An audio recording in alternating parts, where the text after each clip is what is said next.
I mean, this is the Mamdani Act is the this one is the one where it's like you can't be Muslim and like run for office, right? Or something. It's like one of those stupid ones. You gonna talk about Honduras Gate? Sure. To direct the Federal Trade Commission to conduct a study on the potential impacts of. Oh, this is a separate one. There's another Mamdani one that Chip Roy put out, which was like, if you're Muslim, you shouldn't be.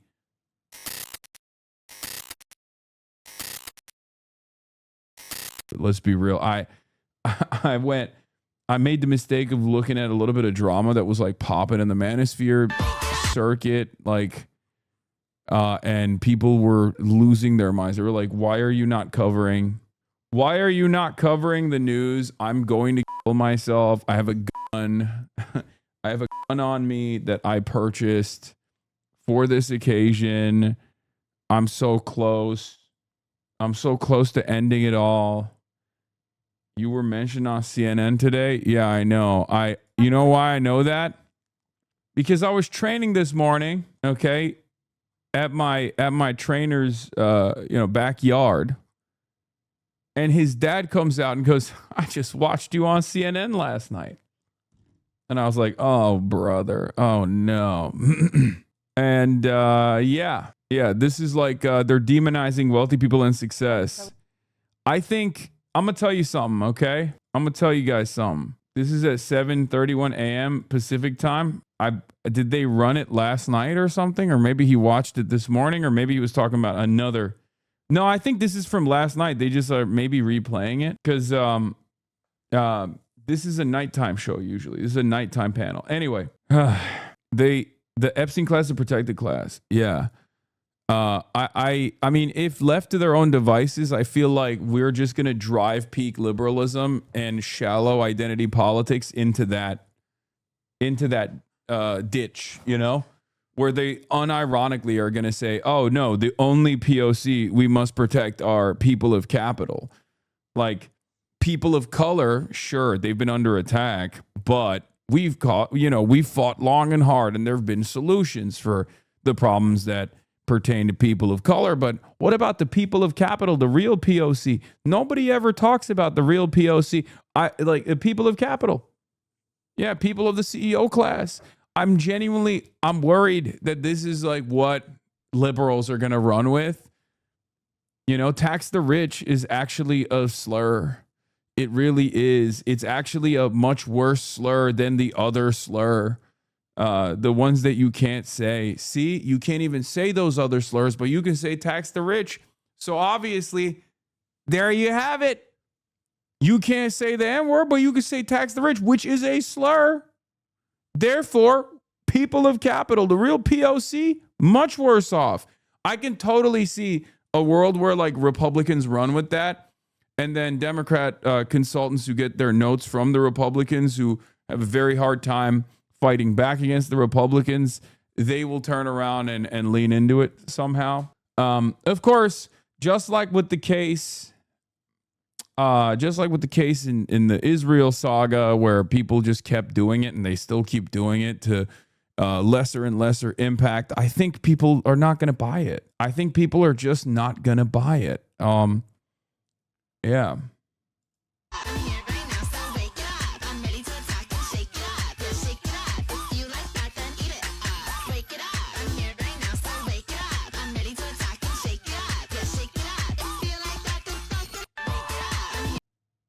Abby does a Saturday morning show too. This is from today. All right, well, let's see what, because if you thought the Hasan saga was over, let me tell you, it's not. The bulwark is still hitting it. Third Way is still on my ass, bro. They are still on my ass. Hey, man, are you going to talk about Big Z turning into Zioron? You mean Zogron? Is that who you're talking about? Big Z? Israel's greatest defender? Israel's favorite mayor? What did he do now? I'm around.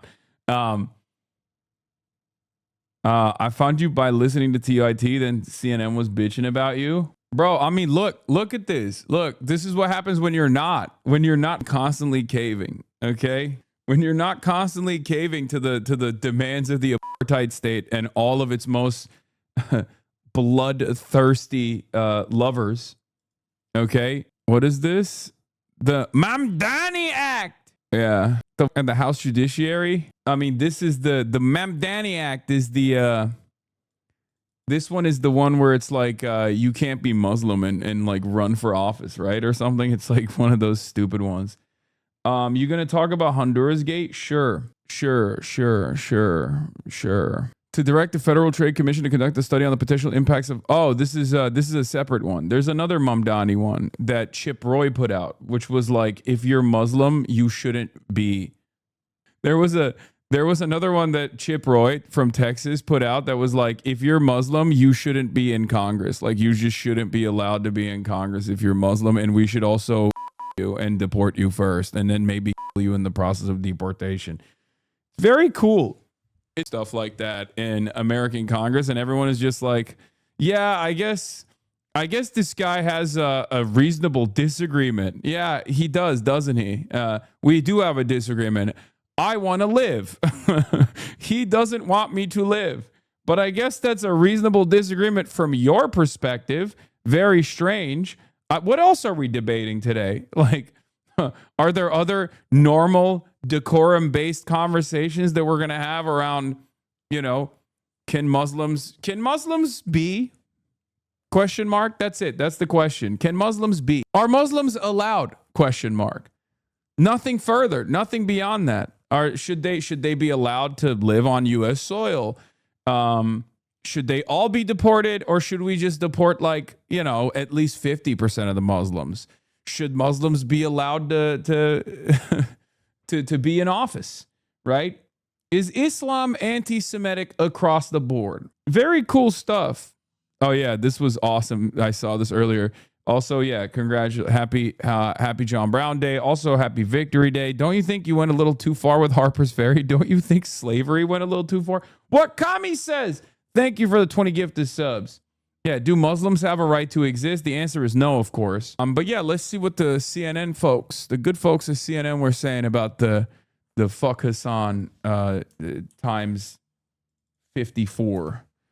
This is like the what is it now? 3 months. I'm honored. I'll admit, I'm honored. By the way, we blasted off. Let the people know we're live and alive.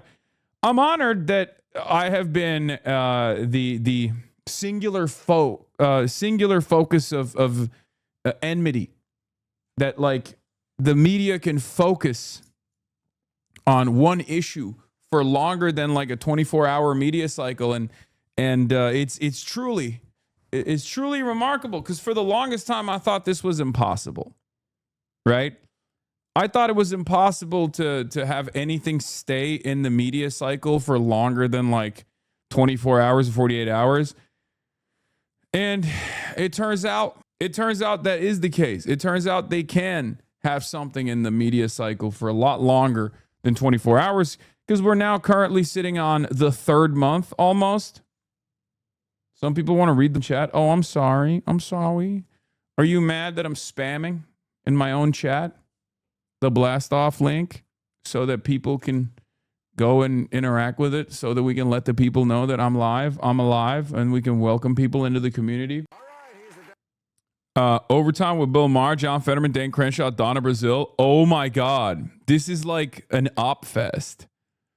Well, I guess maybe not Donna. What is, I assumed that there was some talk, right? Or am I wrong?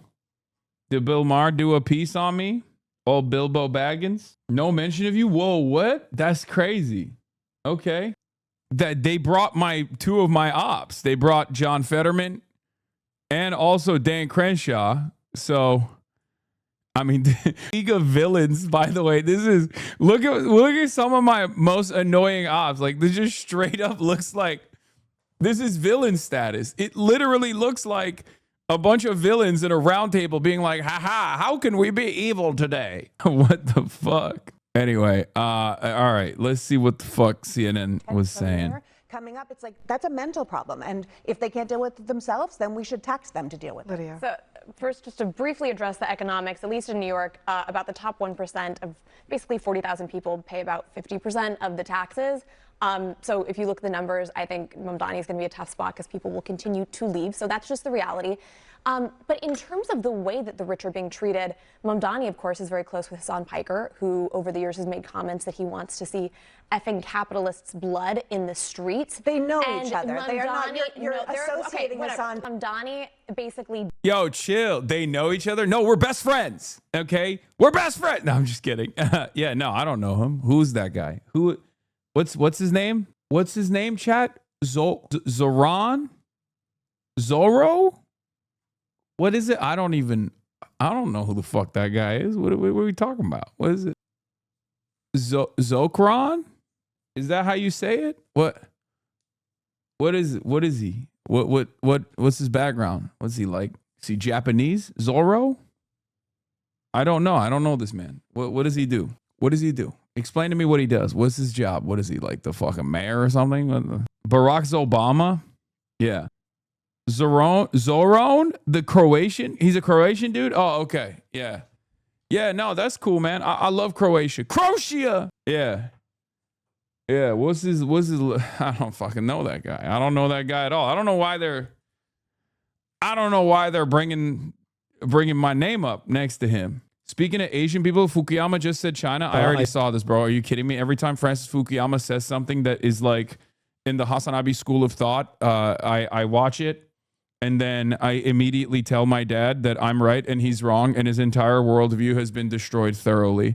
That capitalism is over, and that the end of history, turns out there was a lot more history, and then the next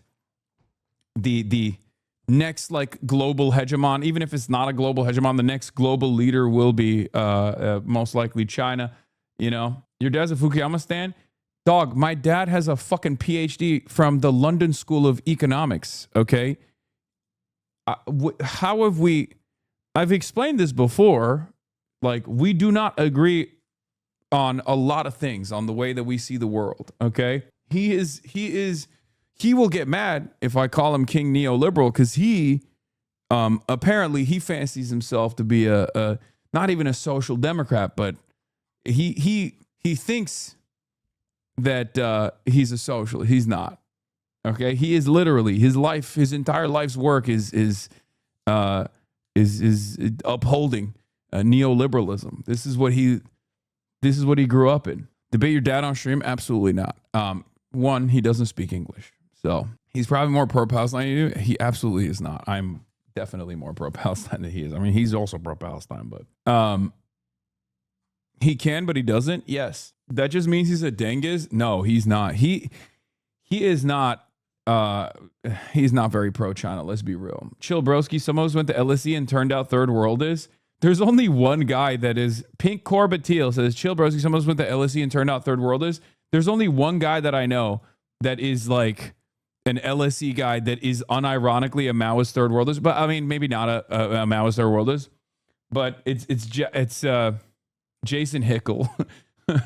Jason Hickel is one of my favorite guys on Twitter. He's a professor and a visiting senior fellow at London School of Economics, and he is like sincerely a third worldist, I think. He probably wouldn't say that he's a third worldist, but yeah, he's a degrowth guy. He's definitely a socialist. He's definitely a Marxist. Not Jackson Hinkledink, not the ACP MAGA communist guys. I'm talking specifically about Jason Hickel, professor and visiting senior fellow at London School of Economics, who I read his stuff all the time. My sister went to LSE and she's an anarchist. It happens. Look, I did the Oxbridge move, okay? I went to Oxford. I went to Cambridge. There were a lot of HasanAbi heads there. So it does happen. I mean, fuck it. There were HasanAbi heads at Yale, which in my opinion is even more shocking. Right? So it happens. I don't know why. I don't know how. Maybe people like accidentally read too much and then they become woke. But it does happen. So I'm not discounting that. So 9 articles since the rally. Jesus Christ. Corporate media condemns Hasan Piker.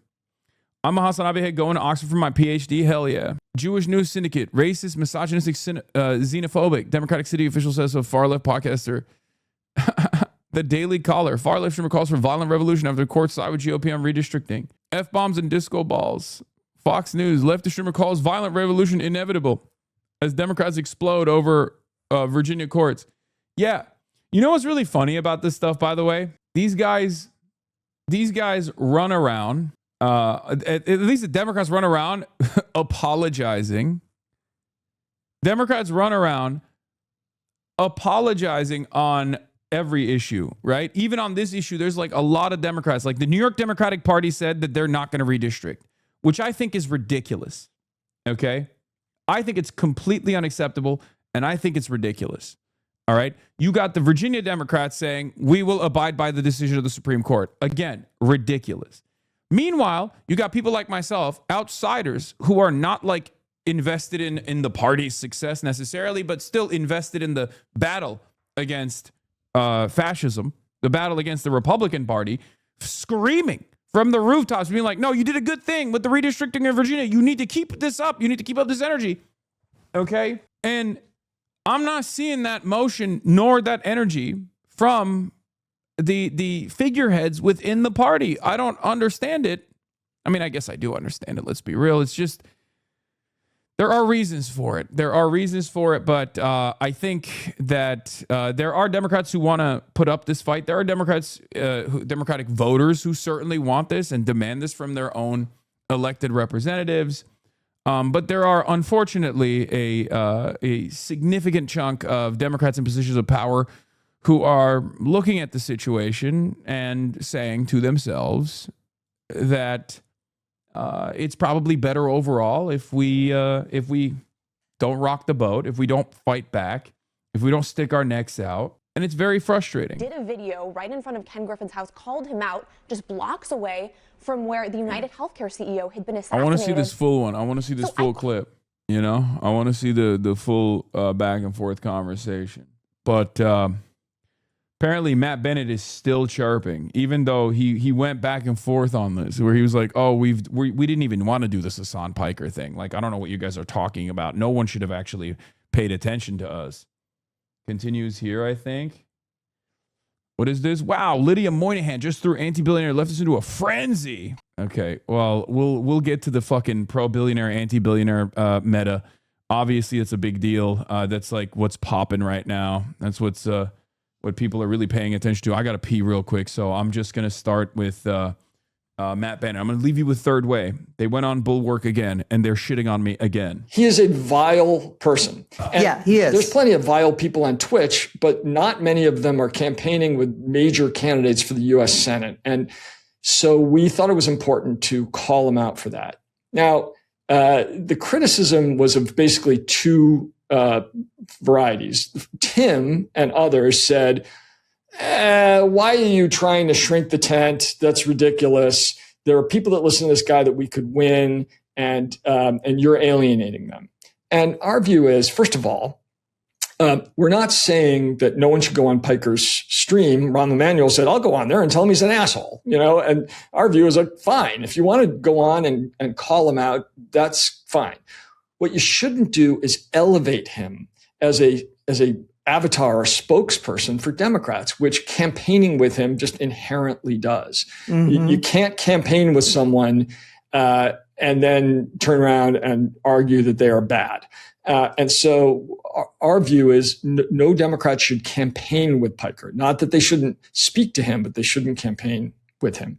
And moreover, his audience, he does have a large audience, but a lot of it's under 18 or outside the United States or both. And those who are of voting age and Americans is not 100% clear to me are persuadable anyway. This is not a guy that has been helping Democrats. He said he was very skeptical about voting for Kamala Harris. He is a fair weather friend to Democrats at the best of times. And so we just think. Bro, it's so funny. He's literally trying to hit. They're trying to hit every angle they possibly can. He's like, actually, a lot of his fans are from Pakistan. They're not even American. He hates democracy. He one time said he thinks democracy sucks. You just fucking make it all up. You know what I mean? Nobody gives a shit. He's like, there's a lot of vile figures on Twitch, but none of them are campaigning with candidates. Yeah, because I'm a fucking political commentator. Also, why are you yelling? Why are you frustrated? They are the ones who are asking me. What do you want me to do? Tell them no? It sucks because, like, he just, the reality here is that he cannot get people to stop wanting to actively collaborate with me. Okay? That's what it is. He's just like, why are these Democrats, why are these insurgent Democrats even running? Why are these insurgent Democrats trying to change the dynamic of the party to make it more responsive to the needs of the masses? Why are these insurgent Democrats going to HasanAbi Parker? Why are they not coming to me? They should be coming to me. I was thinking about this quite a bit. Like, there's an entire billion-dollar industry of advisors that work on these campaigns, and their job is specifically to tie up corporate interests back to these campaigns. Their jobs, they get paid a lot of money to basically tell Democrats, like, no, you're doing great, sweetie. Just no matter what happens, do not push for like Medicare for all, because that would not be beneficial for our primary benefactors, specifically the private healthcare providers, right? Like, they would get very upset, right? And they're making, tens of millions of dollars, both on the corporate side for their lobbying initiatives and also on the campaign side as well, to like communicate the interested corporations to these guys. So when they have a guy who not only has his own money, but has no corporate backing whatsoever, unbossed and unbought, it freaks them the fuck out. Now, not only do we have a movement where we have real door knockers, we have people that can go out if there's a true investment, okay, in these campaigns, we can make these politicians listen to us, and they fucking hate that. They can't stand it because I'm doing it not only for free, but I'm also spending my own money out of my own goddamn pocket to do it. That is a very, very frustrating predicament. If your entire job is to be the professional who gets people elected, right? If your entire job is to talk to campaigns directly, and all of the other people that are talking to all of these other campaigns are in the in-group, and they're a part of the in-group, and they're also backed by, maybe similar corporations, or they have a buy-in investment in the continuation of the current system, then that's fine. Third Way doesn't care if there are other people that maybe sometimes even attend their conferences that might have some disagreements with them, but ultimately they're backed by some kind of corporate entity, right? There is a buy-in for a lot of these people. They are getting paid by these corporations, right? It might not always be the insurance industry, but it could be the grocery chain, like the National Retailers Association, right? Like there's some kind of buy-in to this to this system. Okay, they have a direct financial imperative to continue things the way that they're going. I don't. I'm accountable to no corporate entity whatsoever. I mean, obviously I have to abide by terms of service and stuff, but like, I'm only accountable to my community. I'm only accountable, like the only people I care about are my people, right? And they do not like that at all, because someone like myself, as long as I stayed in the sidelines and never actually directly started talking to politicians and making them hear our concerns, making them hear the concerns of the masses, okay, making them more responsive to the needs of the masses, as long as I was on the sidelines, they'd be fine. But now I'm no longer on the sidelines. I'm actually directly talking to these people. And it's ironic because part of the reason why this exploded is because of this fucking idiot, Matt Bennett at Third Way. If he hadn't made such a big fuss about me stumping with Abdullah El-Sayed, it would have not made a discourse cycle explode for the past 3 months. And in the aftermath of that, virtually every Democrat in the country has reached out to do something. Okay? Virtually every Democrat in the country is like, can we have you fly out here? Like, that would be really nice to highlight some of the things that are happening. So it's really funny. It's also hilarious that this guy just puts his L's in the backdrop here. Hillary Clinton, Kamala Harris, Tim Walz, like he's just not even ashamed. I guess he put the cuck chair in front of it. And as AOC also said, something that I say all the goddamn time, they can't attack the message, so they have to disparage the messenger. They have to make it so that you feel some type of way about coming in here and listening to what I have to say. They have to be like, no, this guy is an irredeemable piece of shit, a vile monster, right? One of the worst people in American politics. You have to stay away. Do not look at him. Look away. But for a lot of the people that hear this kind of posturing, especially coming from a loser, right?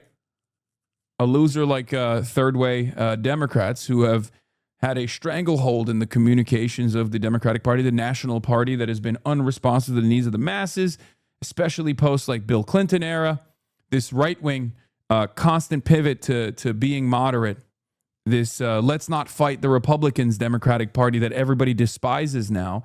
Third way is responsible for that messaging, okay? But it's very funny that this has been a spectacular failure, right?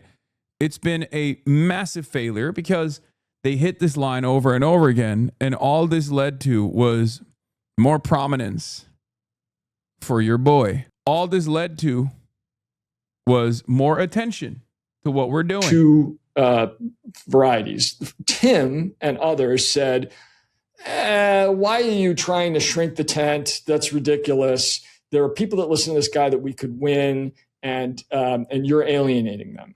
And our view is, first of all, we're not saying that no one should go on Piker's stream. Rahm Emanuel said, I'll go on there and tell him he's an asshole, and our view is like, fine. If you want to go on and call him out, that's fine. Buddy, you have no motion. You have no motion. What are you talking about? You don't get to dictate these terms at all. And not only that, but actually, it's not true to say he has no motion. He has negative motion, right? What's really funny about this process and the way that it's like unfolded is that they have negative motion. So what ended up happening is when they started calling out people that were aligning with me, a lot of other people went, oh, but you're a loser. We don't like what you have to say at all. And you, more importantly, don't know how to win races. So we're going to go with this other guy. Also, I'm rocking a suit and he's not. So which one of us is the real professional? Which one of us is the real professional, sir? Right. What you shouldn't do is elevate him as a avatar or spokesperson for Democrats, which campaigning with him just inherently does. Mm-hmm. You can't campaign with someone and then turn around and argue that they are bad. And so maybe that's the reason why they're not doing that. They're doing that so you basically get off their asses. Campaign all you want with Bill Kristol and Liz Cheney, who have immense amounts of blood on their hands, but Hasan Piker's off limits. Amazing that Bill Kristol's website has become the leading Dem foreign policy arm and the self-anointed moral conscience of the party. Yeah. I'm not going to lie. I think Bill Kristol's probably more woke than these guys, for the record. Like, Bill Kristol's been like talking about abolishing ICE and shit. So low key, Bill Kristol probably aligns with me more than he aligns with Sarah Longwell at this point, He's just writing fanfics about you on live TV now. Our view is no Democrat should campaign with Piker. Not that they shouldn't speak to him, but they shouldn't campaign with him. And moreover, his audience, he does have a large audience, but a lot of it's under 18. That's not true. Outside the United States. Also not true. Overwhelming majority of my audience, if not damn near entirety of my audience, is America, some in Canada, and the UK. Okay, it's mostly the English-speaking world, but like the hugest chunk of my audience is Americans. That's number one. Number two, under 18 is a minuscule percentage of my audience, so he's wrong about that as well. This community is now basically in the 18 to 35 bracket firmly, and it's actually more so in the plus 25 to 35 range. This community has grown older, as I have grown older, okay? This community has aged alongside myself. So that's also untrue. And those who are of voting age and Americans are persuadable anyway. This is not a guy that has been helping Democrats. He said he was very skeptical about voting for Kamala Harris. He is a fair weather friend to Democrats at the best of times.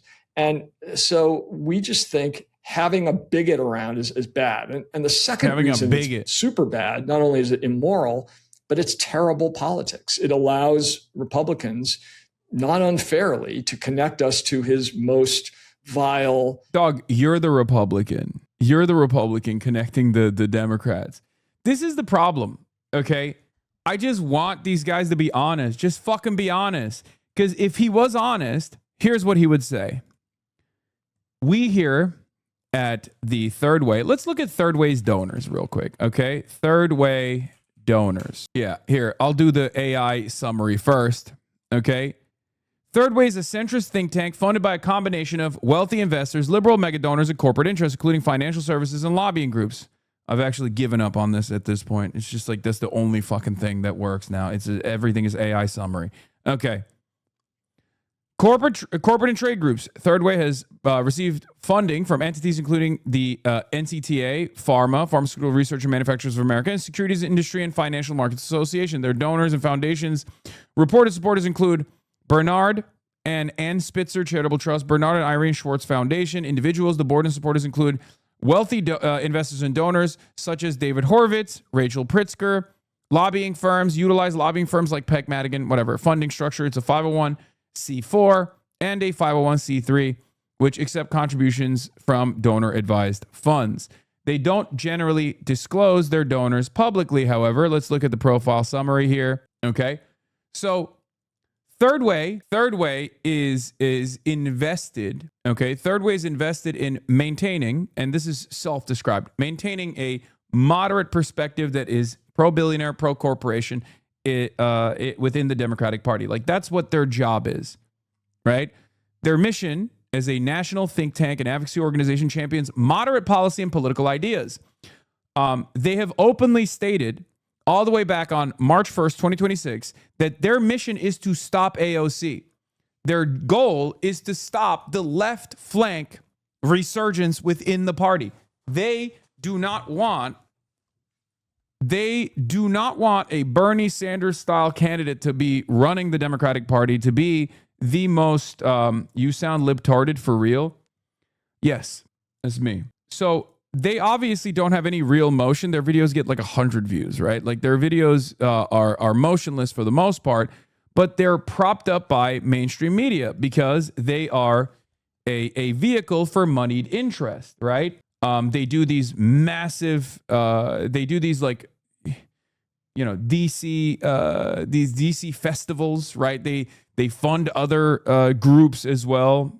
Oftentimes to run these sorts of like better things are not possible ass conferences, right? And in those conferences, they often pay people to come and speak in front of these audiences.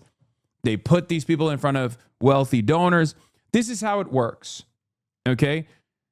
Like their organic reach is, you know, approximately 100 people, but they are 100 of the wealthiest people in the country. And obviously, politicians want that money. Politicians want those endorsements. Politicians care quite a bit about winning their elections, and they know the only way to do so is by being in the pocket of corporate interests. And Third Way is the facilitator of these relationships.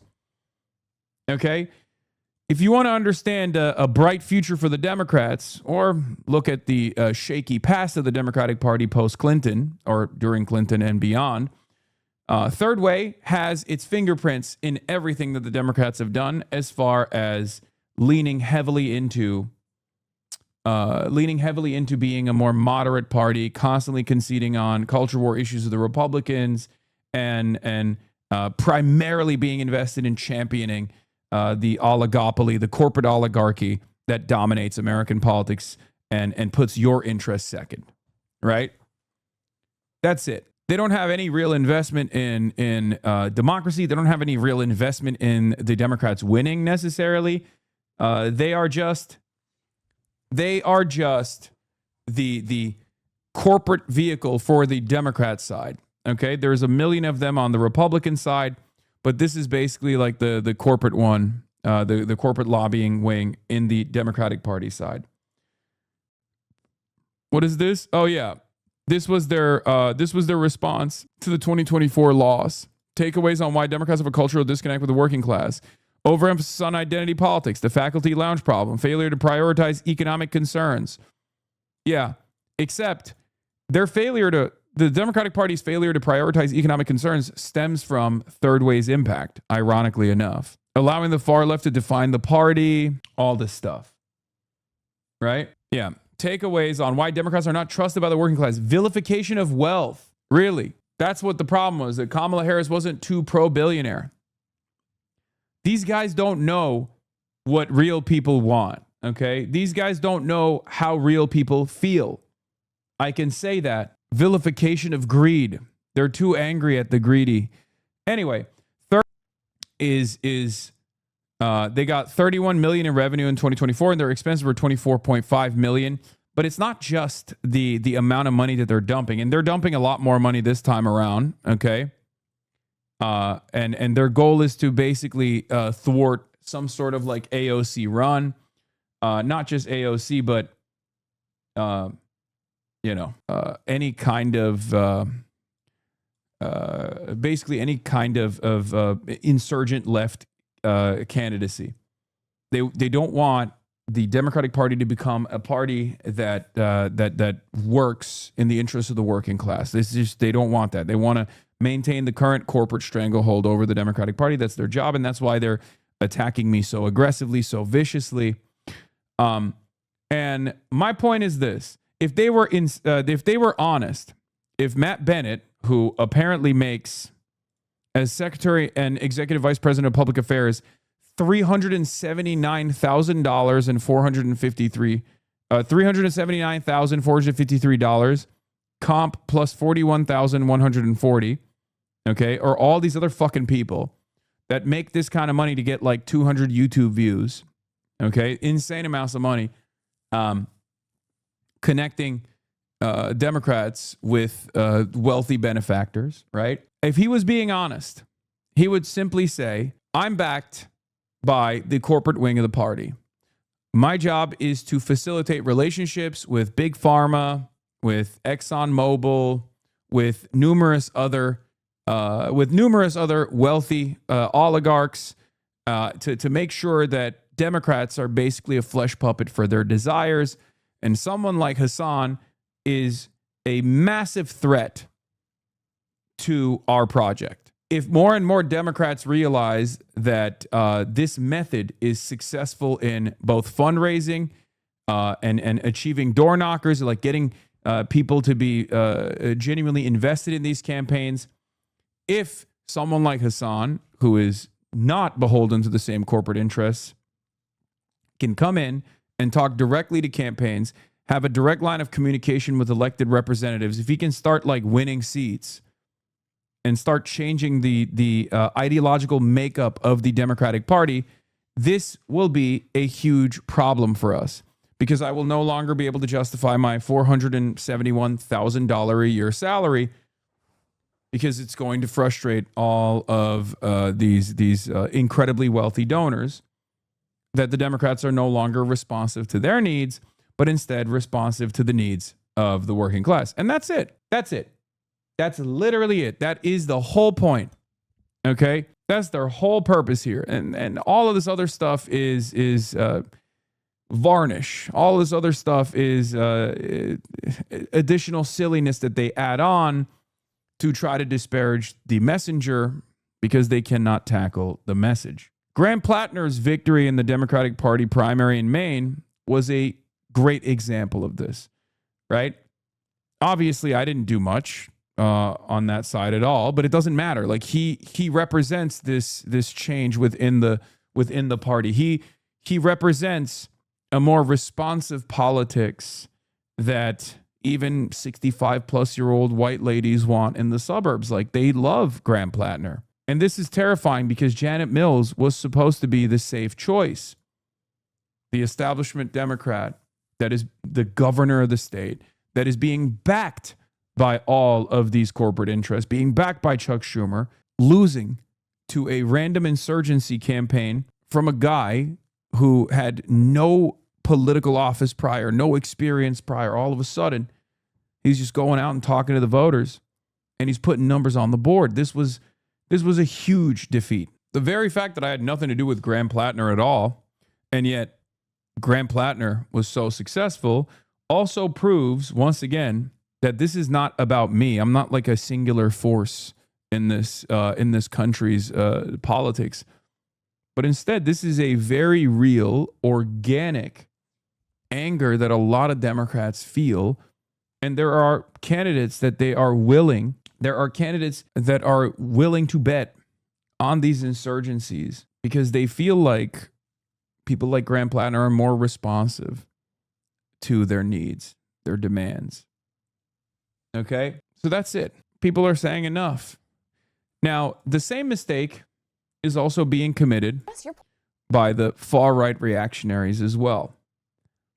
When AOC comes out and makes a totally normal statement about like how billionaires are not earning, they don't earn $1 billion by the normal way, the normal design, and that the very fact that you've made $1 billion means that you've, cut corners, done some unethical things. It's virtually impossible to generate $1 billion by, working a regular job. When she comes out and says something that most Americans intrinsically understand and also agree with, you don't have to be a card-carrying, ideologically loyal Marxist-Leninist or something to recognize that $1 billion is an unfathomable amount of wealth accumulation, and it's genuinely broken. Like the system is genuinely broken that there are so many billionaires, right?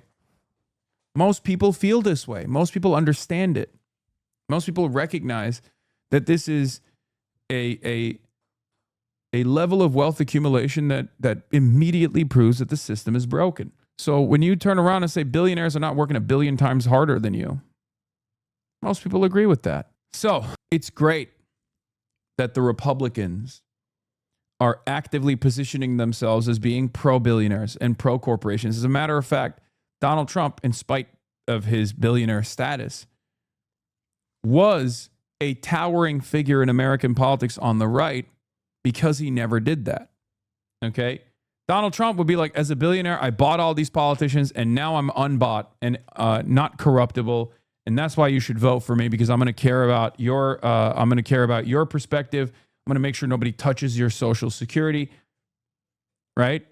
I'm going to drain the swamp. I'm going to attack how corrupt Washington, D.C. is. Now, of course, he didn't follow through on those promises, but the very fact that he made those promises was unique, especially from a Republican perspective. So people are looking for this. People are looking for this kind of statement, right? They want it. They recognize that there's real problems in the system, and they want someone who will address those problems.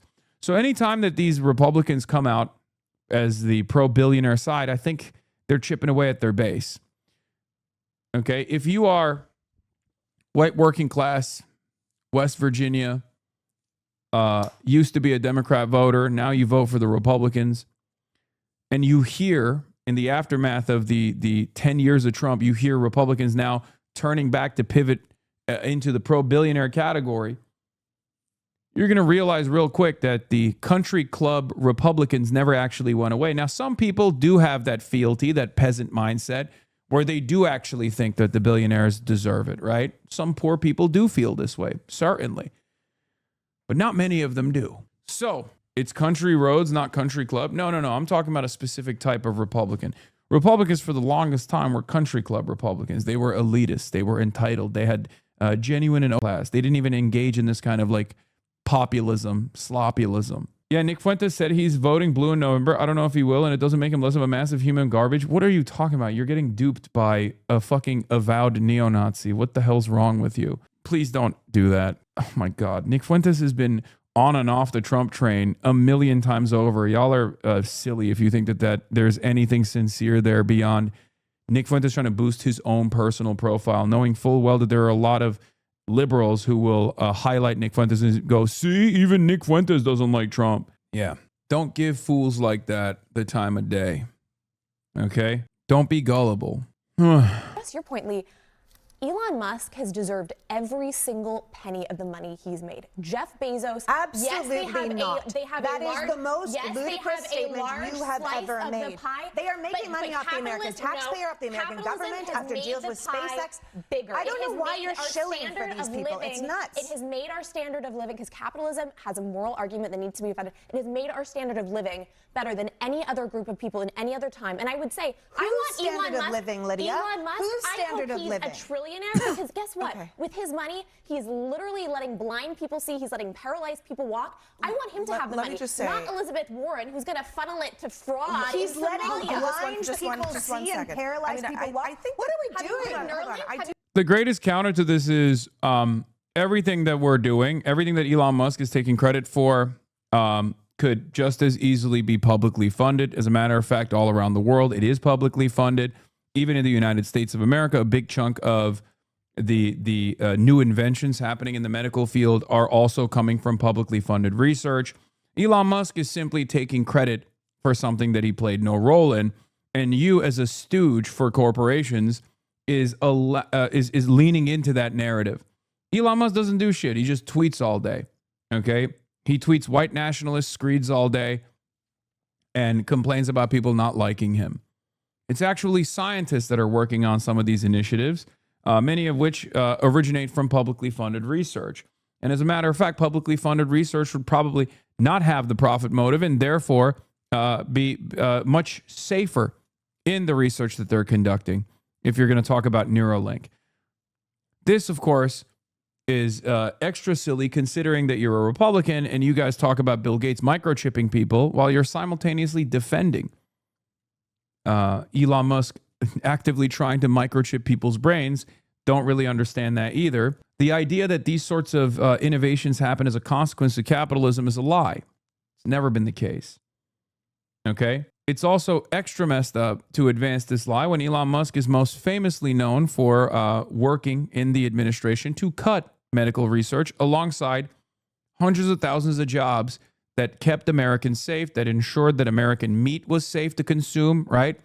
All the stuff that he did with his Doge cuts, which turned out to be a leaky faucet, showed that Elon Musk is not even a remotely competent person and genuinely a cancerous individual when it comes to American innovation and American prosperity. It's unbelievable.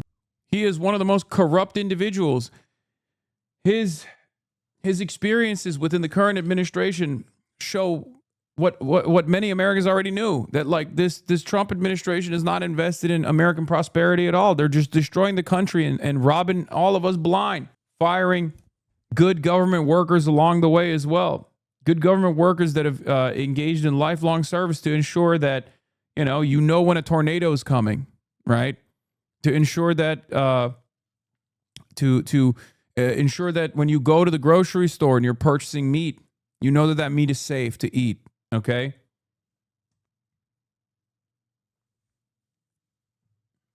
These are robber barons that have unprecedented access to the government, unlike ever before. And your job is to defend them. Your job is to defend them destroying the country. And then you sit there and you act like the left is actually not invested in success. You heard of Neuralink? Have I heard of Neuralink? Does it work, babe? Lydia's point about Oh my capitalism. God, this is so freaking being insane. Lydia, hold on, Lee. Lydia's point about capitalism being a vehicle. That's your point, Lee. Elon Musk. Not only that, but Elon Musk is also the number one welfare queen, if you want to call it that. What is this? Instead of violent revolution, maybe you try to persuade a lot more people to vote for Democrats and Republicans. Worth a try. It's a JFK quote, Sarah. I know, Mehdi. It doesn't change my point. Lol, you didn't know, and you don't have a point. You're suggesting doing something that's been done many of times. You add zero value to Democrats. It's embarrassing. You spent your whole career in this space and are still so bad at this. And your solution is what? People like you lost your own party to the likes of Donald Trump and still have the gall to think you have anything to offer other than cautionary tales. Recognize their ideas are flawed and unpopular and try to real job like the rest of us. My job for the last decade has been working to defeat Trump. So, yeah, okay, and you failed. Why would you admit that? You failed. Your job has been a failure. That's the point that these guys are making. Maybe we try something different this time, right? Anyway, let's get to Victory Day and a lot of people chirping about it. I've seen a lot of AFD people openly come out and basically say that like Victory Day was no liberation for Germans, they should have a little bit more shame, in my opinion, to be so openly pro-Nazi. But I guess we're living in different and unprecedented times in many respects. President Vladimir Putin lays flowers on the tomb of the unknown soldier as Russia marks Victory Day in Moscow. Commemorating the Soviet Union's victory over Nazi Germany, the Russian leader used the occasion to rally support for troops fighting in Ukraine. The great feat of the generation of victors inspires the soldiers carrying out the goals of the special military operation today. They are confronting an aggressive force, armed and supported by the entire NATO bloc. And despite this, our heroes are moving forward. It's a little bit of an asshole move, let's be real, comparing what the Red Army did. Ironically enough, many Ukrainians, for the record, in those fronts, who fought and died to defeat the Nazi scourge, as he's comparing it to like what he's doing in Ukraine. Okay, man. Okay, buddy. The parade was more pared down than in previous years. For the first time in nearly 2 decades, no tanks or heavy military hardware rolled across Red Square. A scaled-back display held under tight security. Yeah, from the Western media's perspective, of course, the whole point of this is like, Ukraine has actually created significant deterrence, that they had to engage in like a mutual pact, a ceasefire agreement arrangement, and even then they had to do this like scaled back Victory Day parade. A series of long-range Ukrainian attacks inside Russia. Foreign dignitaries were also few and far between. Only Moscow's most fervent allies, notably the leaders of Belarus, Malaysia, Laos, and Slovakia, made the trip. The parade took place under a U.S.-brokered 3-day ceasefire between Russia and Ukraine, running from May 9th to 11th. Following negotiations, Ukrainian President Volodymyr Zelensky ordered troops. Also, a lot of Ukrainians in the Nazi side during World War II. Come on, man. That's literally not true. Okay? Yes, they have a Nazi past, but a far, far larger number of Ukrainians fought and died to defeat the Nazi scourge. Okay? Let's not be ridiculous here. Like, objectively, you're objectively wrong. You are not only objectively wrong, but you're also kind of leaning into the Banderites and their sentiment about World War II when you engage in this kind of historic revisionism. So if you're frustrated about like the current dynamic of Ukrainian nationalism, or not even whitewashing, I guess, like what would it be? Nazi washing their own personal anti-Nazi history. If you're frustrated by that, then don't engage in it. Okay. The truth, you mean? Wait, I mean, it's crazy. What are we doing? Far more Ukrainians fought to defeat the Nazis than collaborated with the Nazis. What are we talking about? It's not even a question. Not to target the gathering. For the humanitarian purposes outlined in the negotiations with the American side on the 8th of May 2026, I hereby decree to authorize the holding of a parade in Moscow on the 9th of May 2026. For the duration of the parade, the area of Red Square shall be excluded from the plan for the use of Ukrainian weapons. Russia and Ukraine have also agreed to use the pause to exchange 1,000 prisoners of war on each side. But despite this cooperation, neither the modern Russian Federation nor the current Ukrainian government are like carrying the torch of the USSR. Vladimir Putin's symbolic posturing here about the glories of the Red Army in defeating the Nazi scourge are simple propaganda. He's not exactly fond of even Lenin, which is shocking. So negotiations to end the war remain caught in gridlock, leaving a lasting peace still out of reach. Hey! Anyway. Yulia Shapovalova is lifer is in Moscow. Yulia, give us a sense of how this parade has been scaled down. There's talk that there's very little armor being shown, and it's because most of it's been destroyed, apparently. Ukraine is a wannabe Israel is pathetic. Yeah, ironic because That's literally Vladimir Putin's goal as well. Vladimir Putin's like, we want to be your Israel. Why won't you let us be your Israel? I mean, at this point, it's a little, look, at this point, it's a wash.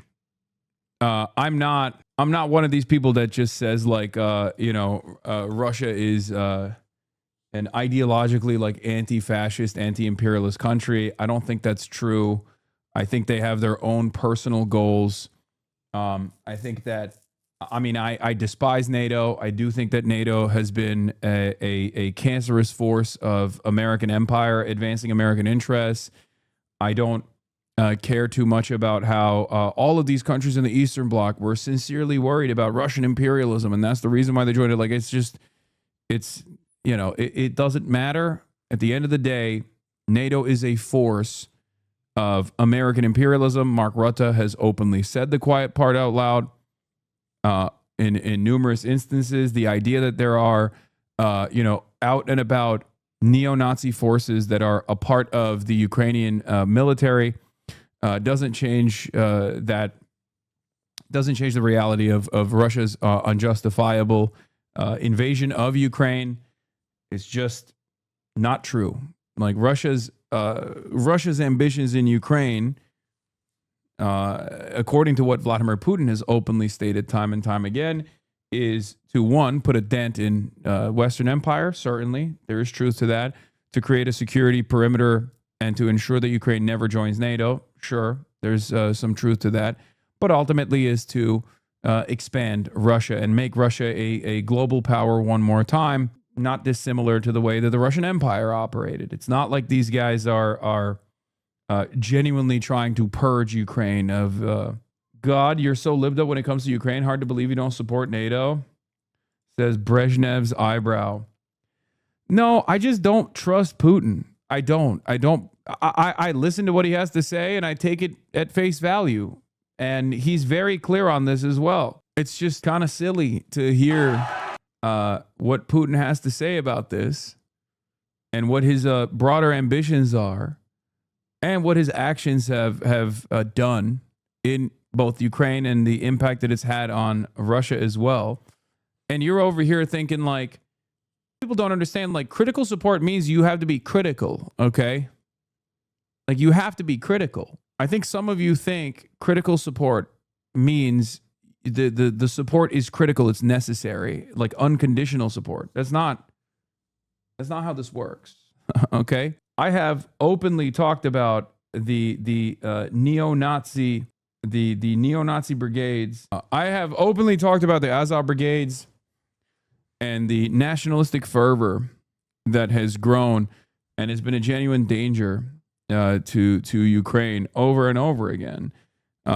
Certainly before the invasion, certainly after the invasion, is part of the reason why people say I'm a Vladimir Putin supporter. Okay? Problem, however, is that I also explain time and time again that if you invade a country, all you are doing is galvanizing those forces. The most nationalistic forces will become the great emancipators. And that's precisely what Vladimir Putin did. Okay? And as far as like aesthetic symbolism goes, it's not like the Wagner group is shy about sometimes wearing similar garb themselves. Not just the Wagner group either. There's plenty of people that are ultra-nationalist on both sides of this conflict. So you have to look at the situation. Was there a better way to deal with this problem? Because I do understand that there is a real problem with turning a country that is within striking distance of the Kremlin into another NATO base.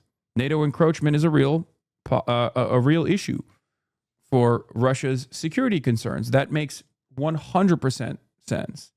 That makes total sense. Okay? So the question is, was there a better way to deal with it? And the answer is yes. Okay? My perspective always has been that Russia should have continued to solidify their economic ties to Europe and continue demanding the same things that they were demanding initially, like abiding by the Minsk agreement. This would have been beneficial for Russia. It would have been beneficial for Ukraine. It would have been beneficial for every country. And instead, they launched this unbelievably stupid military operation. They took some L's initially. It didn't go the way that they wanted it to go. They weren't able to take over the entirety of Ukraine. But it's very clear at this point that in spite of the entire Western world opposing Russia's incursions into Ukraine, they took significant losses and yet still, at the end of the day, won the annexation of at least 25% of the country, specifically eastern Ukraine. Why would they listen to you, bozo? I mean, of course, they're not going to listen to me. I'm just giving you my opinion on it. How does it make sense at all? It's not like NATO is ever going to invade Russia. Come on, man. That's crazy. Why is it that there's no equivalence to a NATO-style situation? Like, think about when the USSR put inside of Cuba after the US put in Turkey. Think about the tensions at that point. A country 90 miles out the coastline of the United States of America was now operating like a military base, okay? Americans did not favor that at all. And that wasn't even necessarily the same type of expansion that you see with NATO. That was just literally to allow Cuba to have sovereignty. As America consistently not only aided and abetted the Batista regime, but also engaged in economic warfare and direct military warfare with this country of at the time, it was like less than 10 million people. It's a tiny country, it's a tiny island nation off the coastline of the imperial hegemon. And this country, the United States of America, is like constantly an ever-present threat. And think about how America reacted to that. So, of course, Russia has understandable security concerns. The notion that, like, NATO is never going to invade Russia is a silly one. Like, NATO forces are not going to invade Russia, but it literally ends up cordoning off Russia. Why do you think we have so many military bases around Iran? Why do you think we have so many military bases around China? Why do you think we have so many military bases around Russia? What do you think the purpose for that is? To have a tickle party? No, it's a direct threat. Oh, yeah, we used to have military bases surrounding Iran. Some of them have turned into craters. We should have never, in a million years, engaged Russia in this way. We could have charted a totally different path, a totally different peaceful path with Russia. I don't think that's a silly sentiment. Okay? And Russia absolutely should not have invaded Ukraine regardless. But now, the way things work, the way things operate, is that Russia has been able to harden their positions inside of eastern Ukraine. You're so wrong about Cuba? What do you mean? Wrong? You're so wrong about Cuba. What am I wrong about Cuba? It isn't a tiny nation. The only tiny nation is Israel, the size of New Jersey. True. True. Israel, only nation. Israel, not just tiny nation. Israel, only nation. Size of New Jersey. Why do you hate Israel? You must love Israel. Well, that's right. As we just heard, this day is very, very important for all the people of Russia. It's absolutely sacred here, as there is literally no household whose family members, whose ancestors rather didn't fight or struggle during that war, and the USSR suffered enormous losses. And well, as we also heard, the Victory Parade in Red Square is an integral part of Vladimir Putin's Russia. It's been held every single year since the early 2000s, and for the first time in almost 20 years, there will be no military hardware at the parade. Some voices here say that tanks are needed at the front and not at the parade, and the Kremlin actually cited a terrorist threat and Ukrainian drones, and the Russian Ministry of Defense earlier threatened Ukraine with a massive retaliatory strike on the center of Kiev in the event of attacks on Moscow and the parade in particular today. Last night, President of Ukraine, Vladimir Zelensky, issued an ironic decree permitting Russia to hold a parade today. Well, to be honest, security measures in the Russian capital are simply unprecedented. Reportedly, on the eve of Victory Day, air defense systems were brought to the Russian capital from other regions, propping up Moscow's air defenses. Machine gunners and snipers are on duty in the Kremlin towers and in the city center. mobile internet is being jammed in Moscow, and not just in Moscow, and other cities as well, in St. Petersburg and other large Russian cities. And, well, messengers are disabled. The authorities even promised to turn off text messages and, well, other means of communication. Foreign guests of the parade are expected to be the presidents of Kazakhstan, Uzbekistan, as well as the president of Laos, the king of Malaysia, the head of the Republika Srpska, and the leaders of the unrecognized breakaway republics of Abkhazia and South Ossetia. And we also know that Robert Fico, the Prime Minister of Slovakia, is also here in Moscow, but he earlier said that he wouldn't be present at the parade. And earlier, the Kremlin, by phone, revoked accreditations already issued to foreign journalists for the parade. They called us, Al Jazeera's Moscow bureau, as well, and cancelled our accreditation for the parade. So that's why we're reporting from the office, from the studio today. Yulia, a 3-day ceasefire. What can we expect after this? We've seen Ukraine step up its drone attacks on Russia recently, and there's a feeling they're gaining the upper hand slowly. Well, as we understand that Russia is not going to make any concessions, and it's agreed with the truce, which is in force right now, and it's agreed to exchange prisoners of war, 1,000 people from each side. But still, the Russian authorities report that a number of regions have been attacked by Ukrainian drones, despite the ceasefire. There were many attempts to attack Moscow, not just Moscow, but Yaroslav, Rostov-on-Don in the south, the city of Perm in the Urals, and the Republic of Chechnya. Oil refineries are mainly subject to attacks. The city of Perm was attacked for the 3rd time in the last week. On social networks, people post videos of fires at refineries as well as their neighborhoods, and basically they talk about environmental damage. Dozens of airports throughout Russia have been closed. Well, in the south of Russia, or the country in particular, also here in Moscow, airports are constantly closed due to drone attacks. Hundreds of flights have been postponed. What ceasefire are they talking about? They issued a 3-day ceasefire between Ukraine and Russia so they could hold this Victory Day parade. Because I think Ukraine said that they were going to drop bombs on the parade or something. And then Russia was like, if you do that, we'll literally blow up your capital.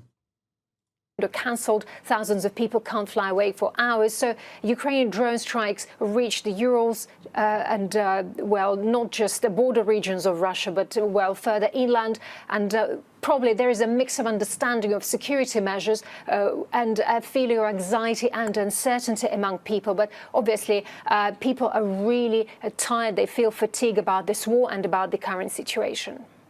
Yulia, thank you so much. I'm not going to lie. If I'm Russia, I'm celebrating the fucking greatest victory over the Nazi scourge every year too. Like, it doesn't even matter. Whatever they're doing now is irrelevant. You gotta celebrate it no matter what. You gotta keep flexing that shit.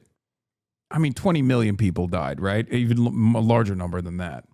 Many Ukrainians, ironically enough. You gotta keep flexing that victory. That's a big dub.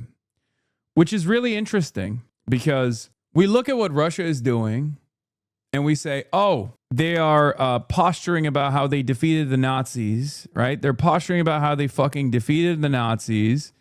And then they're connecting it to their current military campaign. I wonder if there's another country that does that all the time. A country that has invaded a shit ton of other countries far away from their borders that constantly says, oh, this time our enemy is just like the Nazis. Remember how we defeated the Nazis? Oh, that's right. It's the United States of America. Oh, we got to go fight.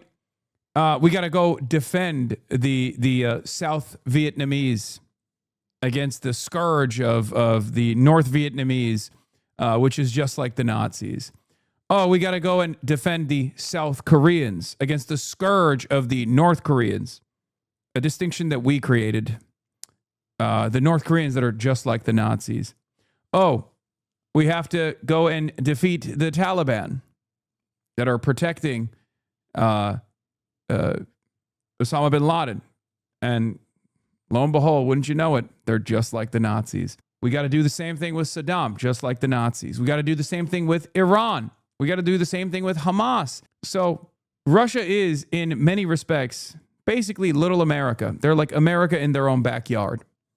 And perhaps that's the reason why we despise them so much, because it's like a mirror being held up against their face. Actions that they engage in their own backyard, and the way that they communicate about these, the way that they justify these actions, no matter how ridiculous they may be, reminds us of ourselves, you know? The U.S. military says its forces fired on 2 Iran-flagged oil tankers trying to get past the U.S. blockade. Tensions remain high in the region. U.S. and Iran exchanged fire last week, even though President Trump says the ceasefire there is, quote... Communists should both be condemned. To be honest, fuck authoritarianism. I love this guy. This is the Canadian centrist that cries in my chat all the time. My grandfather lost his leg in the Vietnam War. Can you not? Your grandfather took that L, invading a country that he had no business being in. Yeah, sucks to suck. L grandpa, okay? Extra funny that you're also an Albertan Canadian who talks about Albertan separatism. Hey, here's a really cool way that your grandpa could have 2 legs instead of 1. Albertan separatist Canadian. Not invade Vietnam. That's one way. Very funny that his grandfather lost his leg literally falling into a trap covered up by astroturf in the middle of a jungle. Yeah. Meanwhile, this guy is spiritually following the same trap right now by being America's loyal servant once again, demanding that Alberta separate from Canada and become annexed American territory. Fuck Carney, and I'm not trying to be American. Anyway, yeah. Don't make me play the scoreboard. Okay, here, this. Monuments I read about in school. There's the Washington Monument. There's the Obama Monument. And there's the Vietnam War Memorial. Hey, check out that Vietnamese guy giving the business to those Vietnam vets. Scoreboard! Scoreboard! Oh, what happened to your friend? Hey, I know that guy. I kill him. He cried like a bitch. Vietnam undefeated. I mean, I don't like Carney either, but I assume you and I have a very different attitude on this. On why you don't like Carney and why I don't like Carney are very different. We're coming at it from very different perspectives. Anyway, what I was going to say is to the Albertan separatist in the chat, okay? The Albertan separatist in the chat who's still coping and saying he doesn't want to be, he doesn't want to be American. You are already spiritually American if you're an Albertan separatist, okay? But, the communists should both be condemned. Fuck authoritarianism is really funny, okay?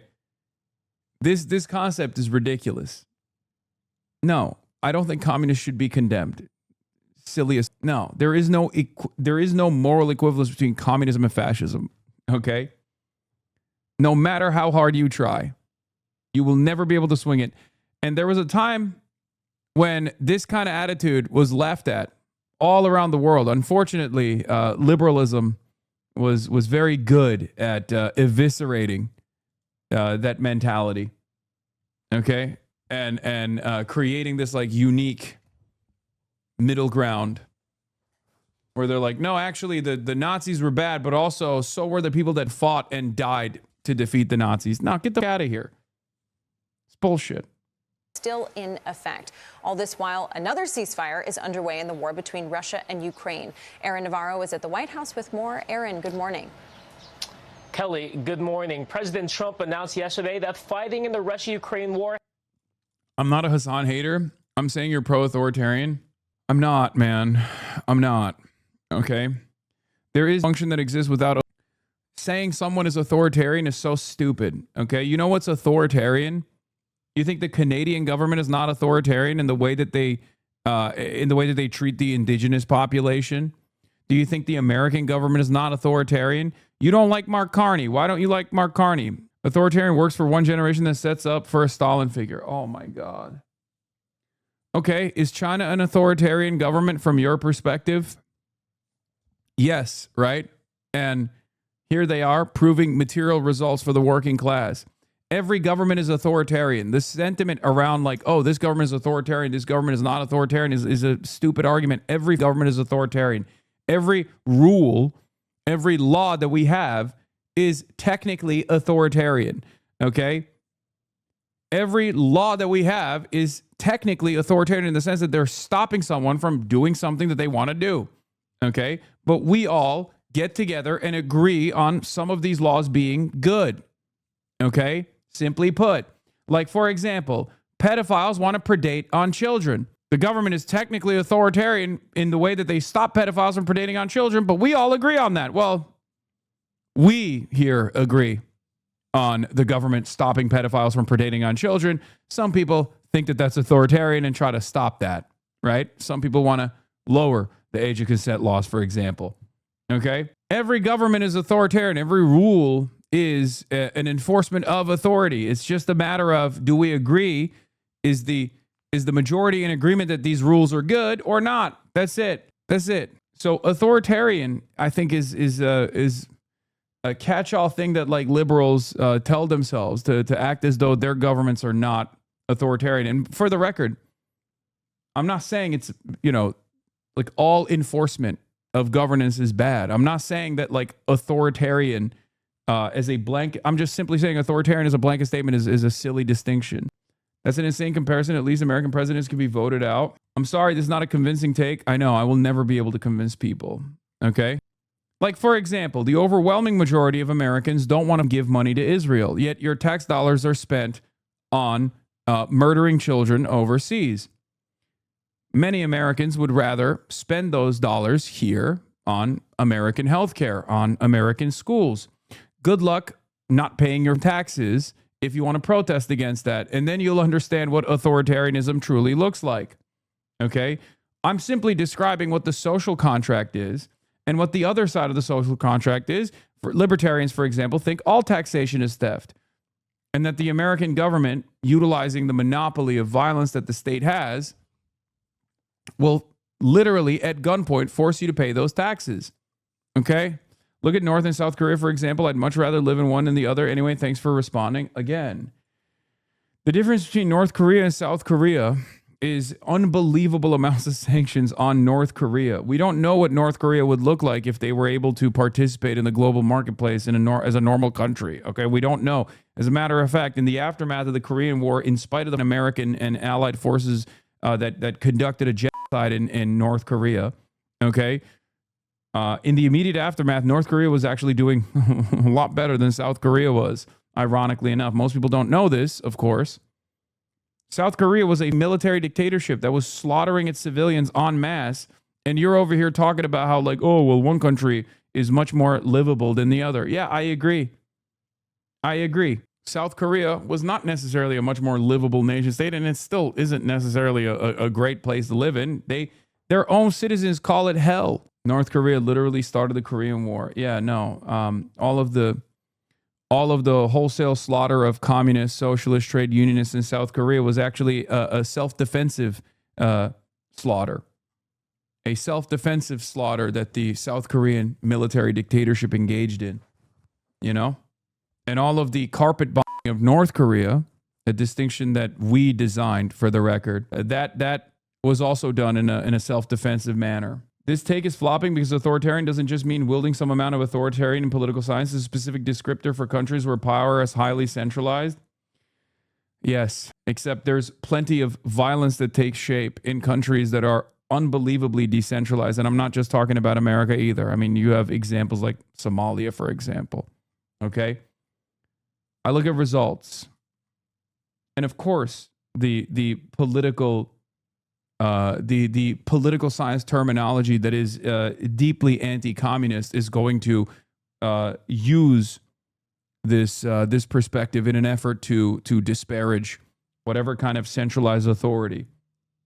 Famously, totalitarianism was coined by McCarthyites to conflate Nazism with communism. I'm sure something similar can be said about authoritarianism, like you have to double think to forget how authoritarian the U.S. is with respect to ICE, the institutional anti-leftist slant, institutional Islamophobia, institutional transphobia. Yeah.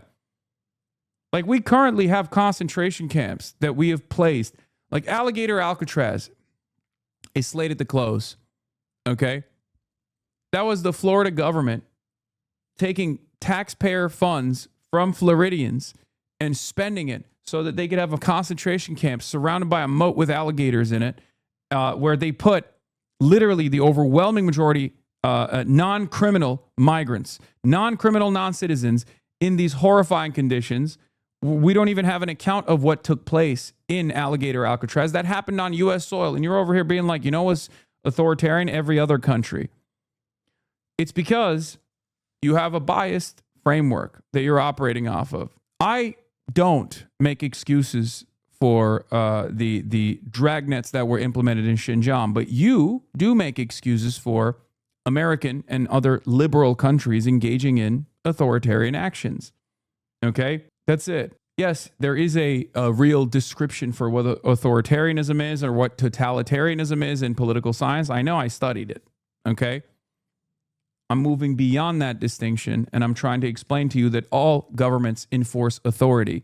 All governments centralize power. All governments have a monopoly on violence. What you have to look at is whether people's material conditions are advancing or not. We talked a big deal about how, in China, you can't criticize the party. This is true. Okay? It's repression. It's, in my opinion, silly and outright dangerous. But I think it's just as silly or outright dangerous that in the country of Germany currently, you can't say from the river to the sea, Palestine will be free. You go to jail. You go to prison. In the last bastion of free speech around the world, in the wealthiest nation on the planet, the most powerful nation on the planet, Joe Biden, the Democrat, the liberal, put 3,500 student protesters in jail for the crime of holding peaceful protests on an issue that is now the majority position. They were right too early and they were punished for it. That's repression. Yesterday in the United States of America, in the state of Virginia, unelected judges decided to overthrow the democratic process, to subvert democracy. 3 million Virginians voted to redraw their district maps. Why did they do this? Because the current president is unbelievably unpopular and knew that he was going to lose both the House of Representatives and the Senate, and this would create a check on his authoritarian power grab. So in an effort to avoid that, he wanted to game the system and secure comfortable seats in the state of Texas. So in order to continue having some semblance of democracy, some checks on the administration through the democratic process in the midterm elections, Virginia Democrats decided to fight back. And then the Supreme Court in the state of Virginia decided, fuck the referendum. Fuck the wishes of the majority. That's authoritarianism. All countries have these sorts of issues. I don't make excuses for foreign adversaries that have similar issues to us, or in certain instances, far worse issues than ours. But we have to look at their starting position. We have to analyze their material conditions. We have to look at wartime conditions. Are they constantly under threat by much more powerful forces? Is that a part of the reason why they have some state repression? Or is it just simply born out of being an evil country? Okay, by having an evil, authoritarian, totalitarian government. Has paused this weekend as Russia celebrates Victory Day, commemorating World War II. But the attention is still on Iran after a turbulent week on the Strait of Hormuz. I'd like to see it stop.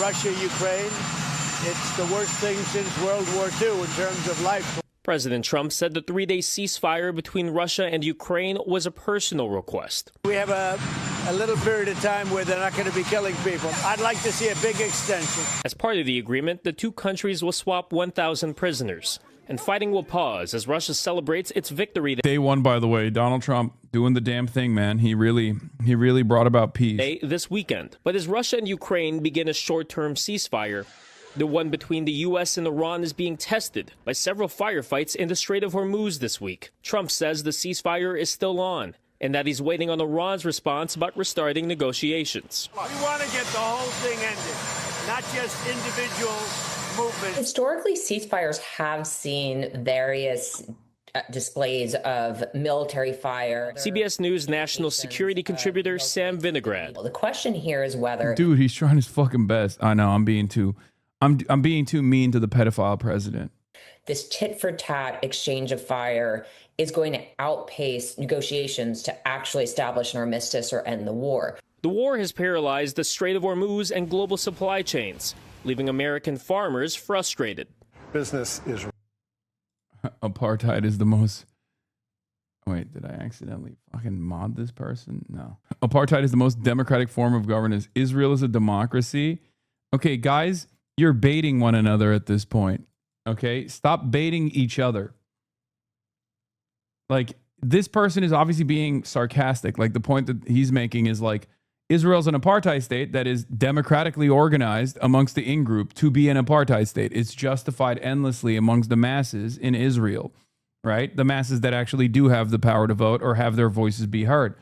And then the other guy is literally leaning into that bait and getting angry at that person. Rough. Almost every farmer in Iowa will tell you that they've had difficult times. The challenge comes obviously with the price. The price of urea fertilizer used for vegetable crops has gone up 47% since the war began. Yeah, by the way, speaking of authoritarian or totalitarian governments, do you feel like your democratic wishes are being heard by the current American administration in this unbelievably stupid war that we're waging against Iran? Do you like it? Because, I mean, I know the answer. The answer is in the polls. The polls say, no, they don't like it, actually. Please stop. Please stop the bleeding. Right? But in this bountiful liberal democracy that we have here in the United States of America, your voices are not heard at all. And as a matter of fact, the only opportunity you have to let your voice be heard in the midterms, which is a pressure valve, right? So that maybe you can bring about some semblance of accountability if the Democratic Party becomes the majority party, okay? To offer some kind of check or balance to the administration's ridiculous actions, is being subverted by Donald Trump right now with these redistricting campaigns around the country, where he's trying to create more seats, more red seats, so that they don't lose the majority in the House of Representatives. What do you think that is? Like, why do you think that's happening? What do you think that means for our future? We have this belief system that, like, you know, everything is intact. Of course, it can't happen here. Only other countries are authoritarian. We're fucking authoritarian. And as an American citizen, I want to stop that from happening. So we can sit around and talk about how devastating North Korea is, right? Over and over and over again. How unbelievably authoritarian North Korea is, how repressive the state is. That's just pure cope. It's a distraction. It's a way for you to feel a little bit better in comparison to fucking North Korea. I say we've fallen. We've fallen so hard that we have to compare ourselves to a mode of governance that has had to exist under unbelievable fucking sanctions. Like, if we're comparing as an nation to North Korea, like if you're comparing the state repression that you experience here to the state repression in North Korea and going, well, it's far worse there, it's over. You're done. It's ridiculous. This is the United States of America. The fuck do you mean? Terry, what's your message to farmers who have been struggling with the rising costs of ethanol, gas, and fertilizer? The positive news on fertilizer is that America has enough. Because of President Trump's energy independence agenda, what that is now allowing us to do is the next step for fertilizer, which again, food security is national security, but to build our own plants here. President Trump will be heading to Beijing early next week to meet with Chinese. We're gonna manifest fertilizer plants. President Xi Jinping. China has talked to Iran in recent days, pushing them to reach a deal and reopen the strait. Adriana? Aaron, thank you so much for that update. The U.S. economy shows. What's your position with NATO? Where are you at with NATO? Because NATO's dead. You think NATO's dead? NATO's dead. We're writing its obituary. Goat talk. Robert Pape talking to Patrick Bet-David. Let's hear what Robert Pape has to say. Tell me why. Bro, what the hell happened? I feel like University of Chicago, that you know, created the Chicago Boys, that was like the heart of American interventionism, is now responsible for Scheimer and Robert Pape. They're like all talking about how NATO is over. What the hell happened to the University of Chicago? How did they fall from grace like this? Marxist coup? Yeah, none of these guys are Marxists. What are you talking about? They're all like saying Mersheimer is a Marxist is so funny. So first thing people need to know about NATO is it's not just a political alliance. It is a political alliance where leaders get together and we have Brussels and so forth, but it's more. We have a thing that your listeners will hear called Article 5. Okay, we decide we're going to fight together in a war. Much more than that. Article 5 says that when you agree with Article 5, there will be an, quote, integrated command structure. What does integrated command structure mean? An American general runs the militaries of all the other NATO countries. Like World War II with Eisenhower, 5-star general. So just pause for him. See, notice how this changes your thinking. Okay, so Article 5 is not just, oh, now we're going to fight together and then sort out the command lines of authority. No. Article 5 is, once we agree, and we've only done this with Afghanistan. That's the one time we've done Article 5. It means that an American general, now we could second it. We can make a decision, just so you know, that let another general do it. But it would be, the idea was American general is going to make the key decisions and sort out the roles and missions for everybody. Because if you don't have a SINC, a commander-in-chief in a theater, that's what a SINC is, commander-in-chief, everybody's going to not know their piece of what they're supposed to do, their geographic location. All of that needs to be sorted out, or you can't efficiently fight, and you'll have a lot of friendly fire casualty and all kinds of other problems here. So you need an integrated command structure if you're going to have what's called a combined set of militaries, where you have militaries from other countries coming together. Well, that was the beauty of NATO, which is we run the show militarily, not just as we're the biggest 800-pound gorilla on the planet. Well, now what you've had, not just last year we had Trump tariffs hurting different countries, something very different happened with Iran. What happened with Iran is that when President Trump failed strategically, tactically succeeded but failed strategically, what did he say? He wanted the European militaries to send the militaries, and because we weren't going to put our ships in harm's way. Think about that. This is too dangerous for our ships to go into harm's way. And what he said is he wanted them to put their ships in harm's way. Once you did that, I think there is no way that any European political leader or a military leader is going to essentially follow orders under Article 5 by General Kane. So what Article 5 would mean, again, that is an American commanders who are going to be running the show, essentially, here. And what happened with this war is we've shown that by the lack of strategy, by the disastrous way this has unfolded. And then on top of all that, Patrick, for President Trump to say, we want you to throw your bodies in front of our bodies, this isn't going to work. And I am not at all surprised that what you see is Stormer, that's the leader in Britain here, Carney. You are seeing so much. You're saying it from your angle, because we also led the way. We led from front. We gave all this money to protect Ukraine because they treated them like a NATO ally. And so Trump probably used it as a way to show the world, look at these guys. They don't even pay their 2%, and I've been able to increase it from 3 in 2014 to now 32. But the messaging is important. And he did that. But the point is, all of this stuff we do for them and they don't do nothing for us, exposed to the world. Now why do we need to be part of NATO? Dude, come on. Patrick Bet David. Okay, what is Robert Pape going to say to that? That's ridiculous. All the stuff that we're doing for NATO.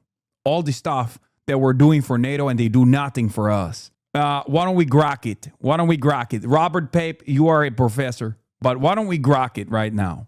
Okay? I'm a numbers guy. We need to see the numbers. Your Patrick Bet David is so bad? No. Let me come at this from a little different perspective. So first of all, President Trump, in the first term, That's mostly what that rhetoric was from. He did move them from 2% to now the average is near 3, and it's going to soon be 3.5. That part is not really what that's true, and it was the Only first term. 3 were paying 2%, now it's 32. Exactly. That's first term President Trump. So that all came from. Yeah, you know who actually wanted that to happen, by the way? Barack Obama. And that's precisely the reason why Joe Biden never reversed that decision. Okay? The idea that this is not also uniparty is very silly. I don't like that. It's a lie that we tell ourselves and to whoever is listening.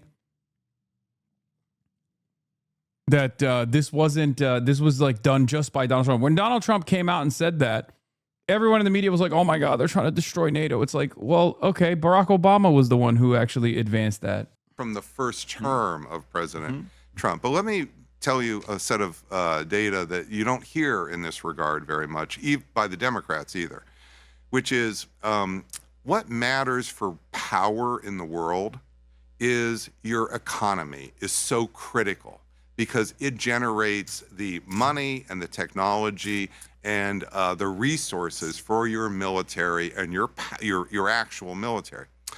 In 1990, when America's economy was 26% of the world's economy. Write it down. 26% of the world's economy.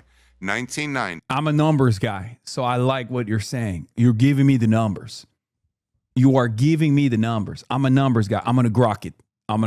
Robert Pape, I'm going to grok it. Okay. World Bank. Vini, get the numbers out. Bank numbers. These are all verified. Okay. What is it today? 15? No, 26, 27%, 2025 numbers. Look at our European allies during this time. Let's pick Germany, for example. Germany was about 6-7% of the world's economy. 6-7. In 1990. What are they today? 3.5. 3.5. What about Britain? Britain was about 4.5% of the world's economy in 1990. What are they today? 3. France, almost exactly with Britain, 4.5 to about 3. 100% correct, by the way. Everything he's saying is facts. All facts, no printer. America's positioning has not grown, which is obviously bad for America, but every other ally has diminished in the global stage. Europe has diminished the global stage. Japan has diminished spectacularly in the global stage. The only other country that has grown phenomenally in this process is China. That's it. I could go through Italy. So what does that mean, Patrick? If you take power. I'm really curious what you think, because I'm well, wondering I'm trying what to show you the power here. In 1990, compared to our European allies here, okay, we were certainly big, but notice they weren't trivial, certainly as a group. Sure. But as we stayed at 26, they've fallen by a third. They've fallen by a third, Patrick. So the way I put it to my classes sometimes, I lay this out for them, and I say, yeah, we say we're Uncle Sucker, but who's the sucker here? Who's the real sucker here? See, what I understand President Trump saying. Yeah, Patrick Bet-David is listening to Robert Pape describe that America has basically sucked up all of the resources from its allies around the globe as it's basically been able to maintain its position. And Patrick Bet-David will turn around and tomorrow still continue the narrative like, oh, we are not getting anything from the partners. He just looks at this statistic about who's paying for defense. And he's right on the numbers. This is not a mistake of numbers. It's not that President Trump's getting his numbers wrong. But there's a businessman, if you're up against companies here, if you're one of the big mega companies here and you're 26% of the market and your competitor is here at like 7-8% of the market and you stay at 26 and they go to 4, who's got the power here? Who's gaining power here? We're gaining power. I'm very concerned that what's going to happen in the next 5-10 years is we'll go from 26 to 22 to 23%, something like that. other countries, and I'm mostly worried about China, are just going to eat our lunch, and then maybe even the Europeans will start to get their act together and start to become economically stronger. Now, I'm not saying they will for sure, but we have not had our lunch eaten from us here since the end of the Cold War. And this is over 30 years. So this isn't just a yearly thing. So I really believe that we are not using, I keep trying to explain, we're focusing on issues of tactics. We're not focusing on the bigger picture numbers here, the bigger picture outcomes that matter for America's. Another point I want to, does Bob believe? I want us to be 26%. I want us to be 30%. I don't want us going down. So when we had our big conversation, yeah, they said this guy's a Marxist about China, I'm looking at this number. I'm looking at we're pulling ourselves and hurting ourselves with trade. And I'm not coming at this as some liberal normative. Let's make other people richer or something. No, that's not it at all. I'm looking at this from essentially a primacy lens. I'm looking at this, how does America remain the number one most powerful, wealthiest country in the world for the next 20 years? And I think we need to understand that we have actually had quite a set of advantages versus Western Europe and also Japan. You know what Japan was in 1990? 10%. Japan was 10% in 1990.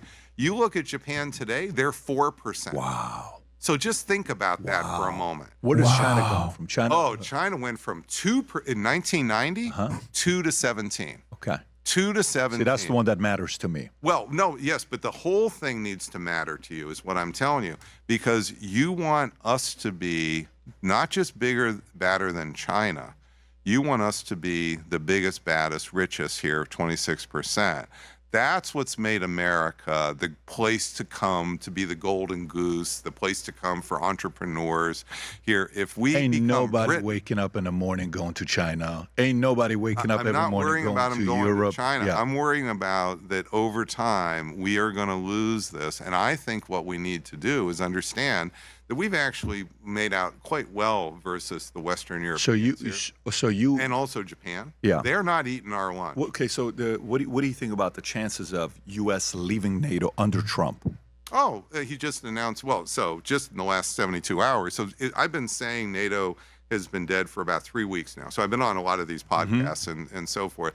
And other people have asked me about this too. So I've said NATO's dead. We're writing its obituary. That line has been out there for 3 weeks. Well, what just happened here this week on Monday is Merz, the leader of Germany, has come out vigorously, and he's slapping Trump right in the face, saying that Iran has humiliated America.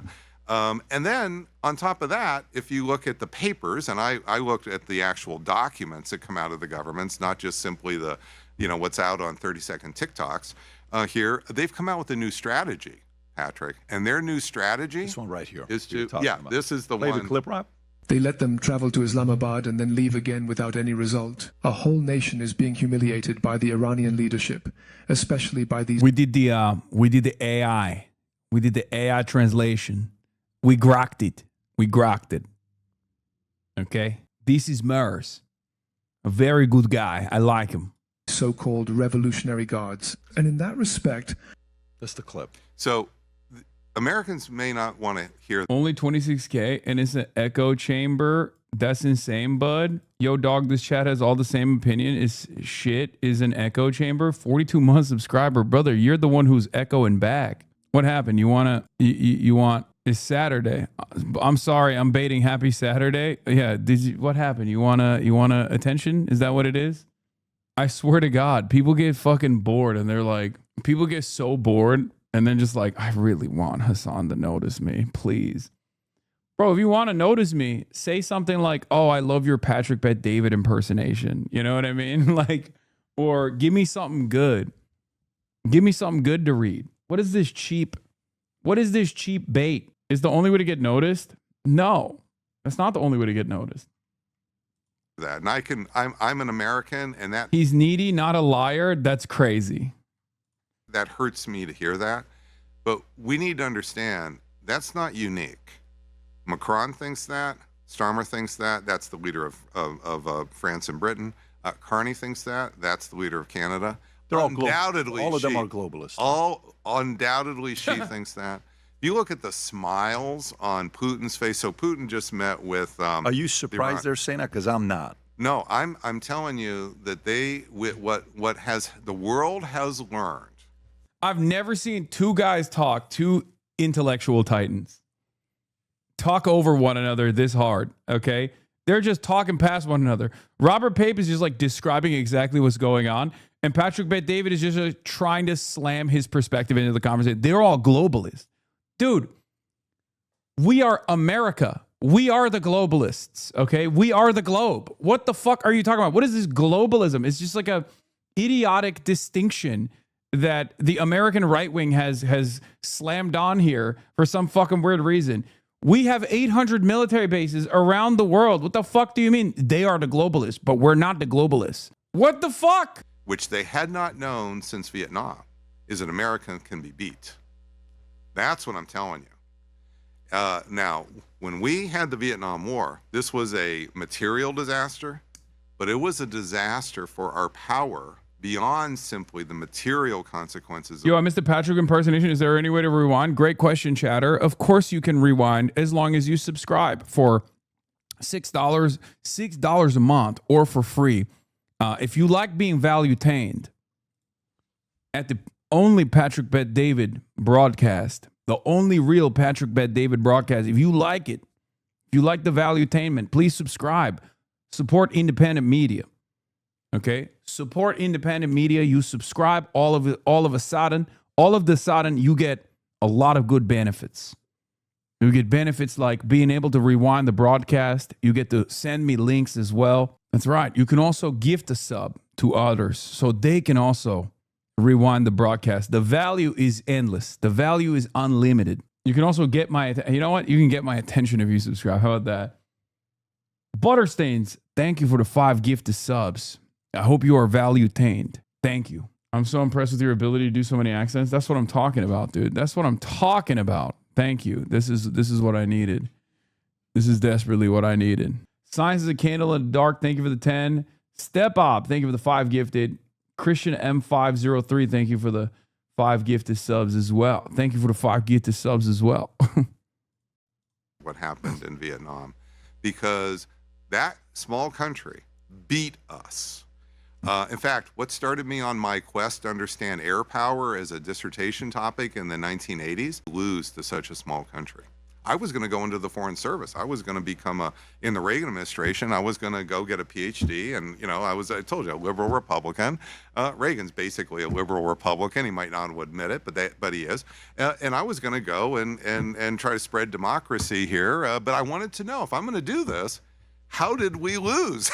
Because after all, I don't want to lose here. That's not the point. So, but what you saw then is the military. Not just the Reagan administration, we upended ourselves in the military. That school that I taught at the Air Force, it was a brand new school. Started in 1991 by Larry Welch, Chief of Staff of the Air Force, and he told me, and other 4-star generals directly told me, because they wanted to fix the problem they saw in Vietnam is airmen did not know air strategy. And I was being hired because my book, my work, the only... Did you download Mint Distro? You really need to move from Capital's operation systems feeding imperialism. I'm poor. I haven't even heated my pool this summer. They wanted some civilians. Well, they couldn't find any who studied air strategy. And I'm the one who actually came closest to thinking about strategy the way it should be understood, which is not how to put a bomb on a target, but what happens when bombs hit targets to the politics of the situation. And so that we were in lockstep here at that point in time. What you are seeing here, though, is since Vietnam, we have not. We had Desert Storm, 1991. Yes, we've had other problems, but we haven't had a disaster. You really disrespectful talking about Vietnam veterans. My uncle died fighting the American invaders. How dare you? I do respect the veterans on both sides. Like this since Vietnam. And we haven't, and in Vietnam, America didn't do things that are wrecking the world's economy. So this could be even worse than Vietnam on that dimension. What you're seeing with these world leaders is they have learned America can be beat. Why is the UAE pulling out of OPEC? They don't want to be tethered to Saudi Arabia. Saudi Arabia, even though it's a collective, is the biggest one in OPEC, and they call most of the shots in OPEC. And they, as we know, MBS was on the phone right next to Netanyahu, encouraging Trump to do the regime change bombing. So if that's true, then you know that this Iranian regime, as it gets more powerful, they're coming they want to topple now the Saudi regime. Why are you in the UAE wanting to hitch your wagon to that? It's not that you want to have any love for Iran, but the last thing you want to do is get sunk by these groups over here. You think that's why they left OPEC? I don't know for sure. I have no deep knowledge, but I said on my Substack that as this was before they left OPEC, I said that what you're going to see is as Iran emerges as a far more powerful global player here, and it's just beginning, in the Gulf, what you're going to see is fragmentation. That you had unity, you had this with the Abraham Accords, you had Trump, and this was Jared Kushner's idea, really, from going back to the first Trump administration, where you're going to try to counterbalance Iran. Now, he didn't use that term, but that's basically what's happening here, what was happening. And so you're going to build a coalition where it's Israel, it's the UAE, it's Saudi Arabia. If you can bring in the other GCC countries, that's great, and that's what Trump's last May, you saw, he did a wide swing through the GCC countries. And what they're basically doing, among other things, is they're building a counterbalancing coalition against Iran. But as Iran grows, and especially as everybody sees what he is now articulating, Meretz is articulating, is that we can be beat. This is not going to hold together. You are not going to be able to keep this counterbalancing coalition together, and it's not because of Trump's unique. It's because this is the pattern of history. This is going to fragment, and then I explained they would have different countries fragmenting in different ways. It wasn't going to be Pax Pape confirmed it. Oh, Professor Jiang, my God. Unison. Everybody moved to Iran. It's fragmentation or atomization. And that's what's happening here. Iraq was actually the beginning. HasanAbi, it's awfully impressive how you barely touch Patrick Bet-David's accent, yet when you do, you play like you've been secretly studying for years. There's no build-up, no struggle, just a subtle, efficient skill that even feels misplaced. Despite being extremely invested in valuetainment, you never stoop too low, which somehow makes it more impressive and slightly confusing to witness. You're not just good at valuetainment, you're gifted. God, I fucking hate ChatGPT so much. It's just... oh, I hate it. I hate the way it speaks. I am becoming a full-blown Luddite, I think. I was thinking about this the other night. I was like, I feel like this is a new piece of technology that is like being utilized by so many people, and I probably have to understand it, and I probably have to use it. And basically the only time I touch any kind of like LLM, large language model, any kind of LLM whatsoever, any kind of AI whatsoever is like the top of the Google searches, right? Like that's it. And I don't know. I find it so gross, but I feel like I need to learn it, you know? Don't lie, the AI glaze made you wet. Coming. Oh. You know why I'm always bright-eyed and bushy-tailed in the morning? Deep funding is real. That's the secret. What is this game, bro? I don't understand. Like, why are this Nintendo? This is the Nintendo game, right? Is it Tamagotchi or whatever? Tomodori, whatever it's called. Isn't that what it is? Why do they have so many like insane scenarios? I don't even understand. It's Animal Crossing with Mii's. Yeah, but like, is Sims but Nintendo? Okay, but like, why is it that they're saying such cool things about Israel? Of this, as I point out in the Substack, they started to be far more critical of Americans.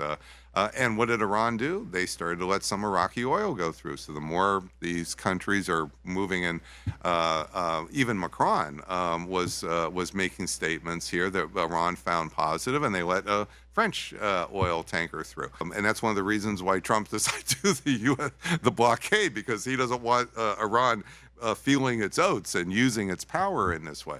But what you're seeing is, I believe, the beginning stages of what I was explaining of the Gulf. It's not greater unity in the Gulf, and it's because once everybody knows America can be beat, there's a power vacuum now in the Gulf. It's literally a power vacuum.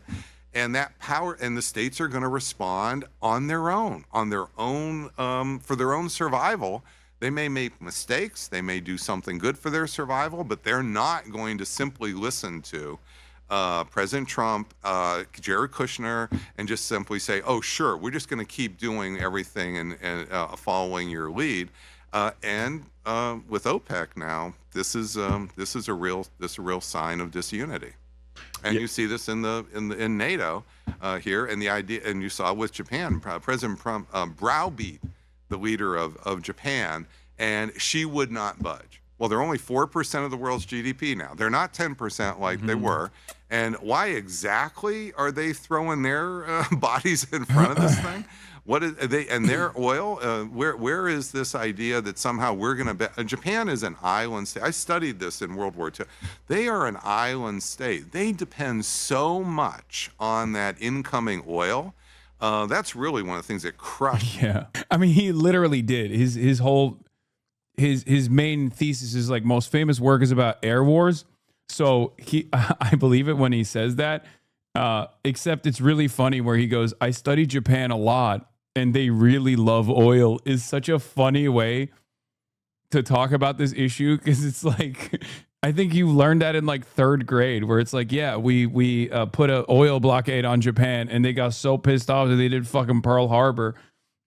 Like, delivering the most basic fact about Japan that, like, you know, most of the illiterate Americans know. While you are genuinely one of the most studied guys on the Pacific theater, specifically because like his entire work revolves around air wars, is hilarious. Japan in World War II is we had a naval blockade that really worked to crush their military. They're civilian, they didn't crush their morale, but it did weaken their military. Well, this is still true today with Japan. When we set out to create Japan. Well, this is still true today with Japan. When we set out to create Japan, we learned about the way the oil, and the oil, very important. Oil, very important part of Japanese economy. Bro, most Americans don't know that the blockade led to Pearl Harbor. Wait, what? No, you're just bad. Sometimes I'm like, is American education that bad, or do I just have bad students in my chat who did not hear when their teachers were educating them? Unbelievable. A lot of people don't know that, dude. What the is going on? Okay, you're just bad students. There's no shot. Okay, poll time. I'm running a poll. Okay, Japan oil blockade. Didn't know. Did know. Or wait, hold on. Didn't learn in school. Did learn in school. Okay, 2 minutes duration. We're doing a poll. We have to see. I have to see. Go vote in the poll. They teach Pearl Harbor like it was an unprovoked attack in America, bro. Wait, what? Oh my God. 88%. By the way, I'm talking about being illiterate, but I wrote didn't. Wait till you find out whether or not. Wait till you find out there is some suspicions that FDR might have known. But he needed something to push the American public into action, into engaging militarily. There was not enough appetite to wage war against the Axis forces. FDR obviously wanted to do it. Here, this is the only way that you can actually teach people. You gotta do it conspiracy style. Yeah, America was frustrated with the Japanese colonialism taking place in the Pacific theater, specifically some of our allies or previous colonial operations were under threat. So we implemented an oil blockade, frustrating the Japanese into taking action against Pearl Harbor in Hawaii. Now, moving massive naval fleets at the time without the Americans finding out about it was obviously quite the difficult endeavor, which is precisely the reason why there's suspicion that the Americans did know But maybe some thought the Japanese would not be crazy enough to attack our military fortress in Pearl Harbor directly. Or perhaps they thought, perhaps they knew that an attack was imminent, and yet they let it happen because FDR knew that this would be the final piece of the puzzle to get the United States of America to directly engage with the scourge growing around the world. Is that good? 88% said they didn't learn about this in school. That is unbelievable. Do you mean America deserved Pearl Harbor? No, I'm not. I'm not even saying that. I think it was objectively good that America involved itself militarily in the Allied side against Nazi Germany and also Japan too. That's not a bad thing. That's a good thing. But it is kind of interesting. 88% did not know that America implemented an oil blockade on Japan. What the? Here's the textbook most of us saw. Japan launches attack. Not in the curriculum, Hasan. I'm a Cali Sosai high school teacher. Not in the textbooks, nor in the standards. World War II. How can war affect civilians? Making connections. What the? How do you zoom in on this? Okay, it's not zooming in. Foldable study organizer explaining. Create a 2-tab book. Nazi death camps in full operation. 44 allies under Eisenhower launched D-Day invasion. United States drops atomic on Japan. Germany and Japan surrender in 1945. Okay, the Japanese path to war. The need for natural resources fueled the Japanese plan to seize other countries. Okay. The Nazi-Soviet non-aggression pact getting like its own piece. Meanwhile, appeasement just gets a brief mention is really funny. This is like a whole, I like that they did a whole chapter on it. Okay, Japanese expansion. Japan had not planned to declare war on China. However, the 1937 incident eventually turned into a major conflict. The Japanese seized Chinese capital of Nanjing in December.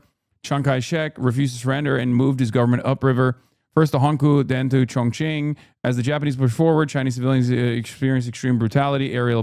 Although they were defeated, the Chinese continued to resist the Japanese for the entire course of the war. A move southward, however, would risk the war with the European colonial powers in the United States. Japan's attack on China in the summer of 1937 had already aroused strong criticism, especially in the U.S. Nevertheless, in the summer of 1940, Japan demanded the right to exploit economic resources in French Indochina. The United States objected. It warned Japan's restrictions intended to enforce international law, unless Japan withdrew from the area and returned to its borders in 1931. Japan badly needed the oil and scrap iron it was getting from the United States. Should these resources be cut off, Japan would have, it does bring it up. Japan would have to find them elsewhere. Japan viewed the possibility of sanctions as a threat in the long-term objectives. Japan was now caught in a dilemma to guarantee access to raw materials in Southeast Asia. Japan had the risk of losing raw materials from the United States. After much debate, Japan decided to launch a surprise attack on the European colonies, U.S. and European colonies in Southeast Asia. So you guys are just bad students, including that one teacher. I was homeschooled, though. It barely, sure, it doesn't really bring it up, to be fair. You asked if we didn't learn it, not if we paid attention. No, that was the first. That was the first question that I had, was whether or not you guys are bad students or if they don't bring it up at all. So, like, what do you guys think? Sometimes I make jokes and I don't realize that many of you don't even know what the joke is. You just laugh along without understanding. Like, I have made these jokes in the past, especially in the last, 71 days, 72 days, where I'll be like, you never want to stop Japan from getting oil. They get really mad when they don't get oil. What do you think the joke is? The joke is literally about Pearl Harbor. That was the joke. Like, that's like this whole time you guys have just been laughing and you didn't even know why you were laughing. What the? It's fine. Now you know. I thought it was a cooking thing. Wait, what? I wonder how much of the stuff that I say on here is like misconstrued by people who just simply don't have access to information, or have access to information but have never actually sought it out. Interesting. I'm a history buff and 33 years old at the time in high school. They really glossed over the sanctions or anything that America did. They really just focused on Pearl Harbor and the aftermath. I was really interested in personally. I had to go check out my own books from the library and actually learn about American oil sanctions. That's interesting. Yeah. Well, maybe Robert A. Pape should they do mention it. They say it's sanctions, but it's not just sanctions. They did an embargo. The 1941 the video on it. Look, coming from AOC against Marjorie Taylor Greene, and it's going to frustrate. This is like designed to piss off, Cenk Uygur, barbarism critic, Queen in Yellow, and everybody else on Twitter. Okay, I know, I saw it, bro. The Twitter trenches are cancer right now. I feel like I'm the connective tissue here in some respects because I understand and acknowledge both sides of this argument, ironically enough. And anytime this conversation opens up, people lose their minds. I will say I do lean a little bit more on the AOC side of this predicament, though. I mean, I'll take it. I'll take any support I can get. You guys know this already. But I am the centrist on this issue between the AOC side of the conversation and the anti-Zionists who are yelling at her, specifically on Marjorie Taylor Greene. And I care about results. I care about results. Now, there are certain certain areas where I don't think that we should ignore some folks' record on some of these issues, right? It's about where we trust intent, where we trust where those outcomes are going. I personally do not trust someone like Marjorie Taylor Greene, a proven bigot and anti-Semite, on the issues of what is good for Gazans and Israelis. I don't think that it benefits our movement in that instance to align the left with white nationalists. I don't think it serves us.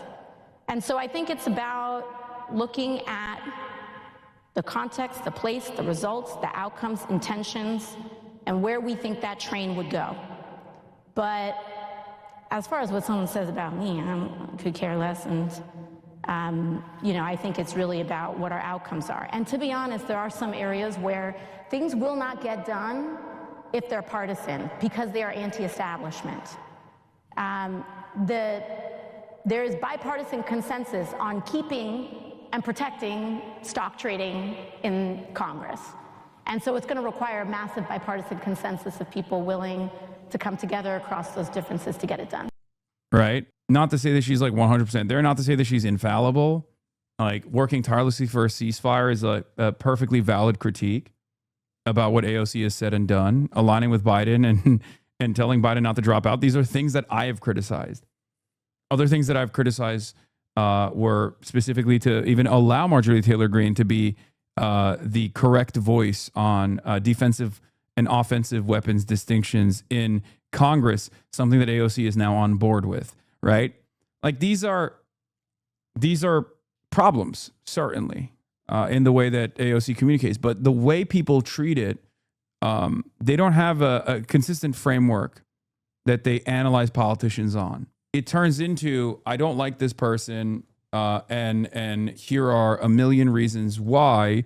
Many of those millions are just exaggerations off of like what she has done that is worthy of criticism. That turns into red lines that people design for themselves that they don't actually hold other people to the same standard. So I have a consistent framework on this where I say I grade politicians on a curve. I match them up with the rest of the political class. AOC is far above and far closer to our goals and our perspectives than virtually the rest of Congress. Even if at times she says things that I am unbelievably critical of, even if at times she does the wrong thing, says the wrong thing. Like, many people probably don't know this, but like, Jamal Bowman has, unlike AOC, I love Jamal Bowman. You know I love Jamal Bowman. Jamal to send weapons to Israel, right? Jamal Bowman was punished for being a one of the few lone anti-Zionist voices in Congress. And I love Jamal Bowman. So how do you square that circle, right? If I can make that distinction in my mind and be more understanding people's mistakes, even on the legislative side where they have the most amount of impact, right? Then you should be able to do this as well. Because if you were to ask the average person, for example, right now between Ro Khanna and AOC, a lot of people love Ro Khanna. I do too, right? I think Ro Khanna is great. AOC's legislative track record is far more progressive than Ro Khanna's, though. But she gets all the hate.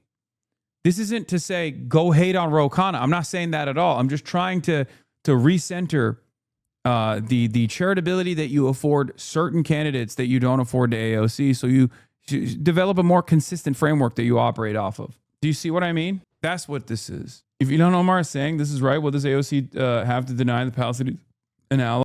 Making a fair assessment here that it will take a lot for her to consider Marjorie Taylor Greene to be a true ally in this cause. And I don't think that's a wrong assessment. It's one that I also agree with. I don't trust Marjorie Taylor Greene. I don't trust Tucker Carlson.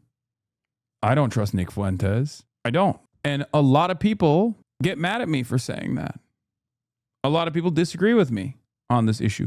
Marjorie Taylor Greene sacrificed her political career to stand against Trump, against the Epstein class, and defend survivors of Epstein's trafficking. If that doesn't earn credibility, I don't know what possibly could. You need to keep these contacts so you treat them with kids' gloves. Yes, dude, I'm really desperate.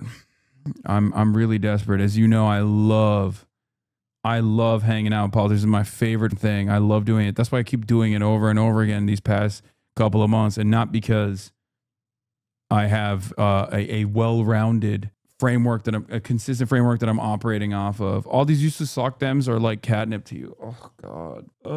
I hate the cynicism so much because I'm unbearably transparent with you all the time. I'm so open about my ambitions. One more year of entryism. Oh God. It's not even entryism. It's not like I'm saying we're going to rebuild the Democratic Party. I choose my words very carefully on this. Okay. You have an electoral vehicle in front of you right now. It's the primary driver.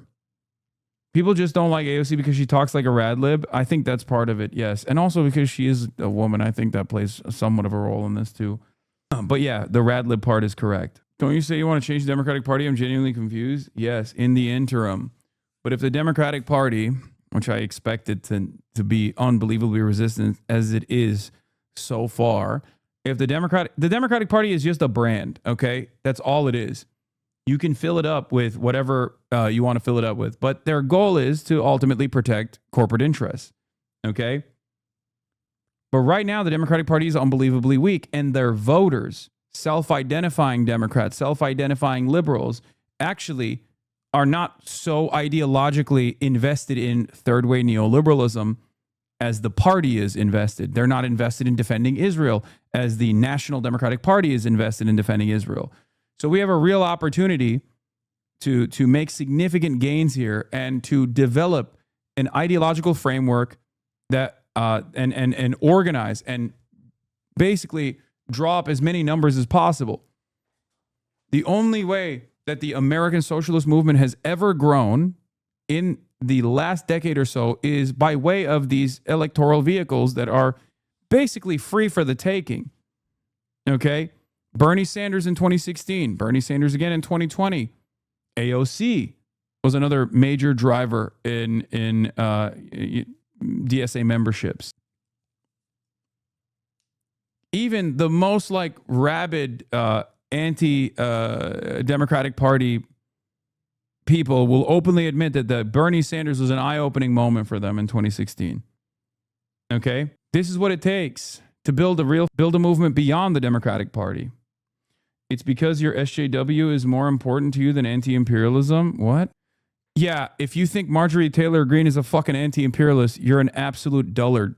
All right, I'm sorry. Marjorie Taylor Greene, who literally still says, why are we giving money to Ukraine? We should be spending that money bombing Mexico instead. That's your fucking anti-imperialist hero? Are you a donkey?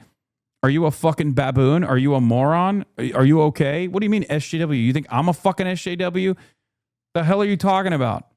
Half of the fucking critics of mine are radlibs saying I use vulgar fucking language. Suck my dick, dumbass. A lot of people genuinely think Tucker and Marjorie Taylor Greene are better than AOC and others like that. But if you think that you're not on the left, you can put up with the white nationalism, hatred of gay and trans people, historic endless support for Israel until it became unpopular. Anti-redistributive policies and hatred of immigrants just became just because they say fuck Israel. Some of you don't care about anything, I swear to God. Like this is how you literally end up getting caught off guard and supporting opportunists. I think Tucker Carlson, and to a certain degree Marjorie Taylor Greene, is an opportunist. Okay? You take their support and you say, great, thank you for your support, but you're joining our side on this. Okay? But some of you genuinely think they are the fucking movement leaders. What the fuck are you talking about? It's totally ridiculous. Do you have a principled worldview, or do you just like kind of hate Israel and you don't know why you hate Israel? Sometimes it feels like a lot of people hate Israel because it's the cool thing to do. If you have a principled worldview, if you have an underlying ideological distaste for what Israel is doing, if you're an anti-fascist, if you're an anti-imperialist, if you're anti-genocide, and that's the reason why you hate Israel, then what the fuck are we doing? What's next? You're going to tell me Dan Bilzerian is a great person? What are we doing here? Your chat are now doing the centrist wow, all you care about is Israel thing now. Great stuff. What horse shit? It's because of useless Democrats, you know, who come from the party you are supporting. You voted for a genocide there. Piss real. Nobody knows who the fuck you are. Okay? You have to understand at a certain point that I am actually putting my fucking entire family's life on the line when I say the things that I say about Israel, and not only the Israel, but also the Palestinian resistance. You have a username called Pissreal in my fucking chat. Okay? How can you say that I'm not like, you know, putting my money where my fucking mouth is on this issue? God damn it. You are so fucking stupid. Have a little bit of grace. Have a little bit of humility. Have a little bit of fucking decency in your analysis. Bare minimum stuff. Okay, okay, dude. Well, thank you. Thank you for being the most moral force here, okay? Thank you. God damn, dude. Every fucking day, I'm being called a goddamn terrorist by unbelievably powerful forces in this fucking party. And there's still a moron in the fucking chat that goes, dude, what have you done? You're actually pro-Israel. You're actually a Zionist. Like, holy shit, dude. What do you want? Do you want me to be fucking assassinated until, and at which point you'll go, okay, maybe he actually was serious about this stuff. What the fuck are we doing? How have you not seen the metric ton of dick I'm eating on a fucking daily basis from openly Zionist groups? They understand the danger of someone like myself being able to communicate openly in mainstream media my positions that are in defense, not only against Israel from a ideologically consistent perspective, being anti-genocide, being anti-fascist, but also offering analysis on why resistance groups form, reasserting the importance of international law. Not assassinated? Are you really not assassinated, but just something more impactful? Brother, we are literally one step short of stochastic terrorism, me being victim to stochastic terrorism, okay? That's it. We have arrived at, there's two things that can possibly happen to me. I get arrested by the administration, or I get fucking killed by a random lone gunman, or I get fucking killed directly by an intelligence asset. That's it. There's nothing else that can happen to me at this point, okay? What the fuck are you talking about? What more could happen? What more could happen? There's plenty that does happen behind the scenes that you're completely oblivious to. I'm never going to talk about it, and I'm not going to talk about it right now. It doesn't fucking matter. Okay? But beyond being straight up fucking killed, okay, directly killed by either a lone gunman or, you know, going to fucking prison, there's not really much more that, you know, the pro-Israel crowd could do to me, right? At this point? The fuck? Anyway, what is this? It's become a standard leftist view that Trumpism was a backlash to Obama not being socialist enough, and I don't think that's what happened, lol. Maybe you could argue it's good politics to pretend that that's what happened, but that's not what happened. If you ever did reporting instead of talking to a camera, you might know that Obama's coalition fell apart over the economy. Millions of homeowners lost homes and their lifetime wealth. AOC is hated by Blue MAGA. Blue MAGA and Tankies both sound like right-wingers. Is insane. I mean, no. I don't think Blue MAGA hates AOC. I think Blue MAGA loves AOC. There are definitely people to AOC's left who are maybe a little bit above and beyond with their criticisms, especially when they match up AOC with like Marjorie Taylor Greene and say Marjorie Taylor Greene is better. And I don't know how to calculate that. Okay. Because ironically enough, AOC called what Israel's doing a genocide far before Marjorie Taylor Greene did in the halls of Congress. But yeah, libs love AOC for the same reasons why I think a lot of people on the left don't like AOC. And no, it's not because of like her inconsistencies on like, you know, saying Israel's doing a genocide and then turning around and still saying that like the Biden administration is working tirelessly for a ceasefire when they clearly weren't, or saying that Israel still has a right to defend itself or whatever the fuck, right? The reason why they like AOC is because she does communicate in a very specific way, sometimes has rad lib tendencies, and that is what really triggers the fuck out of the anti-IDPAL left. Okay, it reminds them of all of the people that have. It reminds them of Hillary Clinton. It reminds them of the forces within the party that have purposely excised the left over and over again. That's it. Bernie doesn't talk like that, which is why they love Bernie. AOC is far better on Israel than Bernie fucking Sanders is. Make this make sense. I think it's aesthetics. I think aesthetics play a big role in this. AOC is objectively to the left of Bernie Sanders on the issue of Israel. Okay? And I am willing to work alongside both of these people. What would you say to the people that say by supporting people like AOC or Bernie or Platter or others, you're funneling people back in the Democratic Party instead of building something more radical? Unfortunately, you have to build a mass movement before you build a successful third party in a country like the United States of America. I'm a fan of you, but legitimately curious. Americans, by and large, do not have class consciousness nor political education. The best possible way to, one, foment class consciousness in this country and to build political education is by organizing and building the building blocks of a movement. Okay? I see the DSA and PSL as pretty effective forms of engaging Americans with class consciousness and feeding them the political education necessary for them to build a robust third party down the line. The DSA also has an attitude on this. They call it the dirty break, the idea that you just keep running insurgent candidates within the party, and until the party like directly pushes them out. Okay? Because they realize that there is like this massive growing democratic socialist movement within the party, at which point there is enough popularity for this party and enough ideological differences that most Americans can comprehend that they don't treat it like a random third party that will rarely ever break through and will actively try or will have to fight for ballot access all around the country. These are fed-ass questions from folks who want you to say the quiet part out loud and blast it on the mainstream media to divorce you from having any influence in the DNC. You've made yourself clear enough. I have a hatred for reactionary politics, and therefore I will, never align myself with the Republicans in the foreseeable future, right? But as far as like party loyalty goes, there is no loyalty to any party. The party is a vehicle to make changes that you want to see. Okay, that's what democracy is. And I see out of the duopoly that currently exists, the Democratic Party to be a more effective method of demanding those changes, popularizing said changes, popularizing said political ideologies to combat a century of Red Scare propaganda and the complete evisceration of labor militancy in this country, complete evisceration of class consciousness in this country. One might even say that there wasn't really a lot of class consciousness in America as a proto-capitalist country regardless, especially considering that even, I believe it was Steinbeck who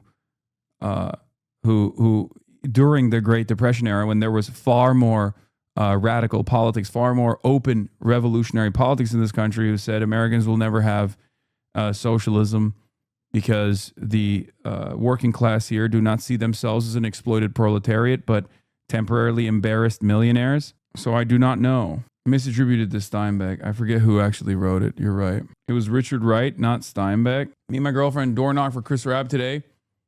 I never thought her anarchist ass would be interested in electoralism, but your students' Rabb event changed her mind. Good. This isn't like funneling the revolutionary potential of the masses back to a bourgeois party. Okay. Electoralism is a tool. I'm never going to fucking, I recognize the dangers that are imminent. Okay. I recognize the growth of fascism in this country. This is an all-front war against fascism.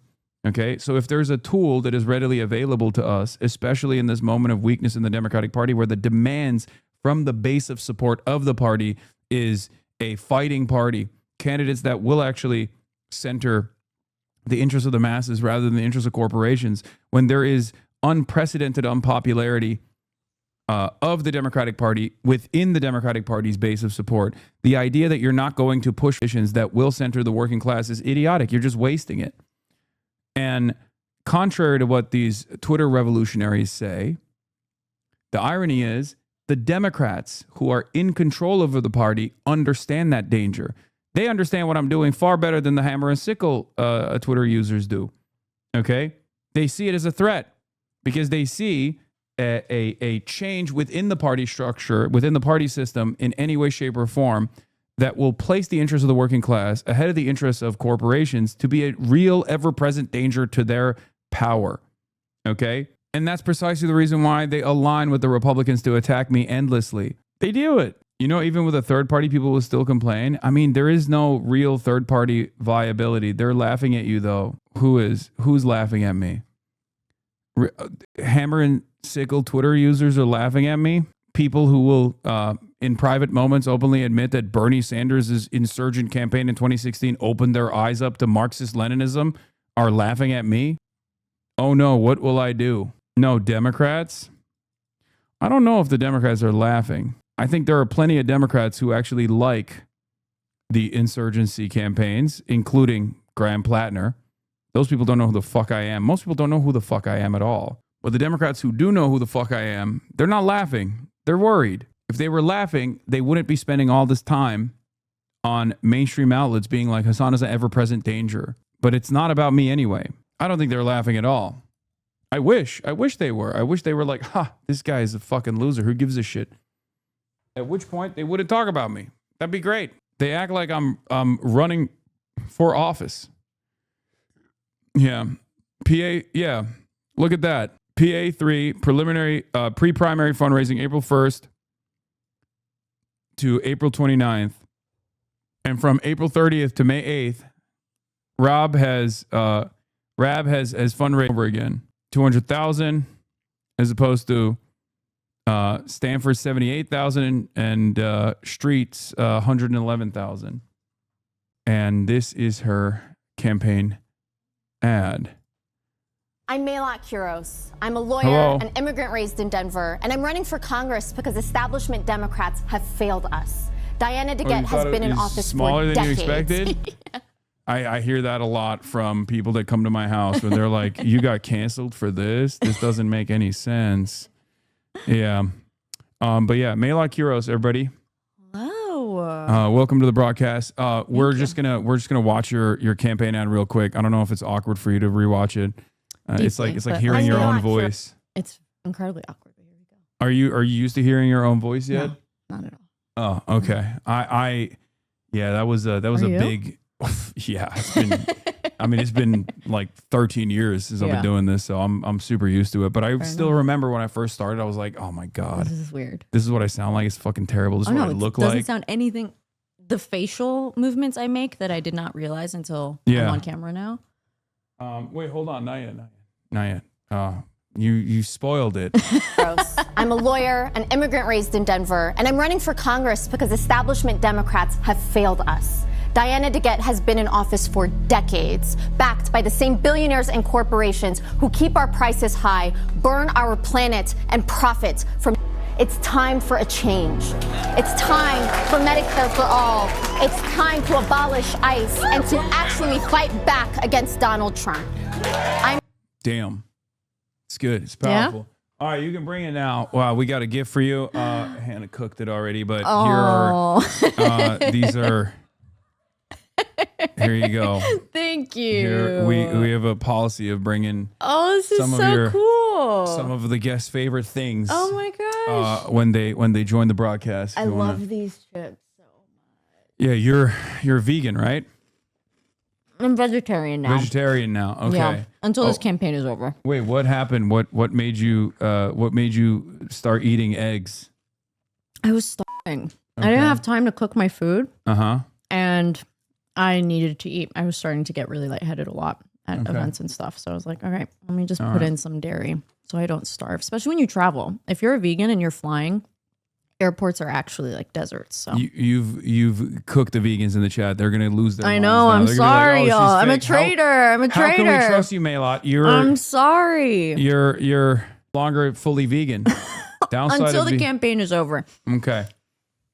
And then one of your policies is to make sure that it's only vegan food For everybody. Yeah. Vegan food for everybody. No more meat. No more meat. It's over. Sorry, everybody. This is the real Green New Deal. They were saying like AOC is going to take your burgers away, but Melat's going to take your... Okay, we should stop writing all the we oppo should for my stop writing for my all ops. the oppo, Yeah, let's not. oppo ads. But yeah, Melat Kiros is a Tigrayan American attorney, PhD student, and barista mounting an insurgent campaign in Colorado's 1st congressional district against the 15-term Democratic incumbent Diana DeGette, who has held the seat since 1997. How old were you in 1997, if you don't mind me asking? I wasn't alive. You were? Well, at least when she got elected, I wasn't alive. Okay.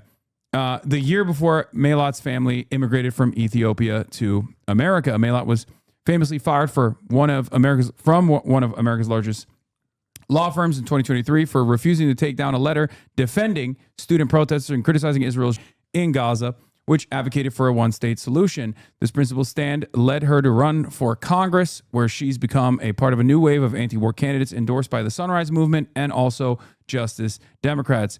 Born in Addis Ababa and raised in Colorado, she's running an avowedly Democratic Socialist campaign centered on Medicare for all, housing first, universal child care, and an arms embargo on Israel. While rejecting corporate PAC money, she shocked Colorado Democrats by decisively winning the district assembly. But a real test is whether that insurgent energy can scale to the primary election on June 30th. Thank you so much for being here. Very excited to have you here. Thank you for having me. What are your chances looking like by your estimation? I mean, it's such it's so unpredictable when you're doing something that no challenger's ever gotten as far as we have in the last 30 years that she's been in office, and has mounted this much of a challenge against her. And it's really just going to be a matter of making sure everybody in Denver knows that I'm even running and what I'm running for, because it resonates with a lot of Denverites. In fact, Denverites prefer socialism to capitalism. I think it's like 52-48. Wow. So, yeah. Mm-hmm. Okay. So it's ripe. Denverites are ready. We have universal pre-K. We have term limits. We have publicly financed elections. They care about all of these things. But when you're running as a first-time candidate against a 30-year incumbent, what you're up against is name ID, basically. So that's what we're trying to do. Well, this will certainly help your name recognition. But I think so. Let's get started. This small little podcast, you know. So you graduated law school in 2022. Yeah. You started working at Sidley Austin and got fired a year later in 2023 for writing a letter, as we talked about, expressing solidarity with Palestine. You've mentioned that hundreds of other lawyers have reached out saying they wished they could speak up but couldn't risk losing their health insurance. Walk me through what exactly happened and how you believe your commitment to Medicare for All ties into your experience losing your career. Yeah. You know, I wrote the article because after October 7th, it felt like there were very different responses to what had happened. And, you know, I mean, everybody remembers, right? Being on social media, seeing like some of the ways people were talking about Palestinians at the time. But I remember being on LinkedIn and like seeing other lawyers just like celebrating what they were seeing in Palestine, the leveling of Gaza and the, you know, just complete destruction. And I was like, what is missing from this conversation where I could look at this as, you know, an inevitable consequence of apartheid, of occupation, decades of occupation, and somebody else could look at what Israel's response was and say, no, that's what we need to do. They need to be leveled. This is too much of a unique evil. So I wrote that article trying to add in some of the context that I think was missing for some folks. And that didn't land very well with people. And after I was asked to take it down, I said no. And then it was about 24 hours after that I got fired. And hundreds of lawyers had messaged me and were like, I wish I could speak up, but I just found out I'm pregnant. and I can't afford to not have my childcare. Someone's husband just lost his job. They couldn't afford to lose the healthcare that she had for the whole family.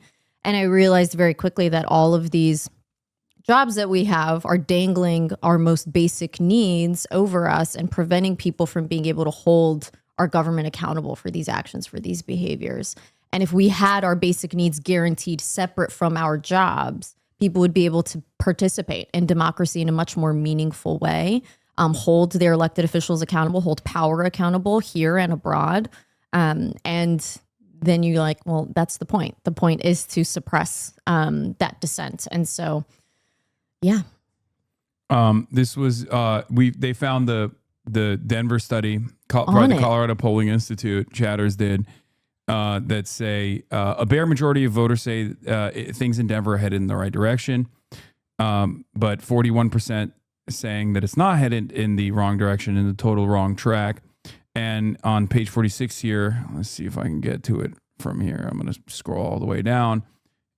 In Denver, 52% say they're for socialism and only 48% say they're for capitalism. So I think it's time that Denver gets more responsive politics and maybe more radical. I guess, which is the majority. It's not radical, right? It's not radical. At that point, it's not considered radical. It's considered radical by the party, unfortunately. But yeah, how did your parents feel when you lost your job for speaking out? Were they like, what the hell are you doing? Well, why did we put you through law school? What's wrong with you? Well, and that's exactly why I called my parents before I posted the article. Like, I didn't think everybody was going to receive this letter well, right? I knew I was going to piss some people off, and specifically because I had been working for like a decade to become a lawyer up until that point. And I don't know, my dad's the whole point of coming here and immigrating was so that I would have choices in a way that he didn't.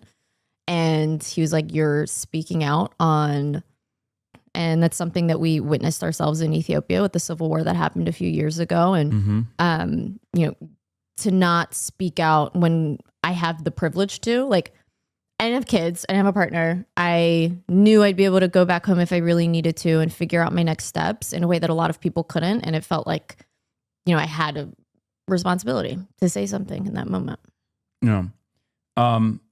So in November 2023, you wrote an article called The Paradox of Inclusivity, Diversity, Equity, and the Suppression of Dissent, in which you draw parallels between the horrors of the Tigray that affected much of your own family. Don't look at the questions. It's right there. You're cheating. You're cheating. Don't look at the questions. That's cheating. Okay. I'll look somewhere else. Yeah, I'll eat my chips. Of the Tigray that affected much of your own family, with Israel's then looming to the Palestinians. With the privilege of hindsight, how do you view the shared struggle between the Tigray, the Palestinians, and even the indigenous Americans in your home district who have all fallen victim to imperial conquest? Yeah, I mean, that was largely why I wrote it in the first place. I remember like being 12 years old and doing some kind of project in social studies, and I saw that map of 1946 and then the UN partition and then, you know, up to 2008. I'm like, this is colonialism. Like, it's pretty clear cut, pretty obvious. But seeing so many other people have a completely different perspective looking at it, and I'm like, what? I don't understand where the disconnect is here, especially when I was seeing a lot of, you know, the rhetoric from Netanyahu, from different members of the administration, that were almost identical to the things that I heard the Ethiopian government saying against the Tigrayan people during the war. And then drawing those parallels to all the other atrocities we've seen in the world, whether we're talking about the Rwandan, whether we're talking about the Holocaust, whether we're talking about the Native American, like the tactics that are used are constantly replicated. And without being able to build those connections, we're never actually going to be able to stop it. And if we're actually serious about world peace and like trying to resolve these conflicts, we have to learn about all of these things in the context with which they exist versus pretending like these are isolated incidents. Yeah. So a few weeks ago, you pulled off a shocking upset in a district where no Republicans won since 1970, D+29. The political machine assumed incumbent. Diane DeGette was untouchable. I mean, 1997. Yeah. I was 6 years old when she got into office. Sure. Yeah. At the Democratic Assembly, you took 67% of the delegate vote. and you forced her to barely scrape by with 33%. Mm-hmm. How did a 28-year-old barista and a PhD student out-organize a 30-year incumbent who has the entire Democratic establishment behind her? How did that happen? Yeah. It happened in like 9 days. We actually almost didn't even go through the process. So Colorado has a mixed primary system where you can either collect signatures, about 1,500 signatures of registered Democrats, or you can go through the caucus and assembly process. And the caucus and assembly process, as much as I love it, as somebody who, just loves the democratic process in general, it's inherently anti-democratic, right? Mm-hmm. It's something that it takes it's like 3 different days over the course of 3 different weeks. It takes up 12 to 18 different hours, depending on which levels you go to.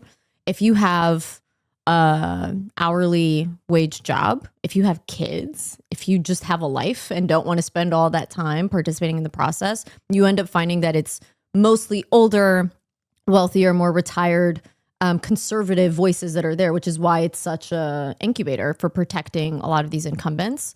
So we weren't going to do it, but we were collecting signatures to get on the ballot. And all these people were saying, I'm going to go caucus and I want to go caucus for you. And so we walked in and I would say we probably already had like 50% of the room. But we were at South High School, which is where she went to high school. And there were a lot of people in the room that were her former classmates, friends of hers that I'd spoken with. And I extended my respect for her service and how much she's done for our city, although I don't think it's nearly enough. And then when she came on, she called me a liar for calling out the fact that she literally only takes corporate PAC money almost. And that didn't resonate with a lot of people. Even classmates of hers were like, that was not cool of her. And so then I think that's what got us the extra bump there too. Wow. Yeah. Do you ever wonder what is the reason why people still hold on to their firm grip of power after decades?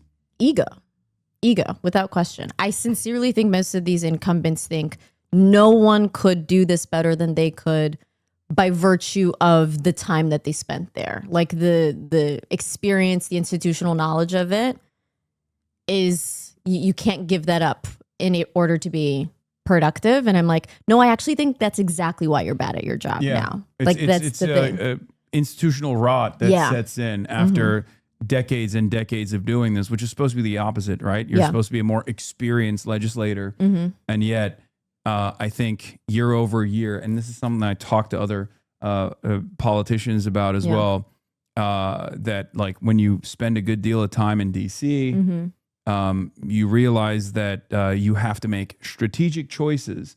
And a lot of those strategic choices are actually concessions that you're making to corporate interests in general.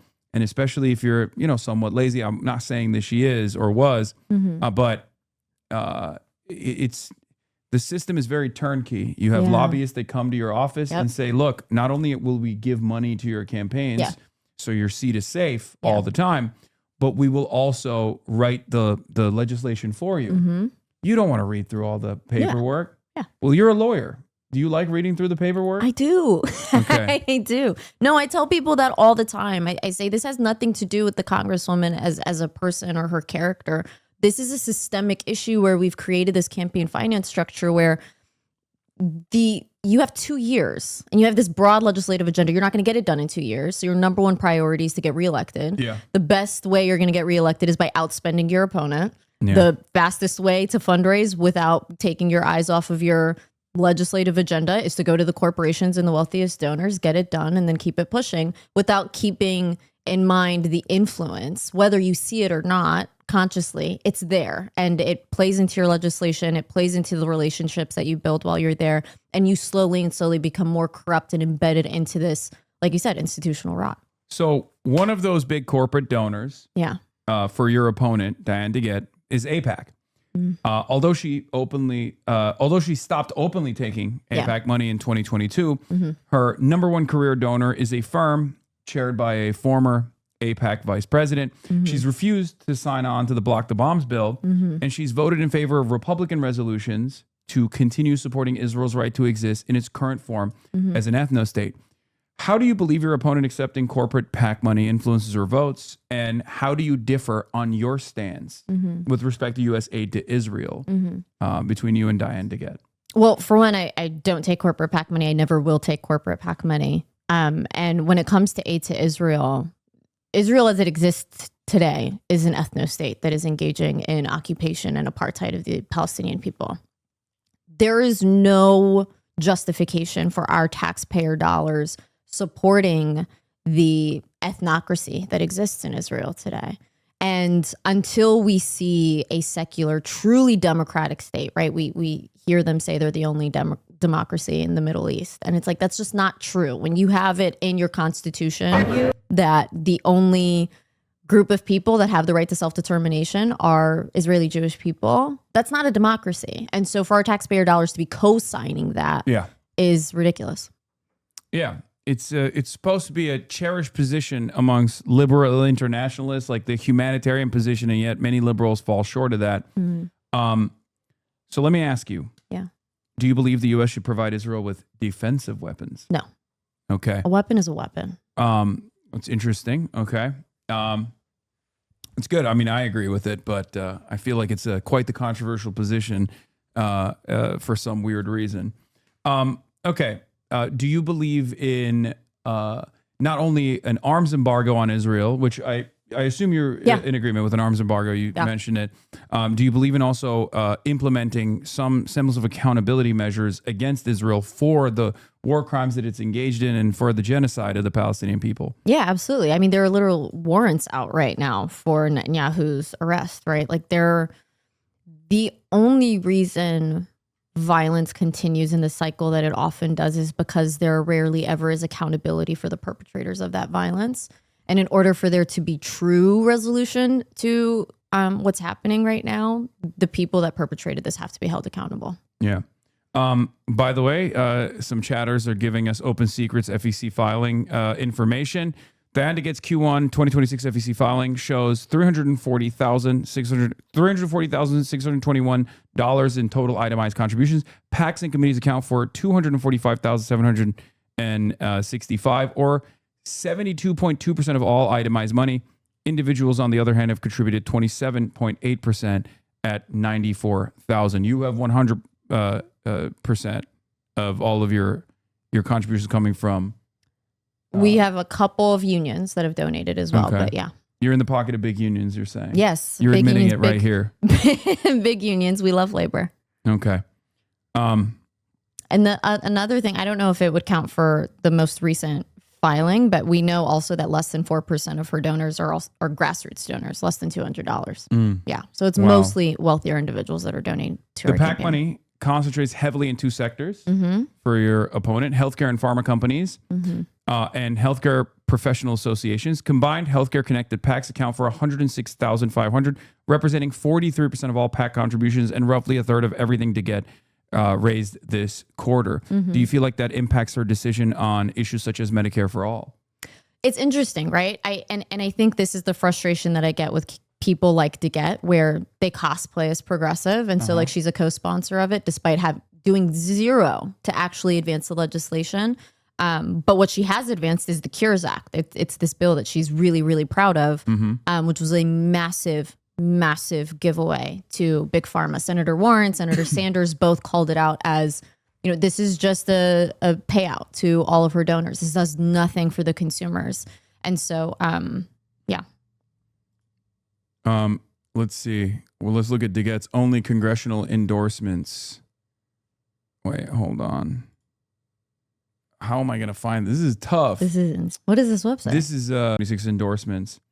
A fan in the stream, Andrew of episode 1, Notoriety, says, I'm a Colorado nurse who lives in Jefferson County and works in Aurora, but will she promise Denver County to get better food like Aurora has? In parentheses, most important. Aurora is much more diverse than Denver is. Therefore, it has so much really unique food. But that's something we can share. We go back and forth between Denver and Aurora, and we get to enjoy the food. But Denver has incredible food. You're just not exploring it as much as you need to, Andrew. Search is not working on this. Maybe I can do it here.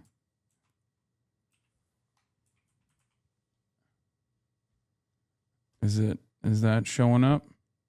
Oh, here it is. Oh, damn. Oh, that's not true. Diane DeGette endorsements. It might be past endorsements. Maybe. Is Diane DeGette a part of the Congressional Progressive Caucus? She is. Okay. Yeah. But she refused to sign on to block the bomb. Yeah. In fact, It's very interesting. Yeah. She's specifically called it. She's called it out. She's not a fan of the bill. Okay. Are these might be old endorsements potentially? Yeah, because we know for a fact she hasn't been endorsed individually by any of these people, but she has gotten the Progressive Caucus endorsement. Oh, she did get the Progressive Caucus endorsement this time around as well. This time around, yeah. In spite of her reluctance to sign on to block the bombs. That's good. That's for me to remember when I have a conversation with Greg Kazar. Anyway, that's a totally separate thing. So let's get back to your opponent. Yeah. DeGette came out against the war on Iran and the $1 billion per day price tag. In a recent interview, you pointed out that she actually voted no on 10% Pentagon cuts in both 2020 and 2021. Yeah. If we were to cut the Department of War budget by 10%, what's your vision to repurpose that money? Where does it go? I think it's got to go to Medicare for all. When we're talking about what are our values, what are our priorities, I think our budget is a reflection of our moral compass and what our priorities are for our society. And healthcare has to be at the top of that, especially now as people are getting crushed by healthcare costs, by medical debt. And I mean, that on top of the fact that the Pentagon has failed literally every single audit that they've ever had for 8 years now is ridiculous. And so, and mind you, 2020 and 2021, though the cut was meant to go towards pandemic spending. And as somebody who calls herself the #1 healthcare Democrat on the Hill, it's ridiculous. We had an opportunity to do it then and to also actually make a difference in undercutting the military-industrial complex that we have today. Your opponent is CU Regent Wanda James, who's a wealthy weed entrepreneur. One of the challengers, yeah. Yeah. She bypassed grassroots assembly process completely by gathering signatures, likely by paying signature gatherers. She managed campaigns for Central Governor Jared Polis, served on Obama's finance committee, and worked as an executive for multiple Fortune 100 companies. Does her presence in this race come across like a deliberate attempt by the corporate wing of the party to provide a safe alternative to DeGette, specifically to fracture the vote and prevent an actual working class socialist from taking the seat? Or is her presence in the race actually good for you? Wanda is someone who I think there are a lot of Democrats right now that are trying to take advantage of the animosity a lot of people have for the party and the fact that a lot of people want change, but isn't offering anything that is actually change other than a different face, a fresh face. Whether or not she's doing it specifically, I think she wants to run because she wants to do good, but we have very, very, very different theories of change. And yeah, I don't know. I don't know what the intention is there. Okay. Can't speak for her.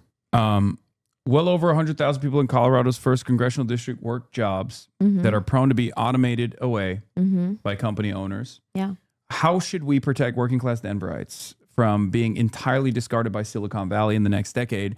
And do you support data centers being built in Denver? No. I have, Denver was one of the first cities to say that they wanted to put a moratorium out there. The mayor did recently. The city council is going to be voting on it soon.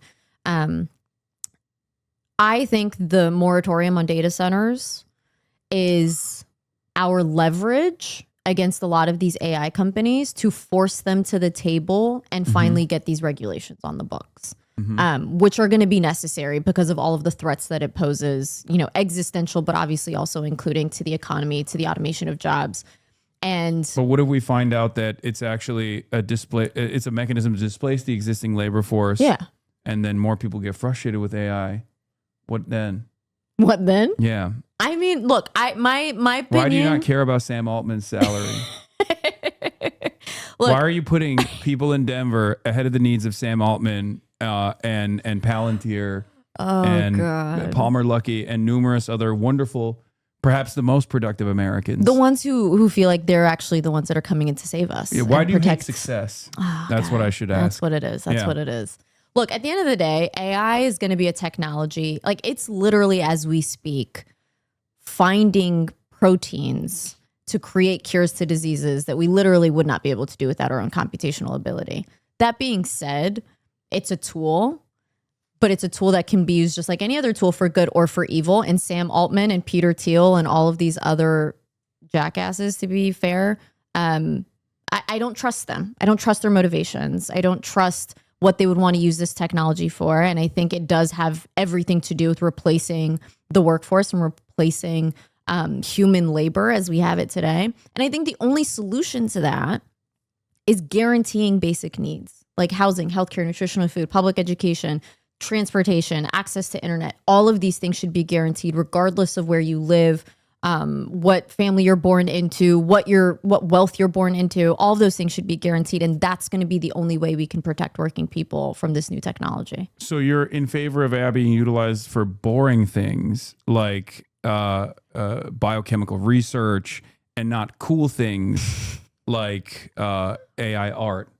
AI art. We love AI art so much. Yeah, no, I fully, the other thing that we need to be doing with AI is making sure that, artists and people that, AI only exists because it's learning from our ingenuity, our creations this entire time. And yet no one is getting paid back for all of that labor that created everything it's learning from in the first place. So there has to be some kind of mechanism to make sure folks are being compensated for their contribution to these learning models. What about AI being used as a mechanism to advance surveillance?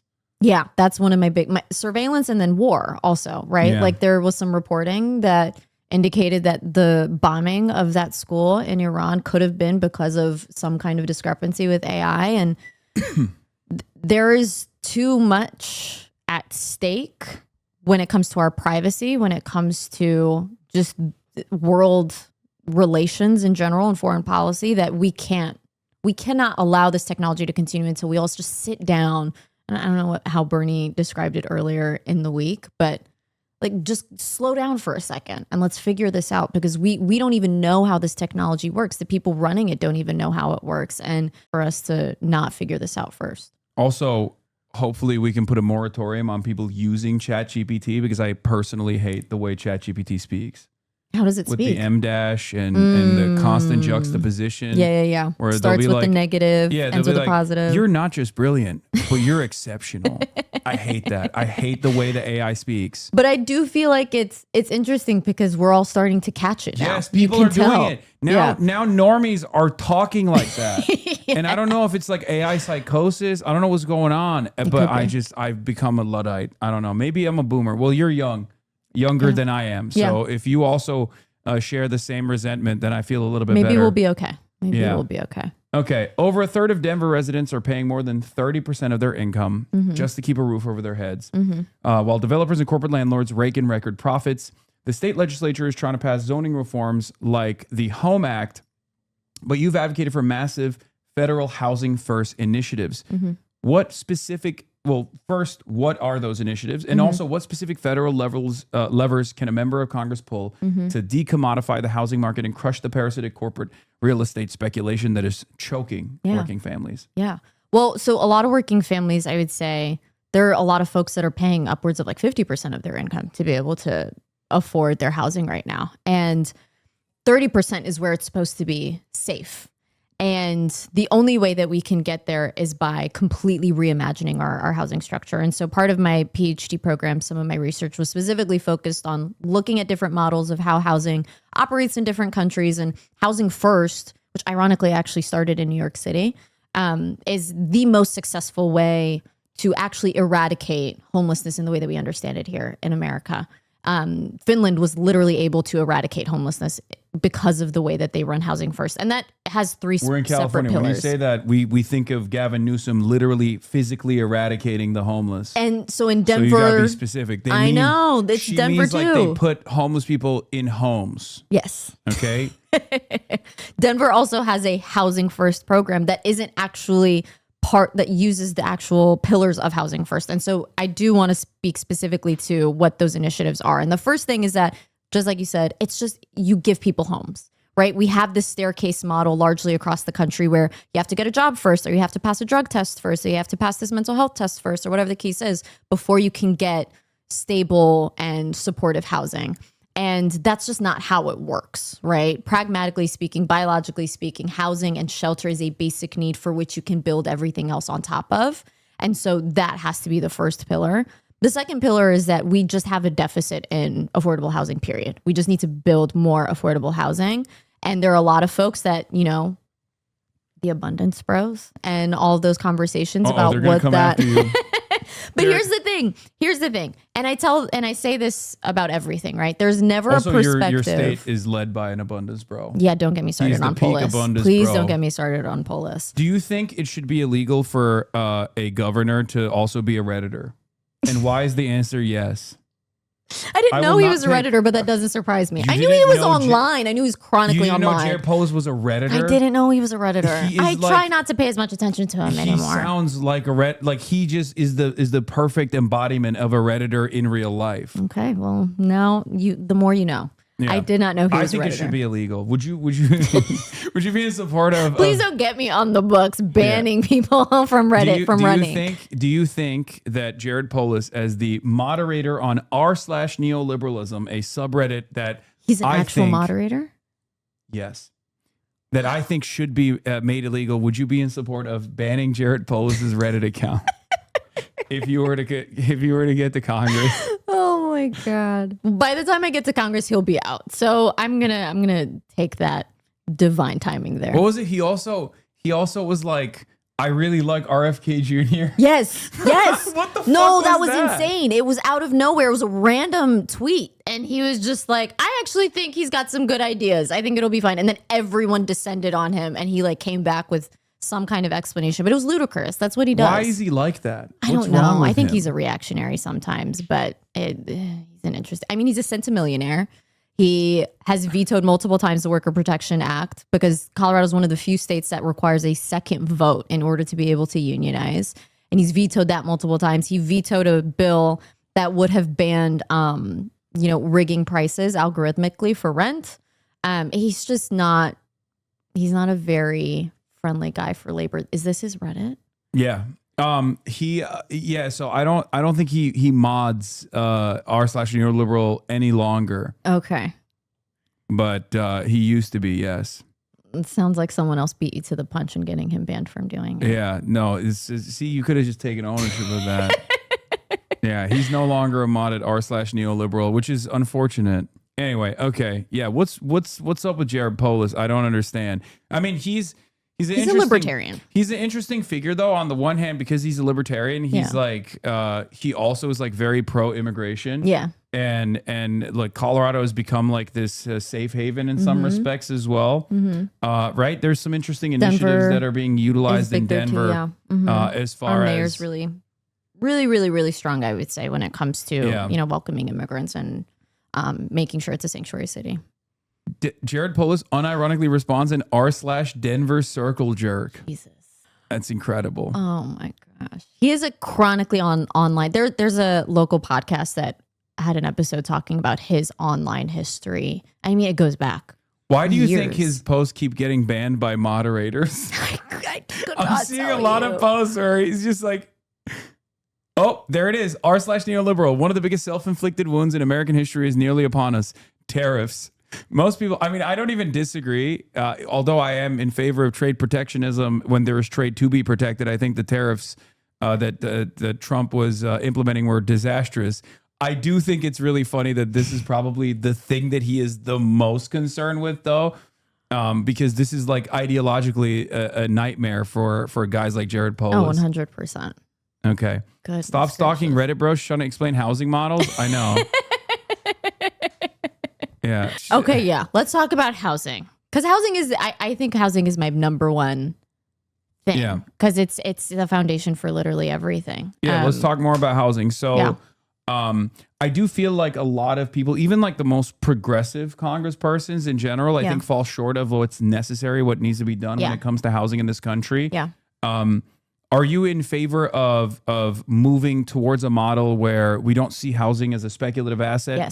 but more so just shelter to live in? Yeah. I think the only way we do that is with massive, massive federal investment. You're going to give Jared Polis an aneurysm with that take.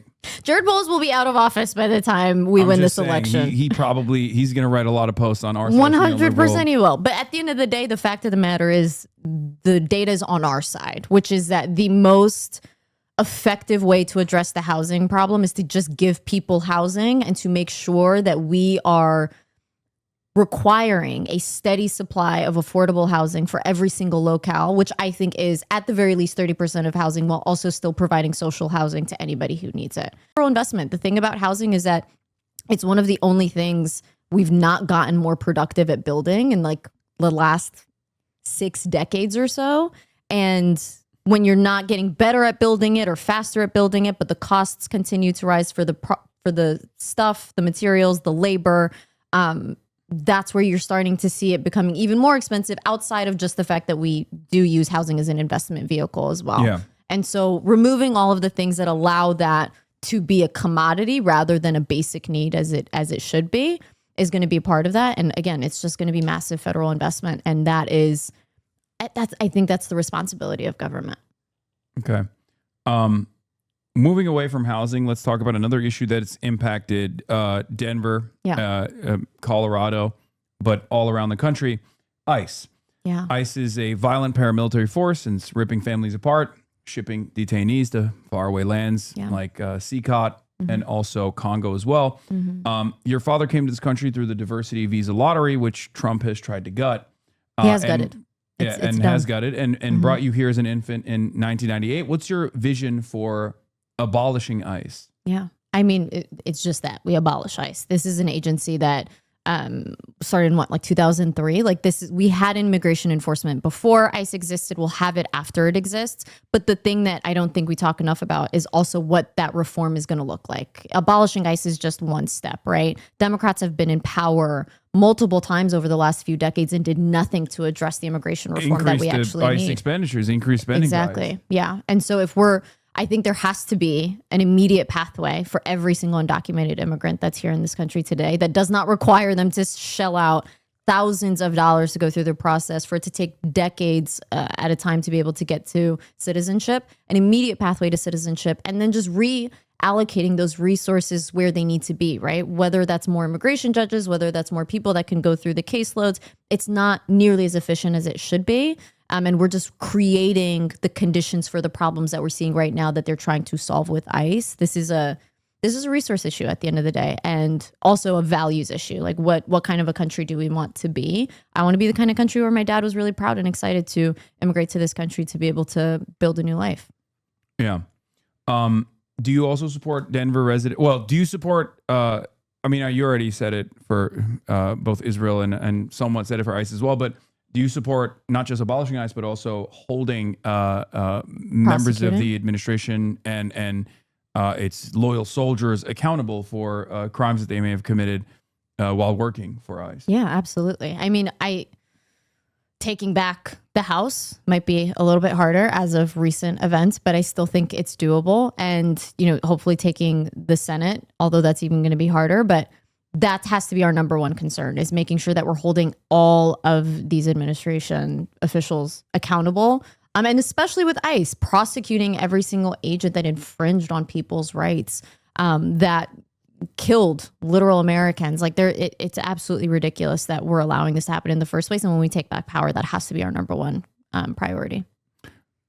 What's your vision for America's role in the world? Let's talk foreign policy a little bit.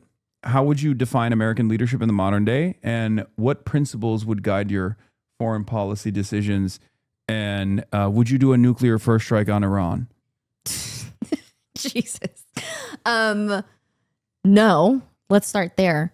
I think, it was a question that Tim Walz had to answer in the vice presidential debate. I had to hit a mainstream media take. Okay, fair enough. You got in that between in there. that. No, I think going back to immigration, even, America has been such a destabilizing force for so long that we've created conditions in other countries that have made the crisis that we see in immigration today as well. When I think about our role, so many people want America to be like the world's police, that want to be the one that's like in charge of doing. That's ridiculous to me. And especially when we talk about how our climate crisis, all of the endless wars that we've been dragged into, all of them coming from this neoliberal perspective that I don't believe in. I really don't. And when I think about what is going to be required, not only for us to address climate change, for us to address the global economy and our role in being such an extractive and exploitative player, I think is going to require more diplomacy, more cooperation, and less of the exploitative, I think, tactics we've been using as of late. What do you think about China? What's your stance on America's current economic warfare with China? Do you feel like this is productive? Do you feel like we should be fighting harder against China, a country responsible for 30% of all of our trade? I will always lead with diplomacy first. I will always lead with cooperation first. The fact of the matter is, everything is viewed from this lens of combativeness, and as if we are not literally all in this global economy together and have to figure out ways to be able to participate and collaborate and cooperate in meaningful ways for the good of everybody. That's not everybody's first instinct, I think. And especially when we've created all of these systems that benefit from this combative relationship. Obviously, those are big problems that are going to take big solutions. So no nuclear first strike on China either. Fuck the nukes. I'm a little bit confused because that's the normie position. Usually what I hear from Democrats is like someone's got to get nuked. We have all these nuclear arms. Like, why can't we use them? Did you see that movie on Netflix? It was a movie recently that talked about what it would look like if there was a nuclear strike, I think on like Chicago.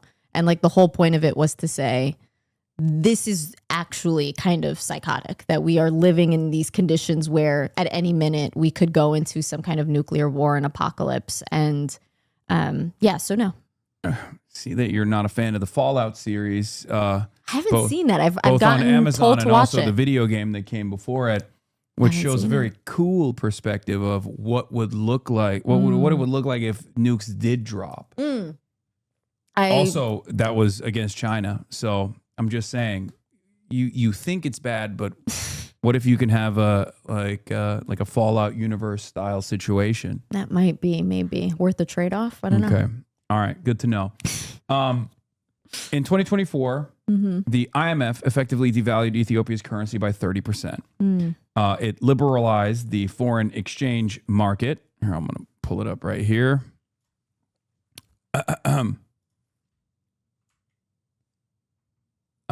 Doesn't look too good. It liberalized the foreign exchange market, opened the banking and telecom sectors to foreign capital, removed fuel subsidies, and pursued privatization of state-owned enterprise like Ethio Telecom and Ethiopian Airlines, although the airline privatization ended up being suspended.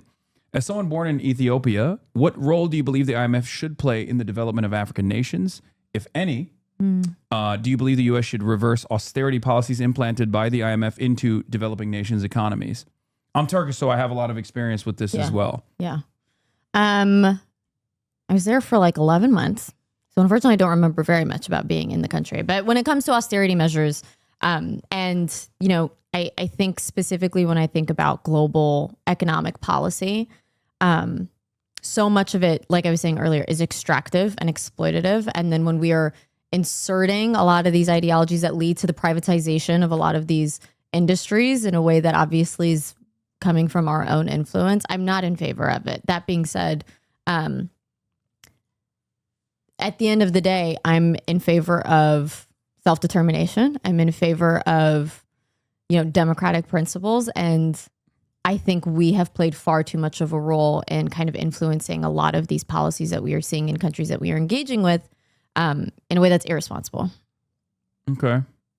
Now we're going to do the speed round.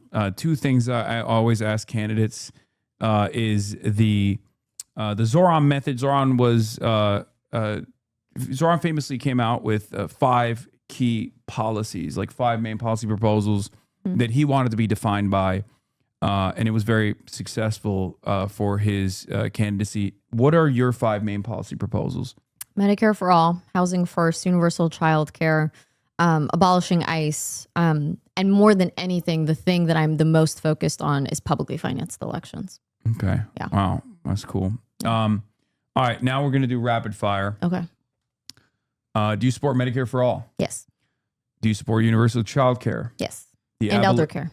And elder care? Mm-hmm. Okay. I'm not in favor of giving boomers anything, but that's fine. That's the difference between you and I guess. The abolition of ICE. Yes. The Green New Deal. Yes. National rent control. Yes. Interesting. Ending the embargo on Cuba. Yes. Ending the embargo on, ending the war in Iran. Yes. Ending aid to Israel. Yes. Sanctioning Israel. Yes. A free Palestine. Yes. All right. Well, thank you. Yeah. This was great. Yeah. And what are some of the biggest hurdles that you have to climb right now? Like, money. What do you want from this community at least? So I think the thing that I've really tried to get across for a lot of voters this cycle, not just in my district, but like in districts across the country where we're seeing so many challengers that are coming forward, is that there's a reason why all of this money gets spent in these campaigns, right? They are buying up advertisements on TV, on digital, socials, whatever, because name ID is what gets most people elected in a lot of these races. And if we want to see Democrats that are not constantly rolling over, that are not constantly failing on advancing a progressive agenda, we have to elect Democrats that are not bought and paid for by a lot of these corporations and billionaires that are perfectly happy to keep things exactly as they are because there's so much money for them to be made as things exist today. And like I was saying earlier, they're in a system right now where it's so much easier for them to go to these billionaires and these corporations to fundraise. That's not the way that I want to do this, right? Like I'm running not just because I think that we need to pass Medicare for all or housing first, but because I think these are basic human rights. And the only way we can do that is by not being in bed with these corporations. But to win, we still need money, right? We need to pay for the ads. We need to pay for the mailers. We need to pay our staff a living wage. And so the thing that I tell folks is that until we can get to publicly financed elections where we can do all kinds of things like shorten the length of campaigns, where we can create ballot access measures where you just get signatures and then everybody gets a certain amount of money. And then it's really just about an actual battle of policies and ideas instead of who knows the most rich people. Until we can get there, we have to fundamentally change the balance of power in Congress. Mm-hmm. And that's why I'm so proud to be standing alongside people like Shoykot, to be standing alongside people like Daria Lisa and Angie that are running on the exact same values. And once we can do that, then we can finally get something like publicly financed elections. Because at the end of the day, there are a lot of people now that I think are for Medicare for all, for universal child care. And it doesn't matter until we get that money and that influence out, because we're never going to have the votes that we need to get this done. And so support the candidates that you believe in, right? I think a lot of people use their vote as like gaming the system. Like I'll vote for whoever I think can win. Vote for your values. And then if you can, donate to those people, right? The fact that AOC is out raising literally every single Democrat in the country right now with an average donation of $14, that's the power of small dollar fundraising. And when you hear ideas and policies that align with their values, even $1 makes of people coming together to do that at the same time. So that's the pitch. That's the ask, to donate to the campaign. To me, obviously, that would be really helpful, but also to candidates in your own district. If you know that there's a challenger that's running against a do-nothing decade-long incumbent. About you right now. We're trying to get you to we're trying to fundraise for you right now. Okay, don't worry about the other districts. Donate to our campaign. It really would be. It's the thing that's going to make a difference in this race. We see the polling. We know people are in favor of these policies. They care about these issues that we care about, but we need to get the word out for them. So And then also, obviously, if you have time, phone bank for us, text bank for us. We've got over 500 volunteers that are doing that. And we're so grateful to have them. And we'd love to have some more folks joining us too. Okay. And your district is a very young district as well. Yeah, one of the youngest. I feel like there's a big advantage there within the student movement as well. What are some of the endorsements that you've gotten? Yeah. So Justice Democrats, Sunrise, Denver DSA. We got the CWA Union's endorsement. We have Pro Animal Future. We have the Working Families Party. We've really taken up the lane of all the progressive endorsements in this race. And I'm really, really proud to be standing in this coalition with all of them. Okay. Now we're going to watch Representative DeGette get in a heated conversation with a constituent. You are fundamentally not going to agree with me on this because you think that Palestinians deserve to live. Thank you very much. No, ma'am, that's not it. Did you? Hi. Yes, I did record it. Okay. Here I am. Hi, Diana. I'm Nicole Shea. Hi, Nicole. That was crazy. She was chasing after her. I am a delegate in Denver. I'm in 5 points. Okay. Great. Like you, I really consider myself a women's rights activist. I appreciate the work you've done. I'm just wondering, why do you keep sending money for bombs that Israel is sending to Palestine? So actually most people think that Israel should be able to defend itself with the Iron Dome. And that's what I'm talking about. But so defending themselves is different than continuing the genocide in Palestine. Correct. You're talking about different subjects, and I'm trying to ask you about the... Which, by the way, in my opinion, the idea that the way that people talk about Israel has a right to defend itself is is a insincere way. This is my opinion. An insincere way of justifying continued the continued arms sales to Israel, when what Israel deserves right now is an arms embargo because it's done a genocide, and even before Israel had done a genocide, it was still an apartheid state. At which point, an arms embargo was still perfectly valid to justify. We don't ever have a conversation about whether Russia has a right to defend itself. We would never. It would be laughable to expect a bill in Congress to send Russia, defensive weapons, as it's waging an offensive war in Ukraine, an unjustifiable war in Ukraine. So the notion that Israel still gets to go through with the memorandum of understanding and continue getting arms sales, like defensive weapons that we know are not only fungible, but also used to engage in increasingly belligerent acts against all of its other neighbors, like Lebanon right now, as Israel's currently occupying Lebanon, piece of Syrian territory Israel currently occupies, additional territory that Israel has started to occupy in Syria. All of this is done because the United States of America offers political cover and also direct military arms sales to Israel so that it can engage in these belligerent and unjustifiable war crimes. Block the Bombs Act. Okay. But this is not even about that. This is Block the Bombs, which is supposed to be bulldozers and 1,000-pound bombs, I believe, that were supposed to be sent to Israel. I'll tell you about the Block the Bombs Act. I've read the Block the Bombs Act. The Block the Bombs Act is a very poorly written piece of legislation because it's both too narrow and it's too broad. Can I just say, actually, there have been 2 other Congress members, I'm forgetting their exact same language, to say it was too broad and too narrow, which suggests, one, she probably didn't even actually read the bill, and that these are just talking points against the Block the Bombs Act, which is actually very, very popular in Denver. And again, we're seeing people like DeGette who are being really strategic about hiding where a lot of this influence is actually coming from.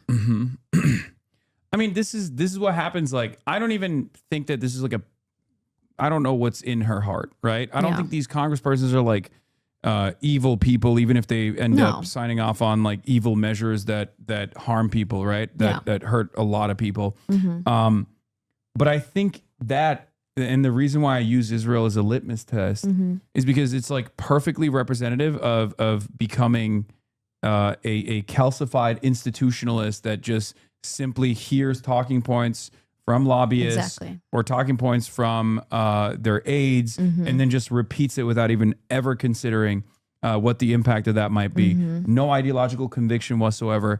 And after, multiple decades in office, having no real investment in defending the interests of their constituents. Yeah. And I think that's a major problem. And this is why it's like perfectly demonstrative of the way that a lot of congressional representatives become a product of these corporate influences and even the influence of foreign lobbies. Yeah. No, I completely agree. Diana DeGette was a real champion for reproductive justice, for environmental justice. I think I know people who know her. I think she's a good person. But again, when you're talking about these issues that there clearly is no actual conviction that they have themselves for what they think should be happening. Like she says, I believe that everybody there has the right to dignity and to safety and to life, and to not have that introspection to examine what her policies and her votes have done to lead to the continued destruction and death that we're seeing in Palestine is where I think a lot of Denverites get incredibly frustrated. Yeah, I think this is a major problem with politicians in general, like with the Democratic Party currently. Yeah. And that's precisely what, like, at least I hear from a lot of voters all around the country is like they have no conviction, they have no backbone, they're feckless, they don't want to fight against the Republicans. Yeah. I mean, it was Ta-Nehisi Coates who said it perfectly. He said, like, how can you expect a party that won't stop a genocide to actually defend democracy? And we're seeing that. We've seen that for the last 2 years. So I think that change is a must. It's a necessity to preserve what remains of American theoretical democracy to begin with. Yeah. Well, like I said, thank you so much for coming. I'm going to give you guys some additional information here real quick. The voter registration deadline in person is June 30th, 2026. By mail is postmarked by June 22nd, 2026. For online, voter registration deadline is June 22nd, 2026 as well. You can engage in absentee mail-in voting available to all voters, at least for the time being, until Donald Trump abolishes that. Unless we get an 8-0 map. Yeah. Figure it out. Yeah. The absentee mail-in ballot return deadline in person is June 30th, 2026. By mail, received by June 30th, 2026. Early voting is available to all voters. And the early voting start and end dates are June 22nd, 2026 to June 30th, 2026. And polls are open on election day from 7 a.m. to 7 p.m. Mountain Time. We have gifts for you. You have gifts for me. Okay. Wow. Oh, wow. Oh, hell yeah. Denver Democratic Socialists of America. I'm collecting these hats. We got, I don't know. We have so many people at Denver DSA that love watching your stream and like picked out these shirts for you and got you that custom hat. So we got some. Oh, it's a custom hat. It's a custom hat. You can't even get this, chat. No. So some t-shirts. That's crazy. And then this is our mascot. This is the Denver DSA mascot. It's a pica. Wow. So obviously we named it Hasan Pica. Oh so my God.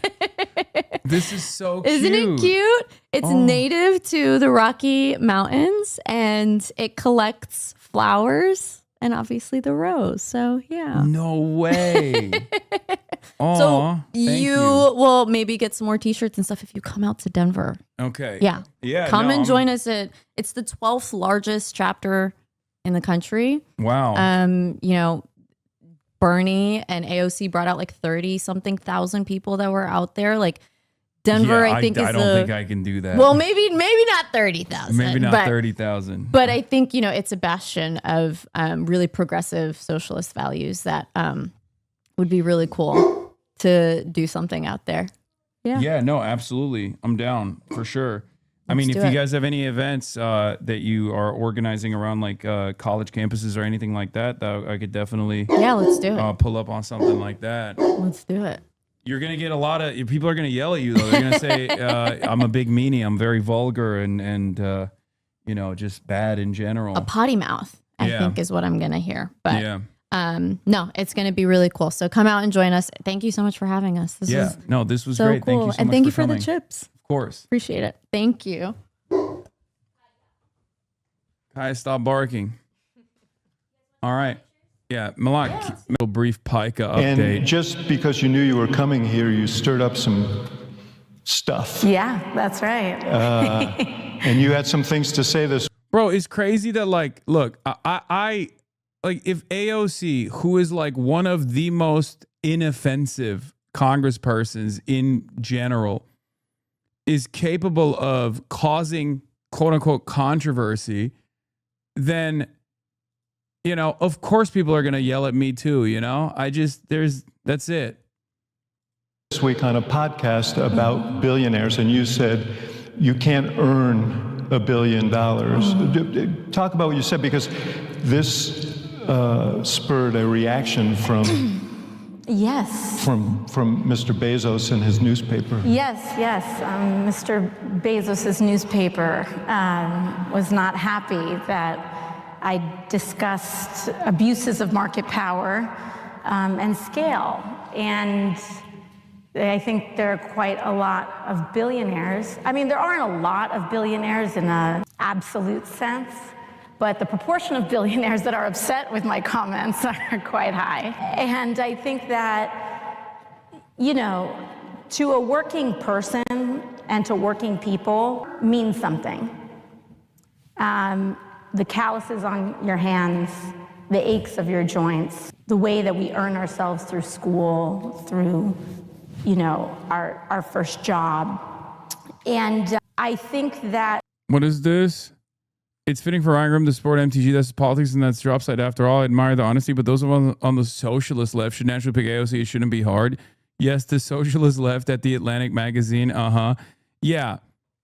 I don't think Arash Azizi is like is actually a socialist. I know he self-describes as one, but he's really annoying, which I guess is a socialist tendency. Being really annoying is certainly something that socialists do quite well, if I do say so myself.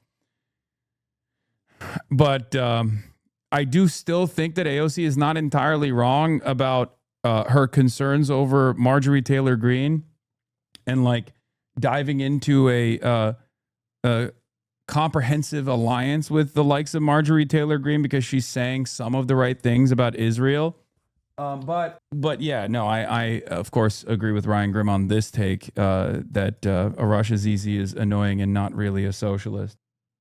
All the social chauvinists are now socialists. Do not laugh, bro. I'm like, it's not necessarily an inconsequential nor insignificant point that we are in agreement or in alignment with Marjorie Taylor Greene on. Okay, it's obviously one that is so rare in mainstream politics, in American politics, amongst politicians, former, current, present, doesn't matter, right?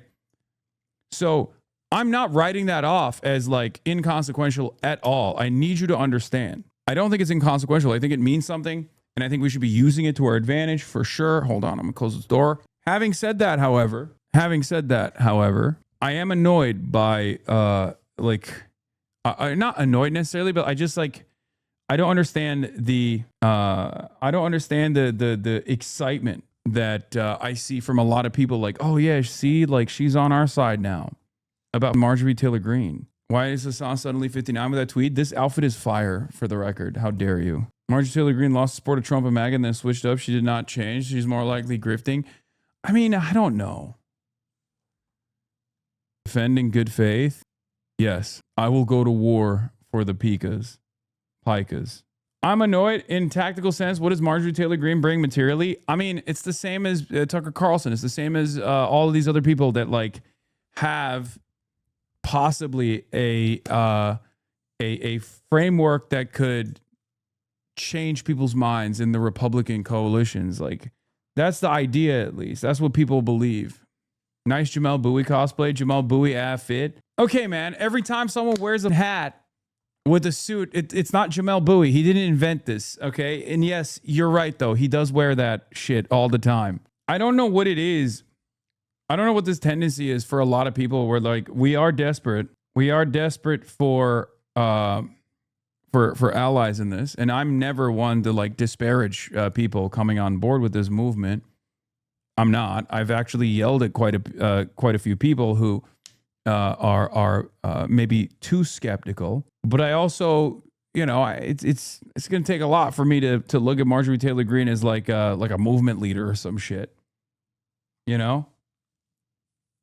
No, we are that desperate. Not that desperate is bullshit. I don't give a fuck what someone's background is. If they're openly communicating what Israel is doing to be a genocide, and their word has like some level of influence, bro, you're wrong on this. You're in the minority on this. I get you want to stay in AOC, but she's the only viable. I guess she's the only viable progressive, but please stop punching left. He did though. Punching left. As in Marjorie Taylor Greene. Marjorie Taylor Greene is left. Like being critical of Marjorie Taylor Greene is punching left. That's where we're at now. I guess words have no meaning at this point. Well, I mean, that's not what? It's not even like the Jewish space lasers. I'm like talking about, I'm not even trying to identify like what the guiding principle for why she's anti-Israel.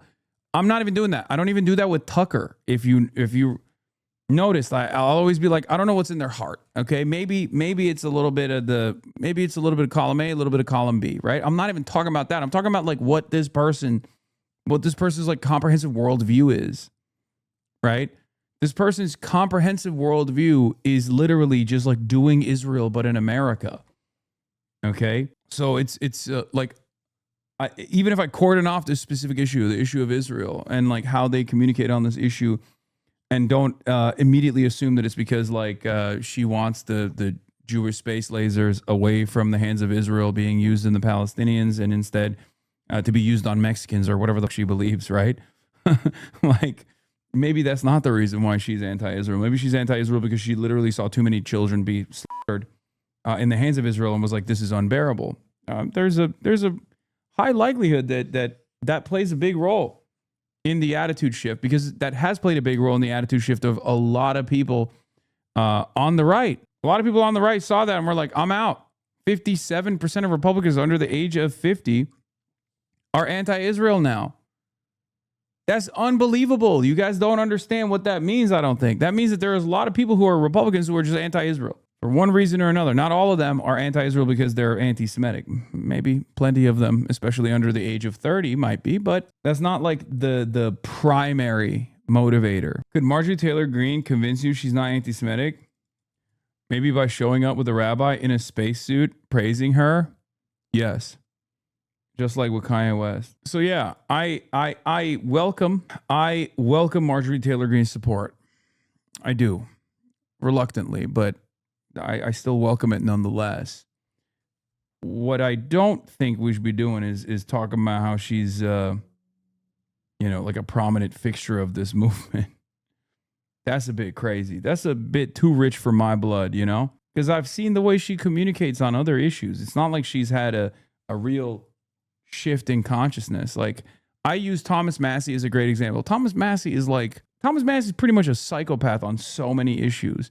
But I welcome Thomas Massey's sincere efforts when it comes to tackling the Epstein class alongside Ro Khanna, and certainly being the lone and brave voice on the issue of Israel, okay, on the Republican side. But nobody's talking about Thomas Massey like he's a movement leader, right? I don't think. You know, I think we got to remind people, like, you know, they're joining our side on this, right? We're not joining their side. Like, that's what it is. And the same goes for Tucker. And hopefully they can change their perspective on all this other stuff too. We are in an emperor with no clothes moment when it comes to the American economy and our democracy. The Virginia redistricting maps were just overturned this morning. I know you're in the right here, but this is the same argument the third way guy used against you word for word.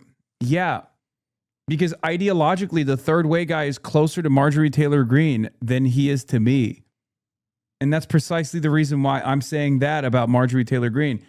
Guys, you know what my belief system is. You know what I believe. You know the policies that I want to implement. You know the changes that I want to see in this country. And I know what Marjorie Taylor Greene represents as well, broadly speaking. On the issue of Israel, she's closer to us than she is than even, you know, some key Democrats are, for sure. I mean, she's closer to me on Israel than Chuck Schumer is, right? And she's closer to the truth and closer to justice than even Chuck Schumer is. I can't believe I'm saying those words, right? It's a shocking development. However, there's still a ton of things that she believes that I am always going to oppose. Do you see what I mean? By judges that are largely financed by a movement of billionaires.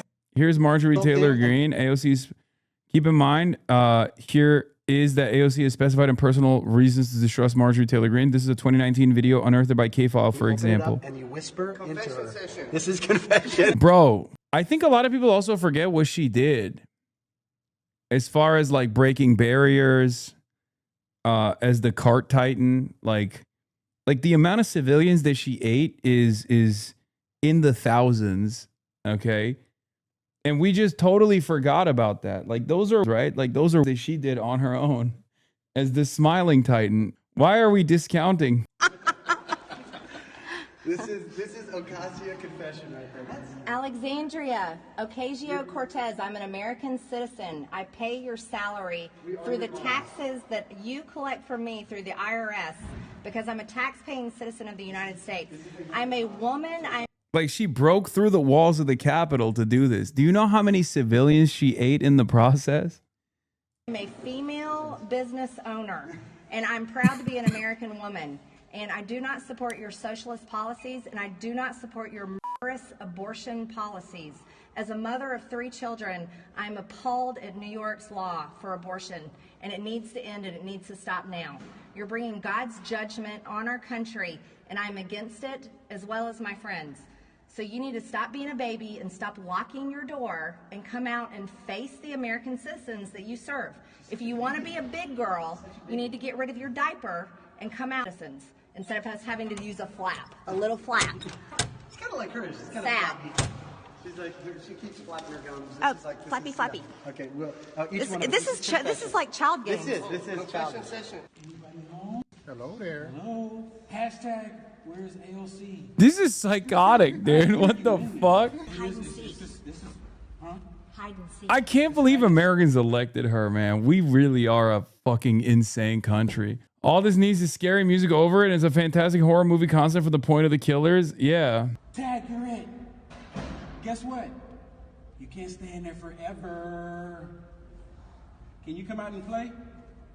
Oh my God. All right, so I guess she got the message before we came here. Guys, if you want to come to visit the socialist, communist, You're a very good artist. I'm just trying to decorate, you know? This is her book where we sign it. This is her sign-in book, and I'm just signing in. Immature child. Should we draw a wall? Should we draw a wall? Yeah. Is there another pen? We really want to draw a wall. So let's draw what a wall looks like, everybody. This is a wall. In 2021, Marjorie Taylor Greene was calling the squad Hamas supporters. People are way too harsh on people like AOC and grade right wingers on a huge curb. Yeah. Yeah, it is pretty crazy. Like,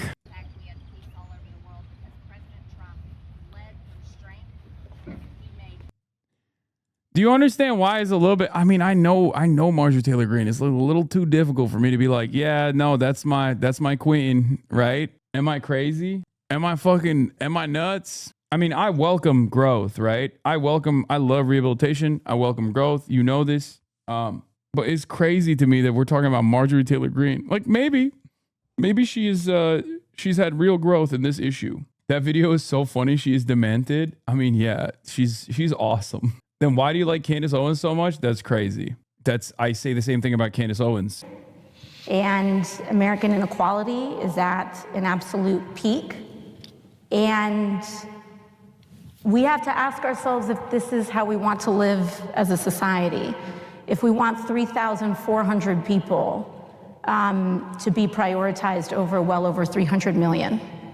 And when we question the legitimacy of that power structure, the people at the top. Where are you on Massey? I respect Massey a lot more than these guys. A lot more. I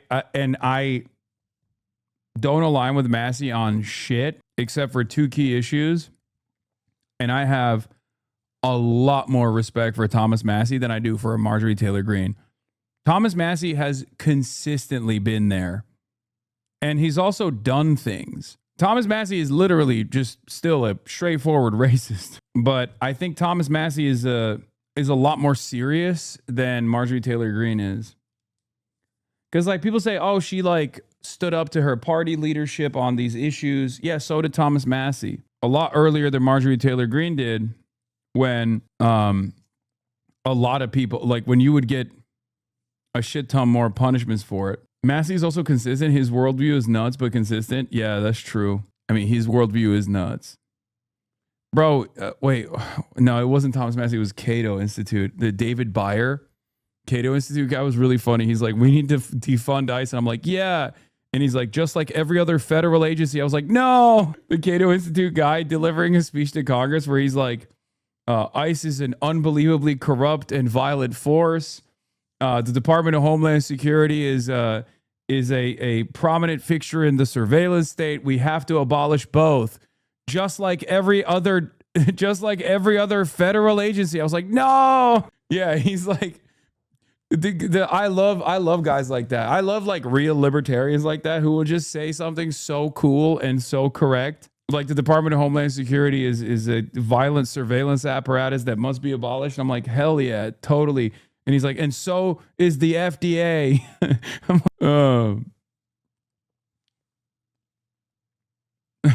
It's great. Are going to be very mad. And the little hobby newspapers that they've bought, which they love to say that we are making the quality of everything better. Jeff Bezos purchased the Washington Post. He laid off some of the highest qualified journalists that made it an American institution so that he could turn it into a mouthpiece that launders his personal agenda and opinions. And he is using it because, right, for a lot of folks, it's not enough to be powerful. They have to be loved. And he then uses this mouthpiece to take aim at politicians that want to question the deeply unequal and unjust distribution of power in America. And they want to continue to undercut, threaten, punish those who say democracy belongs at the ballot box, and it's also measured in power, economic power, political power, and that power should belong with the people of this country, not the very few. So your assault is on the system that facilitates that, but presumably you think the editorial, it is a kind of edgy piece. The likely 2028 presidential candidate, we'll talk about that later, is arguing that there is no idea anyone can have or company anyone can start or value anyone can generate for others that could possibly be worth $1 million. If true, that raises questions that a fawning glazer, that's the podcaster, did not ask. In what way does Ocasio-Cortez believe that Taylor Swift, Michael Jordan, Jerry Seinfeld, Oprah Winfrey, or Beyonce billionaires all broke the rules to accumulate their wealth? What did they take advantage of? Does she think the FBI should investigate Governor J.B. Pritzker or Tom Steyer, who's running for governor of California? What about Democratic megadonor Alex Soros, a big fan of Ocasio-Cortez's? Are there good billionaires and bad billionaires? I think this is the red herring. Right? They want us to get into this quibbling of the morality of any individual person instead of the immorality of the fact that there are virtually no place in America where you can afford an apartment on a full-time job on minimum wage. And that is somehow completely disconnected and alien from the fact that we have a system that is designed to create this level of income inequality. Now, in the last 5 years, billionaire wealth has doubled. Ask yourself if the quality of your life has doubled in the last 5 years. And you're experiencing the concentration of our systems. She's not defending LeBron. Why are you silent? Man, I don't give a fuck. From a billionaire perspective, I think it's so unbelievably cynical and annoying when people go, what about these popular billionaires? It's like, okay, what about it, dude? I'm willing to bet you asked them if they would rather live in a fucking society where we have high-speed rail, free healthcare, free college education if they were no longer a billionaire. They are a lot more likely to say, sure, why not? I'll take $999 million as opposed to a fucking billion and get all of those amenities in return. Than the Jeff Bezos of the world and even the Warren Buffetts of the world. Okay? Don't say, And even then, it doesn't fucking matter. I don't care if they don't like that, okay? Who gives a shit? Sacrifice a little bit, please. Oh, no. Oh, no, you won't have $1 billion? Oh, no. What will we do? Now, of course, there's no, like, top marginal tax situation, tax structure that, like, just says, nope, the cutoff is $1 billion. We're taking all the fucking money that you make after $1 billion anyway, so it doesn't even fucking matter. Hasan, Twitch has been told by Amazon to suppress your audience count. Yeah, I don't think that's the case. I think it's 4:30 p.m. on a Saturday after I did a candidate interview. It's normal. Billionaires and millionaires pay your wealth taxes. Stop chirping about how much you lose as a billionaire. Yeah. You have a fundamental misunderstanding of how LeBron acquired his wealth. It was through ownership, man. No one offered him $1 billion. Wait, first of all, I think there are a couple wage billionaires on the planet. I think LeBron might literally be one of them. It doesn't matter, though, because the vast sum that he has acquired beyond that is through business ownership, regardless. Yeah, these guys all invest. Of course they do. And that's not, I mean, it doesn't matter anyway. It doesn't matter. It's so stupid. Who gives a shit? Our housing system. I mean, this wealth is being built from market consolidation and consolidation of our housing system, our energy systems, right? The president has taken huge amounts of contributions from special interests in order to essentially stop wind energy and renewable and clean energy in this country to prop up profits.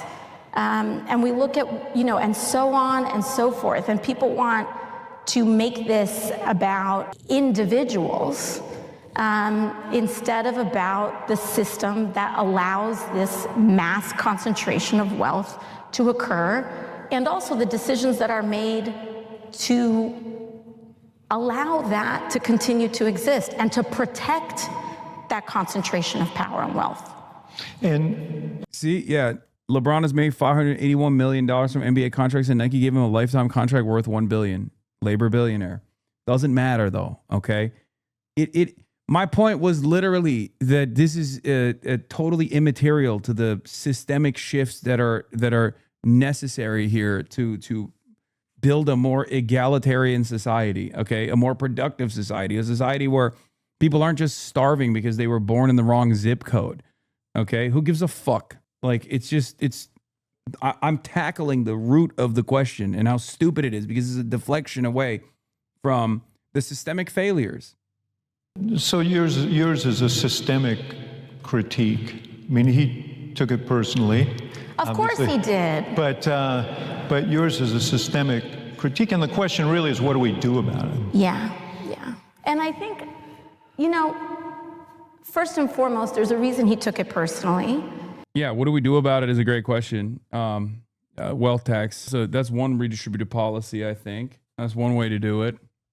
We do it for property. We can do it for wealth. That's number one. But number two, perhaps a more resilient and far better way to approach the issue is by dramatically restructuring the power that labor has at the workplace, the ownership that labor could have over all of their productive output. There's many different ways. There's many different ways to work on this issue. We're not doing any of them. Yeah, wealth tax, nationalization, democratic control over the workplace. He owns stake in Liverpool. No labor billionaire exists. No, you're wrong. Oh, God, it doesn't matter, though. It doesn't matter. I don't understand why you guys can't comprehend this. I'm not saying LeBron has acquired all of his wealth through ethical means, okay? You saying that justifies their existence? No, I'm not. As a matter of fact, I said the exact opposite. What the fuck? Don't say it doesn't matter when they're wrong. I'm not wrong. I'm literally not. I always mention it, that due to inflation, nowadays, you have something unfathomable, previously unfathomable, which is the concept of a fucking labor billionaire. It's like Lionel Messi, for example, or LeBron James. We already talked about it. LeBron got a lifetime Nike deal that is worth $1 billion. Okay? There are athletes out there who have lifetime contracts or just like endorsements in general that is almost $1 billion or more than $1 billion. Okay. Nope. On a factual level, he acquired the majority of his wealth through strategic investments and real estate. I'm literally going to shoot myself into the fucking sun because You are not listening to me. Okay?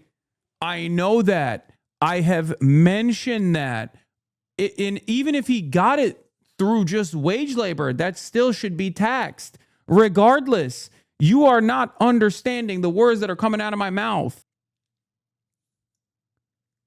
You are a subscriber to the HasanAbi broadcast. You can rewind. You have the rewind function. You can rewind and re-listen to literally every single thing that I mentioned because you're repeating them right now. How dare you criticize LeBron Swift? No, I don't give a fuck.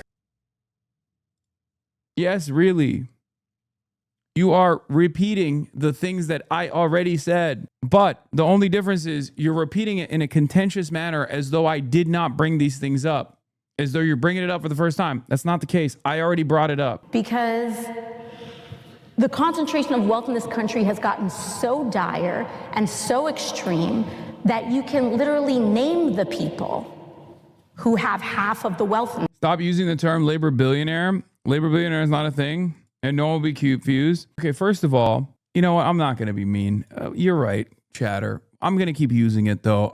If that frustrates you, then, you know, it frustrates you. Has he or has he not received $1 billion in compensation for services rendered? The answer is yes. There you go. It's unbelievable, and it's a testament to how fucked up our global system of capital is and how much inflation exists in the world, in the American economy especially. But it's true. It is crazy. Wrong? It's literally not wrong. It's not wrong. It's not wrong. What a lot of people also fail to consider here is that if someone is getting wages in the form of $1 billion, that means they're making a fuckload more, right? This is a real issue with, like, I'm not trying to annoy you. You are annoying me, even if you're not trying. And also, you're just wrong. Like, try to fathom how much money someone else is making that they can literally fucking pay someone $1 billion. Yeah, this was Ronaldo is Bloomberg's first billionaire footballer. Ronaldo also owns a fuck ton of assets too, for the record. But his career earnings, this takes investments and endorsements into account. But just on, I think, career earnings alone, there are people out there who have made $1 billion. And I think Ronaldo is one of the few. It might have been Lionel Messi as well. It's unbelievable. Oh my God, I can't talk. It's unbelievably rare. So it's totally irrelevant to the conversation. It's so rare. It doesn't matter. And plus, even then, it can be taxed out. This country, it's gotten so extreme that you can name Jeff Bezos, Elon Musk, the Waltons. And so, of course, when we criticize the system's gotten so concentrated that they take it as criticisms of themselves. And frankly, of course, they take it personally, because when you are completely unwilling to look at and be as invested in our country. Mbappe has already made about $600 million in his career and still has over $1 billion left on his contract. There you go. As an everyday American is, which is really what we're talking about with mass concentration of wealth. What kind of society do we want to live in? What is... Your chat doesn't know how to act when you bring up wealthy athletes and their endorsements, like all that can be taxed too. Yes. And what's really frustrating about this is, like, chatters will get the sports unions, like the players unions that exist. And I keep explaining to them that, like, yes, high earner athletes are unbelievably fucking rare as opposed to the rest of the labor force. And yet, what you always forget when you're thinking about, like, high earning athletes and the wages that they get as literally players that are getting a salary from a company, what you fail to consider in that situation is that high earning athlete is literally generating value for the goddamn team that is higher, that is a higher amount. Okay. Their wages, their salaries are their income. Okay. That means that the team is making more money. That means there's an owner that's making even more money off that fucking athlete. But a lot of people lose sight of the function over the form. They see the form and they forget the function. They don't understand the concept of surplus value, surplus labor value. They don't understand that, like, if an athlete is making $1 million, that means the owner is making $1 million plus off of that fucking athlete. Okay, that's how it works. It's not how much money the athlete is making that's a problem here. It's the way that these teams are generating value off of their labor, and you have to fight back against it through unions, which they do. Right? They have contracts that they're able to fight for. Good for the country, and then what is good for myself. Let's bring in Brian Tyler Cohen, host of the No Lie with Brian Tyler Cohen podcast, and Caroline Sunshine, former communications aide for presidential campaign. Welcome back to both of you. Brian, let's start with... This is the CNN segment that your trainer was talking about. The Trump aide mentioned you in the convo. Oh, maybe this was the nighttime You have one. been on this redistricting train for years, telling Democrats that you should redistrict. A lot of times... Bro, Brian Tyler Cohen, I'm not going to lie, trying to look like me a little bit with the beard. They wouldn't listen to you. Now it seems like they finally are and realizing the risk of this. What's your reaction to what happened in Virginia and what Democrats should do now? Look, I think that the reaction to what happened in Virginia is that it is the perfect encapsulation of the asymmetry between the two sides, where we have independent redistricting. He's going to cook here, by the way. And I 100% endorse Brian Tyler Cohen's statements about the redistricting. This is one of the things where I'm like totally on board with the Democratic Party. I don't give a fuck if you call me a reactionary, bourgeois, Zionist, whatever, Israel lover. Literally, it's correct. Okay, it is the right thing to do. The party actually did one, like in a very unique, very rare circumstance. The party actually behaved in a way that a competent party is supposed to, an opposition party is supposed to. And then they immediately backed away from it. It's very frustrating. Missions in all of the Democratic weapons, and even when you go to the voters, even when 3 million people show up to vote in a referendum that, based on some small technicality, yes, you invented having a beard. I was there when it started. Man, I'm joking. Okay, I'm joking. Can I joke? Am I allowed to joke? Yes, I did invent the beard, okay? No one else had ever had a beard before me. All of those voters' voices are going to be silenced at the same time that we have Republicans in Florida, in Texas, in North Carolina, possibly South Carolina, Tennessee, all who've just decided by fiat that they're going to redraw their states' maps. I mean, basically ushering in elected legislatures, but redrawing the state maps without a single person weighing in on this stuff, basically ushering in Jim Crow 2.0 in the South. I wouldn't be surprised if we get to a point where we see no black representation in any of these southern states. And so I think it's a wake-up call to Democrats across the country. If you are a Democrat in New Jersey, New York, Maryland, Illinois, Oregon, Washington, Colorado, this is the time to start fighting back and recognize the urgency of this moment right here. Because Republicans don't believe that Democrats have a right to exist as a party. And so if we don't start fighting back, and if we don't stop unilaterally disarming, we're basically going to good government ourselves into obscurity. Caroline, what do you think of this? Is it Jim Crow 2.0? Well, so you're opposed to this because you think that this dilutes people's political power unfairly? Is that why you're opposed to this? I think that it dilutes the ability of people in certain jurisdictions to be able to vote for their representatives. Nashville has been cracked into multiple districts. Memphis has been cracked in multiple districts. And so there's no way that those people who live in those jurisdictions can vote for their representatives because the Republicans have purposefully gerrymandered those states to dilute. Told you. I mean, he's cooking. He's right. Their voting power. So you're against diluting voting power? I'm against gerrymandering. Okay, so do you support then illegal immigrants being allowed to vote in? Wait, what? What the f does that have to do with anything? What are you saying right now? Oh my God, this is the best that MAGA has to offer? Hey, yo. Elections? Illegal immigrants don't vote in federal elections. Well, illegal immigrants are who Democrats want to vote in federal elections. But that's ridiculous. That's not a thing right now, and it most likely will never be a thing. What kind of stupid counter is that? That has nothing to do with redrawing maps. It doesn't matter if they want. It doesn't matter what anybody wants. If you are against diluting political power for anybody, you should not want illegal immigrants to vote in American elections because we can't dilute the I like your suit choices a lot, man. Shit looks extremely well on you. I wonder if it's off-putting to the younger viewers or if they like it as well. It does make you look more serious. I assume that's the point. Will you update? Maybe, but I do like the suits. I like the suits. I like dressing up. This is the Fox News argument. It doesn't hit with the CNN audience. It just doesn't hit when you have someone with a brain, okay? It just doesn't hit. It ends up hitting you in the face. If you If you're on Fox News uncontested or talking to a bunch of other dumbasses who are going, exactly, that's exactly what they want. They want immigrants to come to your home and steal your ballots and vote Democrat down ballot every single time, then sure. But you're not at Fox News. You're in front of two other adults, which, as far as I understand, have functioning brains. It's not going to work. What the f- do you mean? Illegal immigrants. Democrats want illegal immigrants to vote. What the f- are you talking about? It's literally illegal. What the f- Not only is it illegal, it is unbelievably rare. It's actually so rare. It's more rare for an undocumented immigrant to vote, which, as far as I understand, might have happened at some point by accident. I believe it happened by accident in Michigan, like in the last election cycle. You know what's actually less rare as far as like voter fraud taking place? Republicans voting twice, or Republicans voting for their dead husbands. Okay, that is infinitely more likely to happen than an illegal immigrant voting in the federal elections. Now, having said that, even the Republicans doing voter fraud is unbelievably rare. This is not a real conversation.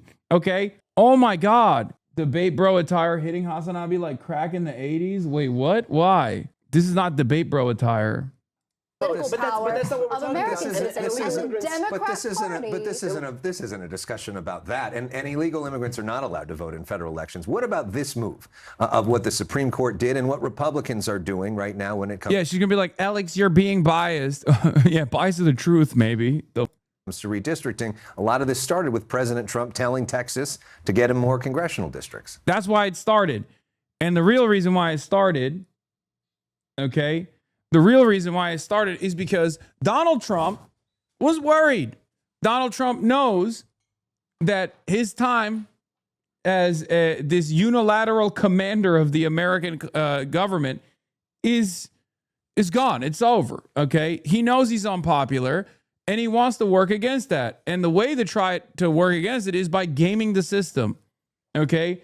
To create new districts so that there are new Republican seats, like safer Republican seats in red states. That's what they're trying to do, okay? That's the goal here. Doors open. So in an effort to combat that, in an effort to combat the voter displacement in the national level, at the federal level, the Democratic Party said, okay, you redistrict here, we're going to redistrict there. And not only did they do that, not only did they do that in Virginia, they did it in the most ethical way possible. They put a timeline on how long those districts, the new redistricting initiatives could exist until the new census, right? And also on top of that, what? You used to be so drippy. It was refreshing to see someone with style and not just someone who looked like they're cosplaying the political class. You do you, though. I will survive the suit era. Man, y'all say that about any minute change that I make is crazy. I make a change. I wear a suit. You're like, well, I'll survive. You know, I'm a survivor. I survived cancer. I can survive this.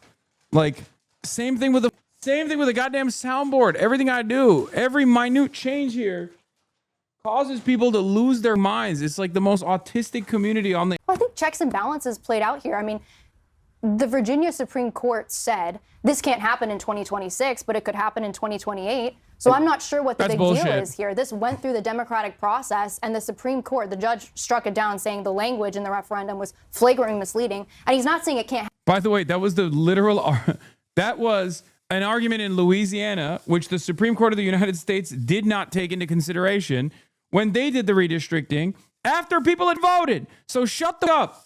You have no leg to stand on. That's bullshit. Only valid I survived the 2020 era fits. Yeah. If you survive the 2020 era fits, then this is a fit that you can survive. Chatter's right, bro. Suits are performative. It's Saturday. Put a sweater on. Listen, many of you survived the water buffalo hair era. The 2020 fits era. Okay? That's all I'm going to say. If you survived that era, that was my worst. That literally was my worst. If you can survive that, you can survive anything. Happen. He's just saying it can't happen in 2026 because it's unconstitutional. And he's correct, because that is a flagrant power play by Democrats to try to reshape the midterms in 2026. So if you think now, that's my question if you for think you that's a power play, is was it what comes next? Was it a power play when Donald Trump demanded the same thing in Texas? Said that he was entitled to 5 seats in Texas. Was that a power play? Texas isn't Virginia. The states are sovereign, and according to the Constitution, the 10th Amendment says federalism. Each state has the right to conduct it differently. I'm asking you if it was a power play. How it played out in Texas, because Texas isn't Virginia. I understand that Texas is not Virginia, but I want to know if you think if it was a power play. Where does this go? Because you want to talk about power plays. I would love to know. Hasan Piker on your side of the aisle said today that as a result of this ruling,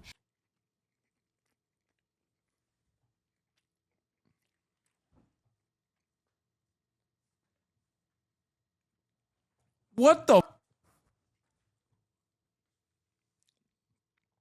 I know Brian Tyler Cohen's ass is not about to defend me. Let's see what he says. if a peaceful revolution is not possible, then violent revolution is inevitable. So do you agree with Hasan Piker? I'm not Hasan Piker. Hasan Piker can. But do you agree with that? Hasan Piker can speak for himself. What does he mean by that? I don't know. You can ask him. I'm not Hasan Piker. I'm But Brian. do you agree with that? Do you condemn that? Call Hasan Piker Where and do you ask. want to see this go? What I'm here. I don't care what Hasan Piker says. I'm not Hasan Piker. I don't think Brian's pushing for a violent revolution. Yeah, either. Are you or no? Just to be clear, because where does this go now that the Supreme Court in Virginia has ruled Here's this where is it goes. It goes to me calling on every Democratic elected official, either in the legislature or the governor's office, in Democratic states across the country, and demanding that they redraw maps to fight fire with fire and actually. By the way, that is an easy dunk for him, but he could have just been like, yeah, he's not saying it's good to have a violent revolution. He's repeating the same warnings that John Fitzgerald Kennedy made. It's literally a JFK quote. I know you're not the most educated, right? Like he could be like, you're not the most educated, but I'm sure you've heard the president JFK before, right?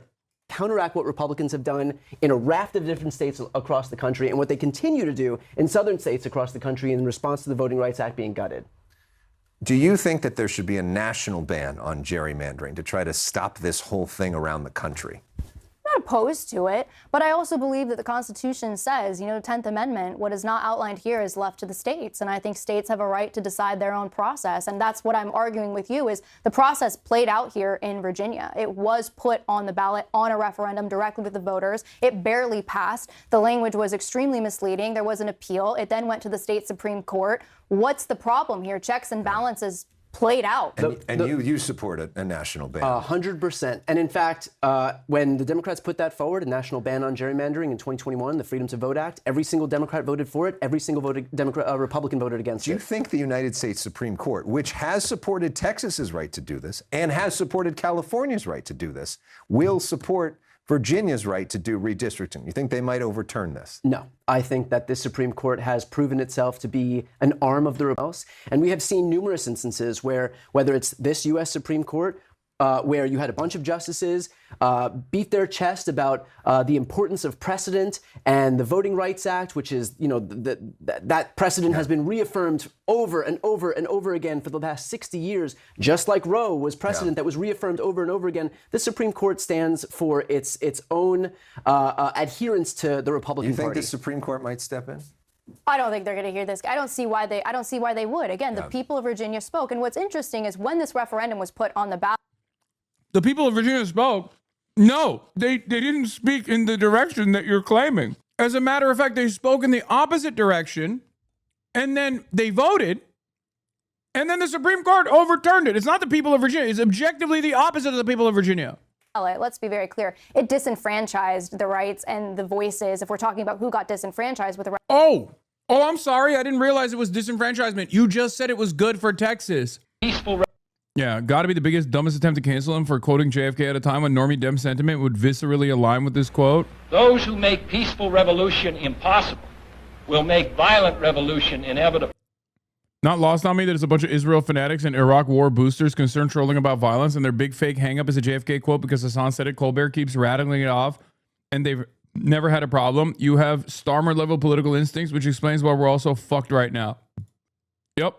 Referendum of rural Virginians. Yeah. This referendum transferred power from majority of the state, which is rural Virginians, and consolidated it among the swamp, which is people who work in D.C. and live in Virginia. But I didn't hear you speaking up then. And I, by the way, About I the would disenfranchised. I would concede that when you have a gerrymandered map, certain people are disenfranchised, which is why this whole thing was sparked off after Republicans first went after Texas. I didn't agree with it when it happened in Texas, but what I don't want to see is unilateral disarmament. I think gerrymandering is a scourge all around. But if you really care about disenfranchisement, then you'll care about it when it happens right off the bat. You'll care about it when it happens in Texas. You'll care about it when all of a sudden Memphis is cracked into multiple districts, Nashville is cracked into multiple districts, and those people have no voting power because that's 100% Republican. And that now. is true in California now, that Republicans are being disenfranchised by Prop 50. But the difference and the is districts are not. It's not fair to Correct. Republican voters. And the idea of like a 52-0 map here is not fair. Just like it's not fair. Yeah, but they should do it. They should do it in New York too, which I have some smoke for, by the way. I'm actually very annoyed that New York Democrats won't do it because they're like, I think they're legitimately worried about like their safe incumbents. They're claiming it's because of the principle. They don't want to gut any of the VRA principal districts that they have, like heavily densely black populated districts that they have. That's bullshit because you're literally doing it to protect and preserve the vote participation of black voters in the South by literally creating new Democrat districts, Democrat seats in the North. What we're seeing in Tennessee and Correct, other but places the where there's going to be no Democratic representation. That's bad for democracy. Correct. It's terrible for democracy. Right. The difference is there's only one party that actually supports a nationwide ban on gerrymandering, and that's the But Democrats. violent revolution, to be clear, is also bad for democracy. And I neither agree. Brian Violent nor revolution. myself are endorsing violent revolution, just to be clear. Always against political violence. I've said that repeatedly. Quickly, here in Los Angeles, there's a very interesting race happening right now for mayor. Karen Bass, the incumbent, who has been embattled and does not have very high approval ratings right now, is being challenged by Spencer Pratt, a reality star known for The Hills, who's a Republican, who gets a lot of attention on social media, had a debate this week, got a lot of attention for it. What do you make of what Spencer is doing right now? He's running ads that he's getting a lot of attention for. Certainly a lot of Republicans around the country who don't live in Los Angeles and can't vote for him are endorsing him. What do you think of his chances to actually win in a deeply blue city? I think Spencer Pratt could be the next mayor of Los Angeles, and I'll tell you why. The last time a reality television star who was politically incorrect ran for office, he ended up all the way at 1600 Pennsylvania Avenue. And Spencer Pratt is reminding me of the saying, first they ignore. Oh my God. More of this, please. Yes. Keep reminding people in Los Angeles that Spencer Pratt is just like Donald Trump. No, definitely. It's so funny because I made that comparison knowing full well that was something that would devastate his chances in LA. You, then they laugh at you, then they fight you, then you win. He has all the makings. I don't even have to use the Donald Trump example. He has the charisma of Mamdani, AOC, Trump. He has that outsider, anti-establishment energy, and he is good at harnessing attention. He is running, tactically speaking, a very nimble, agile, smart campaign. I can tell that campaign is not being governed by committee. My guess is it's a very small team of 5 to 6 people who, just like Trump in 2016, are able to move a lot faster than bloated political consultant type campaigns. And Spencer, people are saying they don't like his politically correct, comments. So in the debate the other night, people said he was offensive maybe when he was suggesting that Nithya Raman go ask people who are homeless under the freeway for treatment. They were going to get stabbed in the neck, and people were really offended by that. Well, guess what? In Venice, California today. You want to know what's crazy? Nithya Raman could have literally been like, that's wild that you're saying that because I'm the only person on this stage that has actually done that. And I did it in my district. And it was an unbelievably successful initiative where I went and actually talked to the homeless population. And we were able to convince many of them to get permanent shelter and permanent housing. And she didn't. And she didn't even say that. It's literally her strongest fucking thing. It's her thing. How she successfully, directly with her entire district, she went and she engaged in Did you donate yourself to support the initiative? No, I hate the homeless, as you guys know, famously. Yeah.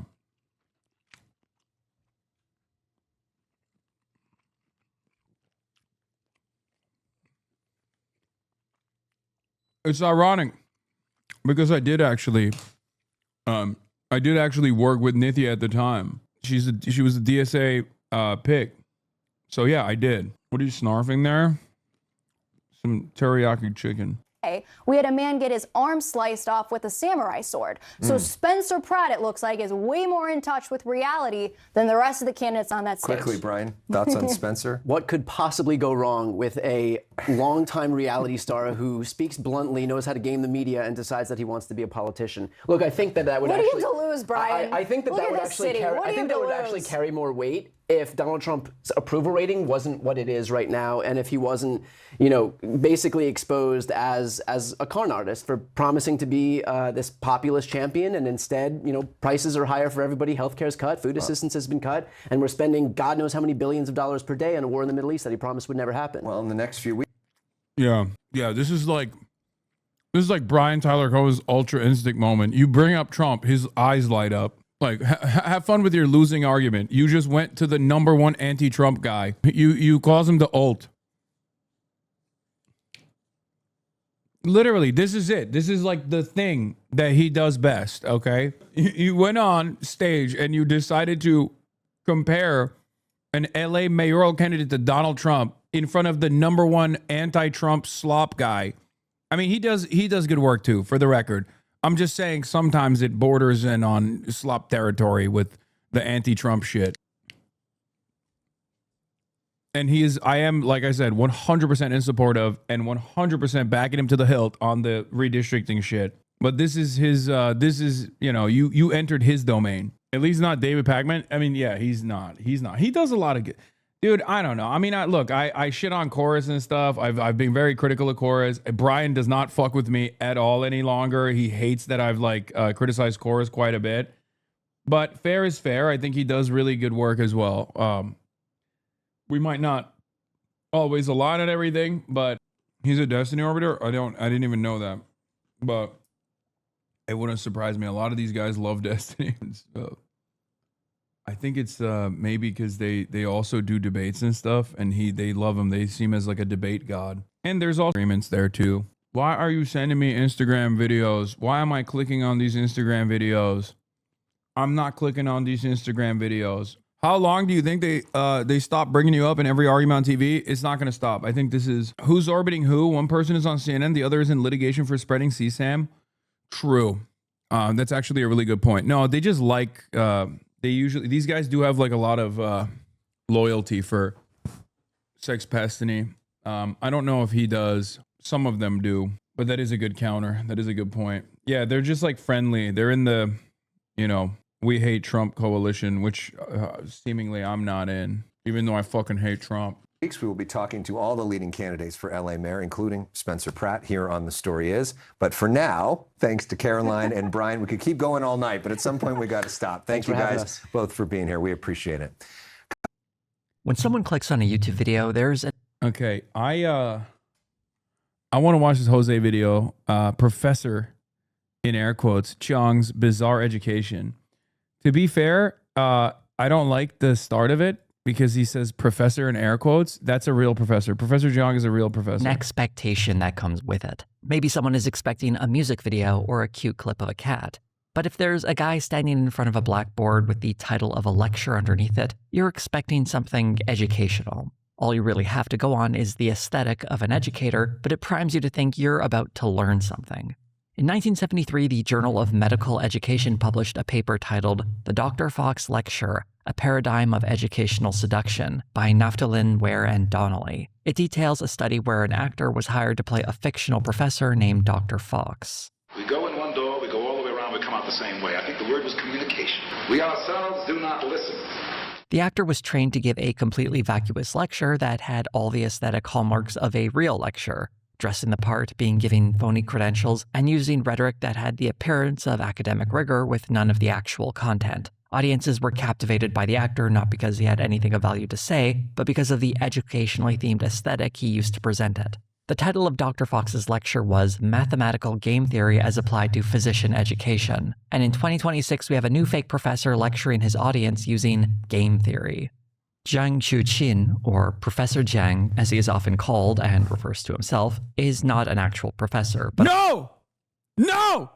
No! Nonsense! How dare you, Jose? No way, Jose! Not my Professor Chung! A high school teacher at Moonshot Academy in Beijing. A few years back, he began uploading his lectures to YouTube under the channel title Predictive History. Recently, his channel began to take off after some of his claims went viral, and his lectures are now getting hundreds of thousands, sometimes millions of views. The 3 predictions he made in 2024 that put him on the map were that Donald Trump would win the 2024 election, President Trump would then invade Iran, and that the US would lose that war. Jose Mike's situation, why does it sound like it's coming from deep? Coming from somewhere deep, his voice. You feel me? It's like, I'm starting to think China kicked him out because he's a crank. No, they didn't. No, they did not. The professor has just been elevated to the dean of the Moonshine Academy. Professor Jiang is exactly the type of guy that Uncle Jank would defend, by the way, I think. I could totally see Uncle Shaky Gurga defending Professor Jiang, being like, he's a prominent fixture. He's a pillar in the pro-Palestinian movement. The fact that Jiang is not a real professor gets overstated a bit, because YouTube is not a space where people typically check things like credentials or even sources. What matters is that Jiang— Your sarcasm is confusing me. How do you actually feel about this guy? One of the most important thinkers of the 21st century. Dude is a crackpot conspiracy theorist, but his fourth dimensional minded thinking has the aesthetic of a professor and is committed to the performance of teaching, creating the impression that his YouTube videos are educational. I'd like to take a closer look to what that education actually entails. How to predict geopolitical events is not a likely course for high school students, and that probably isn't the name of the class Jiang actually teaches. According to his profile on the Moonshot Academy website, he teaches Western philosophy. But he only has a BA in English Lit. What does this have to do with Western philosophy? What does what he's talking about have to do with Western philosophy? I guess he's like, Western philosophy is all about being a Frankist, cannibalistic pedophile overlords, and America going to war with Iran, and then simultaneously losing said war, causing Pax Islamica and Pax Judaica to take root. A year-long survey course that introduces students to the major ideas and books of Western civilization. On YouTube, these are broken up into several different sets of videos, including game theory, secret history, and great books. The predictions that made Jiang famous, Trump's win, the war with Iran, and its failure, are emblematic of his work. Taken in small, bite-sized, shareable bits, it's somewhat compelling. But when you take a closer look, things start to fall apart very quickly. For instance, looking at his prediction that Trump would win also includes a prediction about his running mate. It's very likely that Trump will become president of the United States again in November, and he will pick Nikki Haley as his VP. To be fair to Jiang, he does mention J.D. Vance in the video where he first makes this prediction, but only at the very end does he briefly consider him a possibility. But what makes the Haley prediction especially bad is that almost a week prior to Jiang posting this video titled Why Trump Will Win and pick Nikki Haley as VP, Trump posted this on Truth Social. Nikki Haley is not under consideration for the VP slot, but I wish her well, DJT. His prediction about the war in Iran was similarly filled with things that didn't happen, such as the US being part of an international coalition. And Trump? Dude, I love his predictions, dude. It's awesome. I do wonder like what it is about Professor Jiang that is catnip for so many people. Cause like, I mean, no one is supposed to be 100%, right? No one makes 100% predictions. I certainly have made some very wrong predictions, right? And I'm pretty open about it. But like, is it the whiteboard? Is it the accent? Like, I think there's something to it where there's this holistic picture that is unbelievably compelling. Maybe it's the way he says, okay, after every statement. Like, I think there's maybe like an Orientalist approach here where they see like an Asian wise man, wise beyond his years, with a whiteboard And that's the reason why people are just like, oh, this guy has like deep insight. When in fact, a lot of the stuff he says is really funny because it reminds me of like just unks in that side of the world. Not just like Asian unks, but like Arab unks do this too.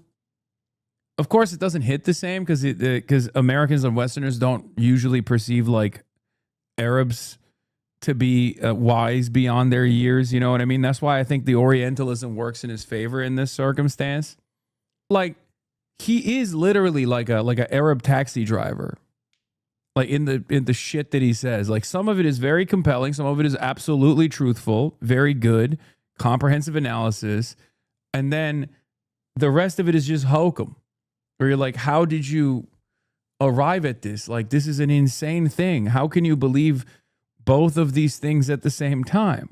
Goes on TV. He announces Operation Iranian Freedom, a full-scale U.S. invasion of Iran, along with Israel, Saudi Arabia as its main partners, but the United Kingdom, UK will be involved, Australia will be involved, UAE will be involved, Poland will be involved. The United States only had Israel as an ally when this war began. The failure of the U.S.'s invasion of Iran seems likely at the moment, but I suspect it won't go down the way Jiang predicts it will. A massive invasion force is sent to Iran in the south. 100,000 U.S. troops land, maybe 200,000 Saudi Arabia troops land, okay? You think they're soldiers, but they're not. What they really are. 200,000 Saudi Arabian troops? Did he just say 200,000 Saudi Arabian troops? How big is the Saudi military? The total number of the Saudi military troops with active personnel strength, right? So this means like not just like people that are, not just people that are going to be holding the guns, like total is 247,000 to 282,000. This means support positions. This means janitors. Okay. Saudi Arabia does not have 200,000 troops. Oh, he said 20,000? Hostage troops land, okay? U.S. troops land. Maybe 200,000 Saudi Arabia troops land, okay? Okay. He didn't say 20,000. No, he did not say. He said 200,000. Why? Why are people saying, no, he said 20,000? What the fuck's going on? Are you guys with me? Am I being gaslit by Professor Zhang fans, or am I being gaslit by people who are LARPing as Professor Zhang fans for fun? It's not that big of a deal. How much of a difference can 1-0 make? First of all, Saudi Arabia is not sending any troops to Iran anyway. But if he's out here saying Saudi Arabia is going to bring 200,000 troops, that is a fundamental lack of knowledge about what the Saudi military capabilities truly are. Okay, so that's why it's like it's an insane thing. It's like saying America is going to deploy 3 million troops to Iran to invade Iran. Okay, you think they're soldiers, but they're not. What they really are, hostages. You have too many people in the country, so you can't get them out of the country, but you don't have enough people to actually launch a strike against Tehran. You can't resupply them, and they've been encircled by Iranian forces. This is all in the future, though, so perhaps they will send 100,000 troops in through Iraq, only to see them stranded and become hostages. I'm a bit skeptical of that one, though. This is a pattern that holds pretty regularly when watching Jiang's commentary. Predictions and sometimes conclusions can sound sensible or compelling when you look at them from a distance without much detail or specificity. But when you get a closer look at how he... Are you saying we should include support positions in troop estimates? No, when someone says they're bringing the 200,000 troops, they're talking about a ground invasion. And the ground invasion does not factor in the entirety. Like, the generals are not counted in the fucking ground invasion. The janitorial staff is not counted. Saudi Arabia's total troop number, like the total estimated strength with his entire personnel, is not just armed combatants. Like, here, I'll give you an example of the United States of America, okay? The United States of America has a massive military, right? What is it? What's the number now? United States total, I'm typing with one hand. total military. Yeah. The United States, no, not aircraft. Fuck. The US approximately has 2.81 million total personnel worldwide. Okay. 1.3 million is active duty troops and over 700,000 National Guard reserves. But the problem here is not all of those people are, I mean, it's AI, but I mean, here, okay, Wikipedia. Like a big chunk of that, a percentage of that is always going to be support staff. Okay. They're not going to be holding a weapon and shooting a weapon. Like when you look at the total number of service members in the United States military, that total number is not the amount of people. I'm a numbers guy. We can grok it. I'm a numbers guy. And what a lot of people don't understand, I was in the military. And at first I thought everybody in the military is shooting with a gun. And I grokked it. I said, let's grok it. Please don't tell me you got numbers perversion. That's even worse than being a debate pervert, unk. The U.S. combat support staff, the tooth-to-tail ratio generally includes 3 to 10 personnel for every one frontline warfighter, providing crucial logistics, medical intelligence, and maintenance services with ratios increasing in complex modern operations. Thank you. You don't just grok it, dipshit. You ChatGPT it too. I grokked it. I ChatGPT it. It turns out a lot of those guys are not holding the guns. Do you see what I mean? So I highly doubt that Saudi Arabia even has 200,000 actual fucking, gun holders that they can deploy. And they certainly don't even want to do that anyway. That was never going to happen. Reaches those conclusions or what those predictions more specifically contain, they don't hold much water. And they frequently reveal that Jiang is uninformed about the topics he's discussing. And there are also predictions that seem completely ridiculous, like this one. If you know game theory, okay, and you understand the principles that we've learned today, then you're forced to conclude that in East Asia, North Korea has a better future than China. To understand what drives someone to say that... What? Bro. Yo, this is my shit. He says such insane stuff, like when he said that the real global superpowers that are going to be popping off is Germany and Israel. North Korea we have to get into the nitty-gritty of how he constructs his predictions. One of the major keys to understanding Jiang's theories is that they are, above all else, narratives. Although he makes references to theoretical models and historical patterns, they always exist in the same structure of a narrative. Narratives exist to explain most of how we see the world, but Jiang uses concepts like game theory to give them all an academic vibe. For those unfamiliar with game theory, it is described a mathematical theory about how decisions are made in situations where one person's decision affects another. It is used in many fields such as economics, psychology, and biology. How did he use game theory to game out that Jusha is the superior ideology as opposed to Maoism or socialism with Chinese characteristics? Because I really want to fucking know how he gamed that shit out. Jiang has a number of lectures supposedly covering game theory, though his use of game theory is a lot like the title of professor. It's one that serves to confer legitimacy to a narrative rather than actually educating people. Although I'm not an expert in game theory myself, his lectures don't really conform with the definition I just read or other examples I found while researching this video. According to Jiang, understanding what he calls game theory will make his students better people, help them understand the world, and provide the tools to make predictions. Jiang's use of game theory is used to describe a dynamic, the players involved, their motivators, and then their reactions, typically grounded in a concrete example. Or at least that would be the goal if his lectures were strictly about game theory. What often follows instead in his lecture is a series of assumptions that spiral out of control. In his first lecture on game theory, he provides the example of a dating game where 5 boys and 5 girls want. Okay, I have to continue this video tomorrow because I have to go. I have an event that I must attend.